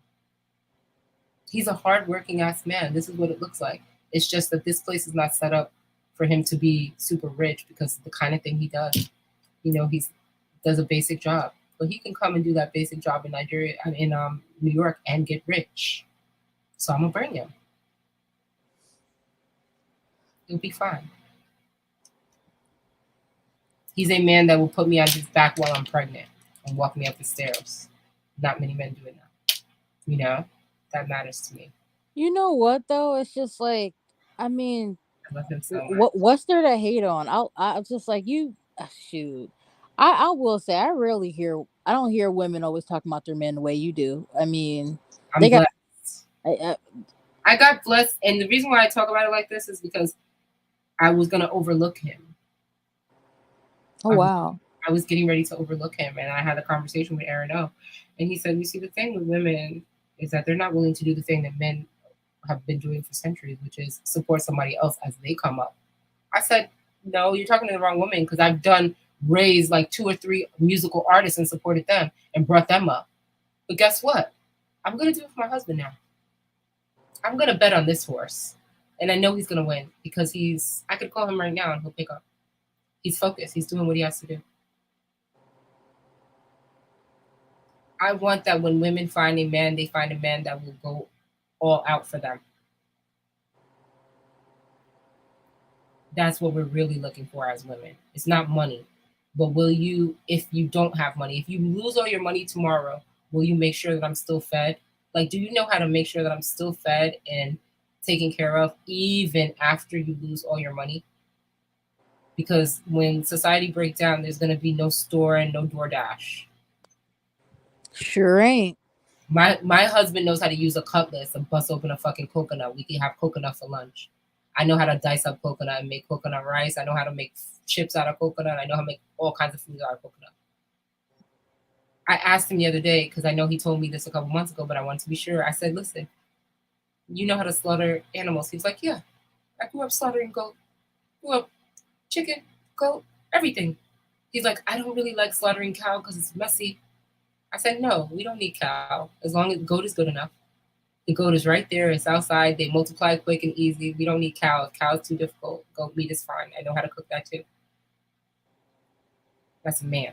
Girl, that just Man. yeah, you got the hookup. Let's just say that. I'm really glad The you only recognize. problem is, and it's not a problem for me because I grew up, around a lot of different types of people, all kinds of weird ass Polish accents and different shit. So why should this piss me off? But the ordinary American girl is gonna listen to how he talks and she's gonna say he talks funny. And that's stupid because It is stupid. what are you fucking talking about? He speaks like how everybody speaks where he's from. He's not from here. I speak funny. A black person that sounds like a fucking white English person. A Negropean. I speak funny. In fact. Right. I'm supposed to be speaking how they speak. I speak like a Negropean. I sound funny. So you have to, it's a mindset, girl. It's a whole flipping. Everything they taught you is upside down in this country. I don't care how he speaks. He's a good man. Even sometimes he stutters when he gets excited. And I think it's so cute because I'm the smart one in the relationship, but he's the brawn in the relationship. Odogu, he is a man in the relationship. Even though I'm the smart one, I come up with like the get money plans and stuff, but they never work out. He has to always make them work. Even when we were doing the Airbnb, they didn't like my little American attitude, so they almost didn't give me the apartment. He had to go and tell them they were giving me the place. Oh, so wow. They almost didn't give it to me because I just felt like I was too entitled. And they didn't like the fact I was trying to get 2 apartments in one building so I could do Airbnb. They didn't know I was doing Airbnb. But they didn't like how entitled I was coming off. And I really wasn't. I was actually just speaking directly. But what you have to know in Nigeria is only men can speak directly. Oh. You can speak directly if you're a man. And even then you can't speak. You got to know your class.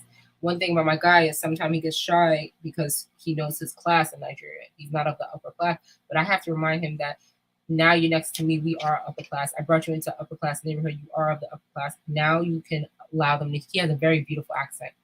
He speaks proper English. He just has an accent. People here would think that he sounds funny and they would overlook him. And then they would be overlooking a great guy while they're chasing that tall guy that done slept with like 5 girls this week. My man's only been with one other woman besides me. That sold me. And see, that's another thing. I know you clean. Listen, girl, when I go down on my man, I'd be like, this shit tastes like chocolate. It's clean. This they don't know about this kind of cleanliness in the West. Even I don't have that little bit of amount of partners. I don't have a lot of partners. He is my 9th partner. But girl, when I say, like, I have not met a man who's only, he loves sex, but he's not a person who's focused on sex. He loves God. So now I understand what they mean when they say that he must submit himself to God and you submit to him, because a man that loves God is not fucking everything. A man that loves God is not abandoning his wife and children. He follows the book and he knows what's in it. So I think loss of religion in this country has really fucked us up family-wise. I'm not saying it's about one particular religion. I don't care if you're Christian, Catholic. My man is Jehovah's Witness. He's the guy that walks around with the watchtower sometime when he was younger, you know? His mom sits outside in the little village with her watchtower. But good ass people. His sister put me under her wing when she met me. She has already told me, like, when you're ready, whenever you're ready, I'll come and watch your kids. No problem. I don't have any sisters. I got a husband and I got his sister and I got 2 brothers. One of them is in the UK with his family. The other one is in the north of Nigeria. And I got a mom. She likes me. That's so sweet.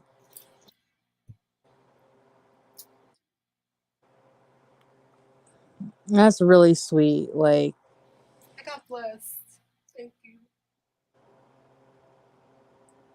you got the hookup, girl. I got blessed. For me, it was different. When I chose him, it was different. Like, I don't have brothers and sisters. I think if you're an only woman, like, I feel bad for Ebony K. Williams. Like, go get yourself somebody. Don't be alone. That shit is trash. Such a beautiful woman. What's wrong with her? Bitch, go get yourself a man and stop bullshitting. I don't care who he is. Get somebody You that right. when you hurt yourself in the bathroom can come and pick you up off the bathroom floor. Help you. You know, when you're too tired to do something, they could do something for you. It's about having a companion. They don't want companions. They want to talk about companions, but they don't know how to be companions. That's the problem. Women here don't know how to be companions. It's not about money, because you could have all the money and a woman will still reject you here, because they actually, a lot of women here want to be alone. The only reason why I'm not like that is because I don't have no brothers and sisters. I know the value of a relationship. Do you get me, Leaked? Right. I get Girl, it. sometimes I'm in this house and I smoke a little bit and I feel a little something in my chest and I call my husband and I'm like, fuck it, when are you going to be here? Because I'm not going to die by myself, bro. Nah. No. So that's really why I'm going to talk all the shit I want to talk on these panels, but I'm going to make the choice that protects me as a woman. Someone who could dial 911 and put me in a car if something bad happens to me in my apartment or something.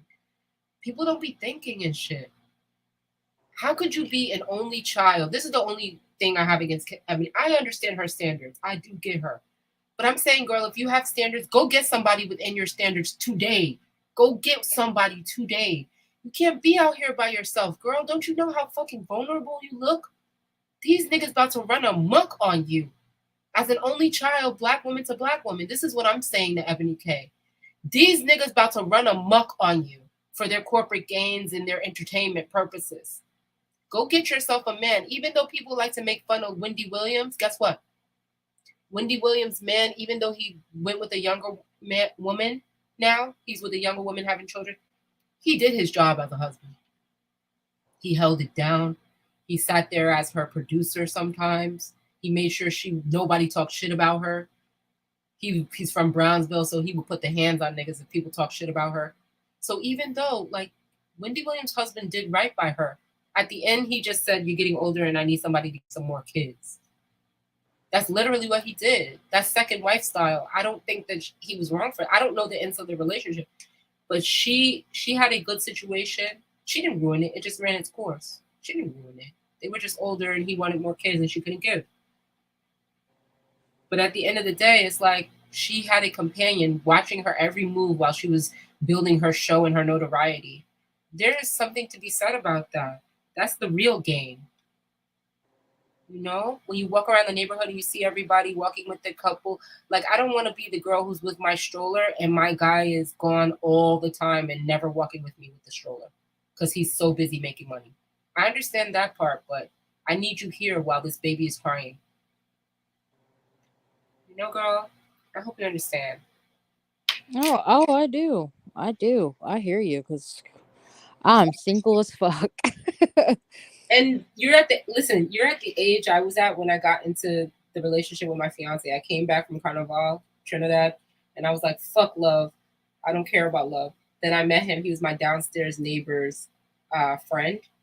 And then it was just on from that July 4th on. And we were together from that July 4th every single day. And what I will say is, like, you just need to find a person who you vibe with and just rock with them. You're at the age now where the next man you find will probably be your guy for a while. You're at the age now where long-term relationship is the game. 2-3 years, whatever. Don't spend more than 2 years with a man without him talking about marrying you. Oh no, trust, girl. You should be talking about it within a year, actually. In fact, this ring that I'm wearing, it's white gold and diamonds, heart-shaped ring. It was the first gift that he gave me. It was my Valentine's gift. Like, let's say we got together in July, so my birthday came. He gave me some birthday gifts. That's October, and then some Christmas gifts. Yeah, but then by that February, he was giving me this promise ring, and he was like, "I'm pretty much gonna marry you, but just for now, I'll wear this one." And then when he passed, it's so crazy. His boy was like, "Yo, you know, he was here last week, talking about how he was getting ready to buy a ring and shit last week." I was like, "I know." And he left me $40,000. He what? He left me $40,000. It's gone Wow. now. That was back in 20. That was a while, some years back. Okay. But the point is that had nobody never had left me nothing. So I know how to pick a good man. Trust me. Of all colors, he was white. This one's black. The other one was Haitian, real black. So it don't even matter. I know how to pick a good man. There's something in his energy that says I want to love you and I want to take care of you. And if I don't get that, that's what it is. If I don't get the energy that says I want to love you and take care of you and hold you like you're a porcelain doll, if I don't get that kind of energy from a man, I pretty much know he don't fuck with me like that. I know he don't like me. If he doesn't have that vibe where he's like, I'm gonna protect you forever and hold you forever, if you don't give that energy, I know it's for the play. Mm. Anyway, girl, let me get off this. Sunlight is coming up. Man, I didn't expect 4 hours. That's what I wanted. Yes. All right. Yo, thank you, Leaked. Always up in here. I gave you your wrench. Yes, I did. Love you guys for coming and hanging out with me. We're about to get monetized in a couple weeks. We're gonna be doing this for a while. You know, I supported everybody else's channel. I said on everybody else's channel. Time for people to support me. And it may not be them. I'm happy for whoever it is. Everyone who came through. Leaked, Rico, Esso Hopeful, Little King, Black Beauty, SD, Savage. Who else? Y'all just lit up the chat tonight. Oh my goodness. Oh my God. Thank you guys. Dragonfly Jones, my boy. Daryl Long, of course, the GOAT. Daryl Long is always the first person in my lives. That's a fact. He's always right there, like, waiting for me. Like, yo, you wouldn't lie. Thank you, Daryl Long, for doing that. I know he was tired of talking about, because one thing about Daryl is he likes women, but he's a man too, meaning that he don't want to really be talking to us all day. That's the truth. That's one thing I learned from him. You know, you learned that too about Daryl? Yeah. He likes women and he likes black women, yes. But after a certain, you could see the look on his face when he's like, fuck it, I don't want to be talking to y'all bitches no more. Well, yeah, which is understandable, right? Right, he's a man. He's not, and then he's not a gay man. So he's not a gay man. He's a straight ass man, and he really Right. just be up here trying to show his love. He don't really be trying to engage us in no real deep conversation. Right.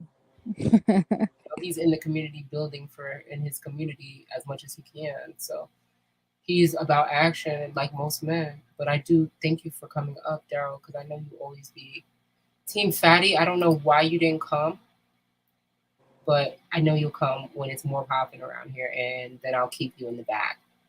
Who knows? Maybe he got sidetracked. No, I think he's probably just tired. I'll be honest. He sounded like he was. I was watching all his shows. While I'm watching his show, I'm working. I'm just like, yo, he got energy. So I know he's tired, you know? 10 Right. o'clock in the morning over there. He's probably just getting up, and he's probably not planning on doing much today until later. So I will be at Fatty's show, though. I'm not getting on the panel until Black Dawn asked me to do an interview, but I kind of like shut it down, but not in a bad way. But I think what I'll do is I'll tell him if he wants to do that interview, he can come and bring some of those people to my channel and do the interview over here. He can take some of the footage back, but it'll have to be over here.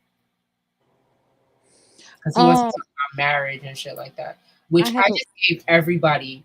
You see, I just gave everybody the details on the marriage, so I don't even need to give him an interview. Go watch the stream. I think we had a great conversation. Like we did. I This think is a great combo. And that's the thing too. I one of the things that I I don't typically like to come up on panels. Honestly, if I really add up all the times I've been on panels, it hasn't been that much, right? Mhm. And so people always ask, "Oh, you used to go on panels?" Where I'm like, "Yeah, but it's just like it takes a lot of energy out of you, and sometimes you don't have the you don't have I don't know, just me. I don't You don't have have the it mental fortitude every day. right, right.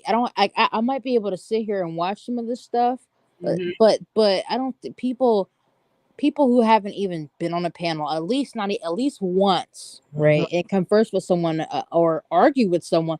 Oh, that takes a lot out of you. And like, this is the internet. At Mhm. the end of the day, if you never came up there and you was talking for a few hours and you're trying to listen to someone's points, and sometimes I gotta take notes because everybody talking, and I gotta remember what the hell I'm gonna say. So Mhm. it's just like, not to mention, I'm that person. I'm about to go up on these panels and make a fool out of myself, right? Yeah. So I care about what other people think about me. I do. Mhm. So that being said, it's just like I got on a panel like what that panel I went on earlier yesterday. That was the first Israel. panel I've been on in months. Mhm. Well, actually, no. I think I went up on to say a little something on AM's panel, but okay. If you get on a panel with on AM channel, AM controls Yeah, his he doesn't bring everybody. channel. He Yeah. controls his show. If you go up there, of course, you can expect to you can't go up there and just say anything and disrespect his show and him. He holds it down. He does hold it Mo- down. he holds it down, and I have a lot of respect for that. And see, that's the thing. Most people do not hold their shit down. I actually like the way he did it, and I thought, like, you see how Angry Man does it. I actually on Sunday, I think like I feel like as I bring girls up and I'm just asking some basic questions, it should be individual. Then when it's time for us to do segments, we should come together as a group because I feel like that keeps us organized and it keeps it actually more fun. It does, especially like, for example, like how LAPEEF does it typically. Oh, well, what do you think? Or Mhm. moving down the line, because it's just like we know that when we all get passionate or some of Mhm. us get upset, of course, everyone they want to get their points out. They want to talk at the same And time. cut each other off. It gets messy, but the issue is, I think that the host or the owners of certain channels, they need to be able to bring it back. If you're not able to bring it back down, you're not, and everyone's just like chickens with the head cut off. Of course, the show's going to be crazy, and no one. And to be honest, I think that people don't respect you that much either. They don't.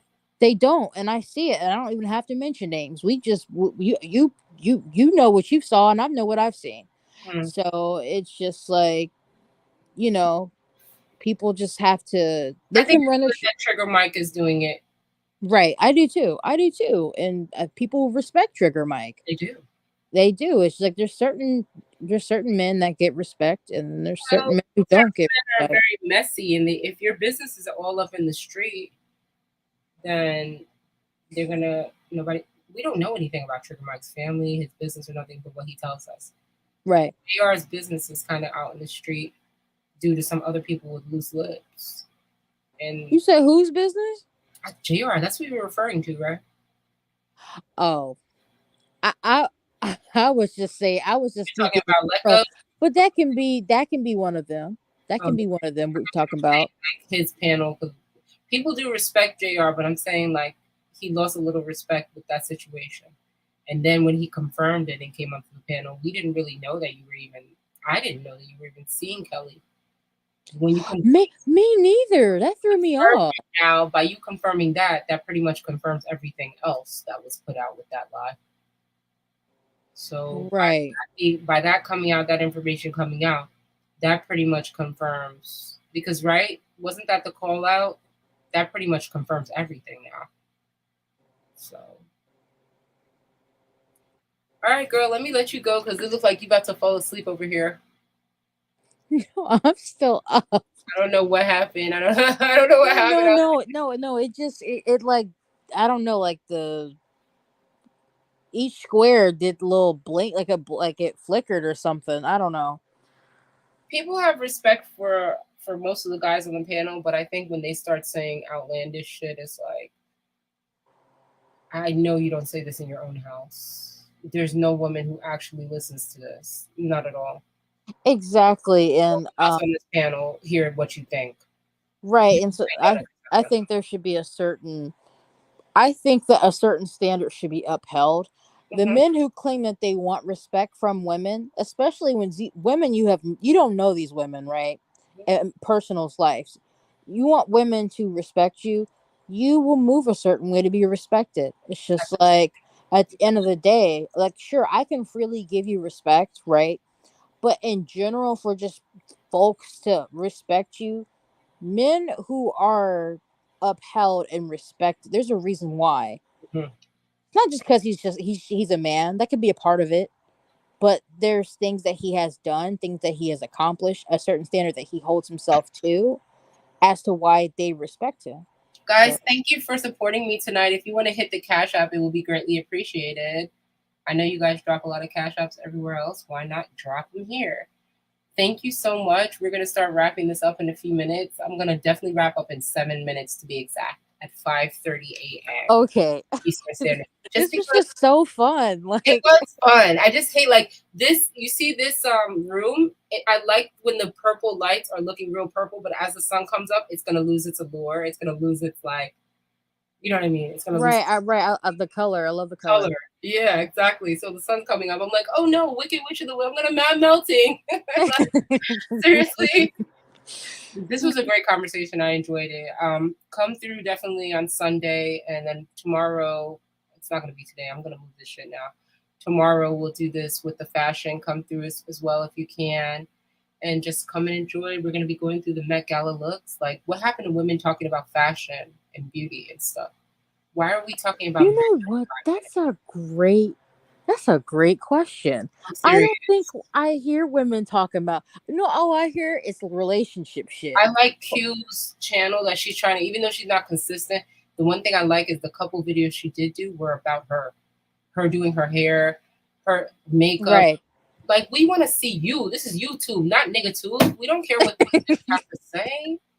I'm done looking at them. I want to see this is YouTube, not nigga tube. I swear. I want them to see what I want when people come on my channel, because even I said to myself, let me not get carried away with all these panels. I'm just doing this so I can get my view time. And I'm also going to do a panel on Sunday, but I won't be doing panels all the time. I'll do Sunday panel, then I'll do shows pre-recorded. But I want to get my view time up. But I said to myself, if I'm going to be doing anything on YouTube, I want that when people come onto my channel, that the things that are on my channel represent me. Right. So music, culture, arts, African diaspora, herbs, and just different conversations, and just staying healthy and being happy. And even some conversations, like I have something on Monday that's already up, and you might have seen the thumbnail, but it's about do we still have work ethic in this country? And it's also about women's work ethic. So it's a real conversation to be had, because it's a conversation that we're actually having in the media. A lot of people don't even want to work anymore in this country. Girl. So that's a conversation we're going to have on a Monday. I'm going to be dressed in my work clothes, and I'm going to have it on my lunch break with y'all. And we're going to have that real conversation, because working from home is wonderful, but there are people who can't even do that. People don't always want to work. And sometimes, and as a person who works hard and also works smart, it is discouraging to me, because what it does to me is when people around me don't want to work, what it does to me, it makes me feel silly about working. I look around and I'm like, well, nobody else is doing shit. Why am I the only nigga up here? You understand what I'm saying? Yeah. I get it. As a woman, I guess that's a woman's thing. I don't know if it's a woman's thing, but I start to feel like, why am I out here running around doing all this work when most women aren't doing half of this shit? And their situation is just fine. So I feel like working, and it's not just women who feel that way this time. People are like, why am I going into people's office when I could just, stay in my house and make my money on YouTube? That's how a lot of people on this YouTube space feel. See, YouTube will never replace my own income just because it's good income, but YouTube, for it to replace my own income, it would have to be like on Anton Daniels level. Right. Because based off what he showed in his Patreon, yeah, okay, that's commiserate with. But even what Fatty showed was good. His earnings were good enough that it made me say, shit, I don't necessarily need the YouTube money, but since I spend time on this YouTube all the time, hanging out on people's channels, Might as well make some money.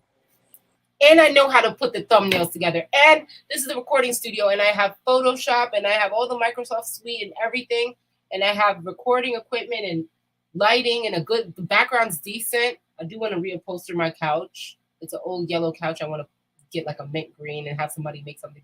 But Okay. like, this is YouTube for us to have fun, for us to express ourselves, not for us to be bouncing the same points off of each other all weekend. It's almost an obsession now. It's gotten to be an obsession. I think, oh girl, I think it is too, because and then people want to say,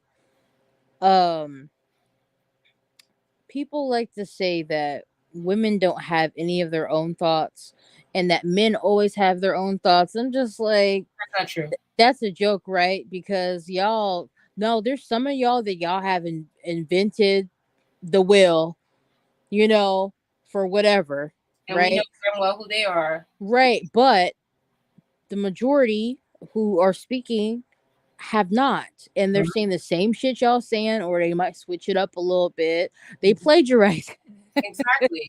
I hear it. I hear people's talking points in other people's mouths. And I I'm do like, too, and I'd be like, and the thing is, what's hilarious too, that's the time when we can say, oh, this is just some YouTube shit, because it's just like in y'all's real life, you can tell who actually who operates the way that they claim they do, and the people who just come up here trying to look cool. Oh yeah, I'm the man, and women should do this and men do this, and it's just like, yeah, but you're girl, so you don't expect these things out of your own woman though. So, well, let me tell you what they're gonna find. They're gonna find that they're never gonna have a cooperative woman because they don't even know how to find a basic woman to begin with. So cooperation is not.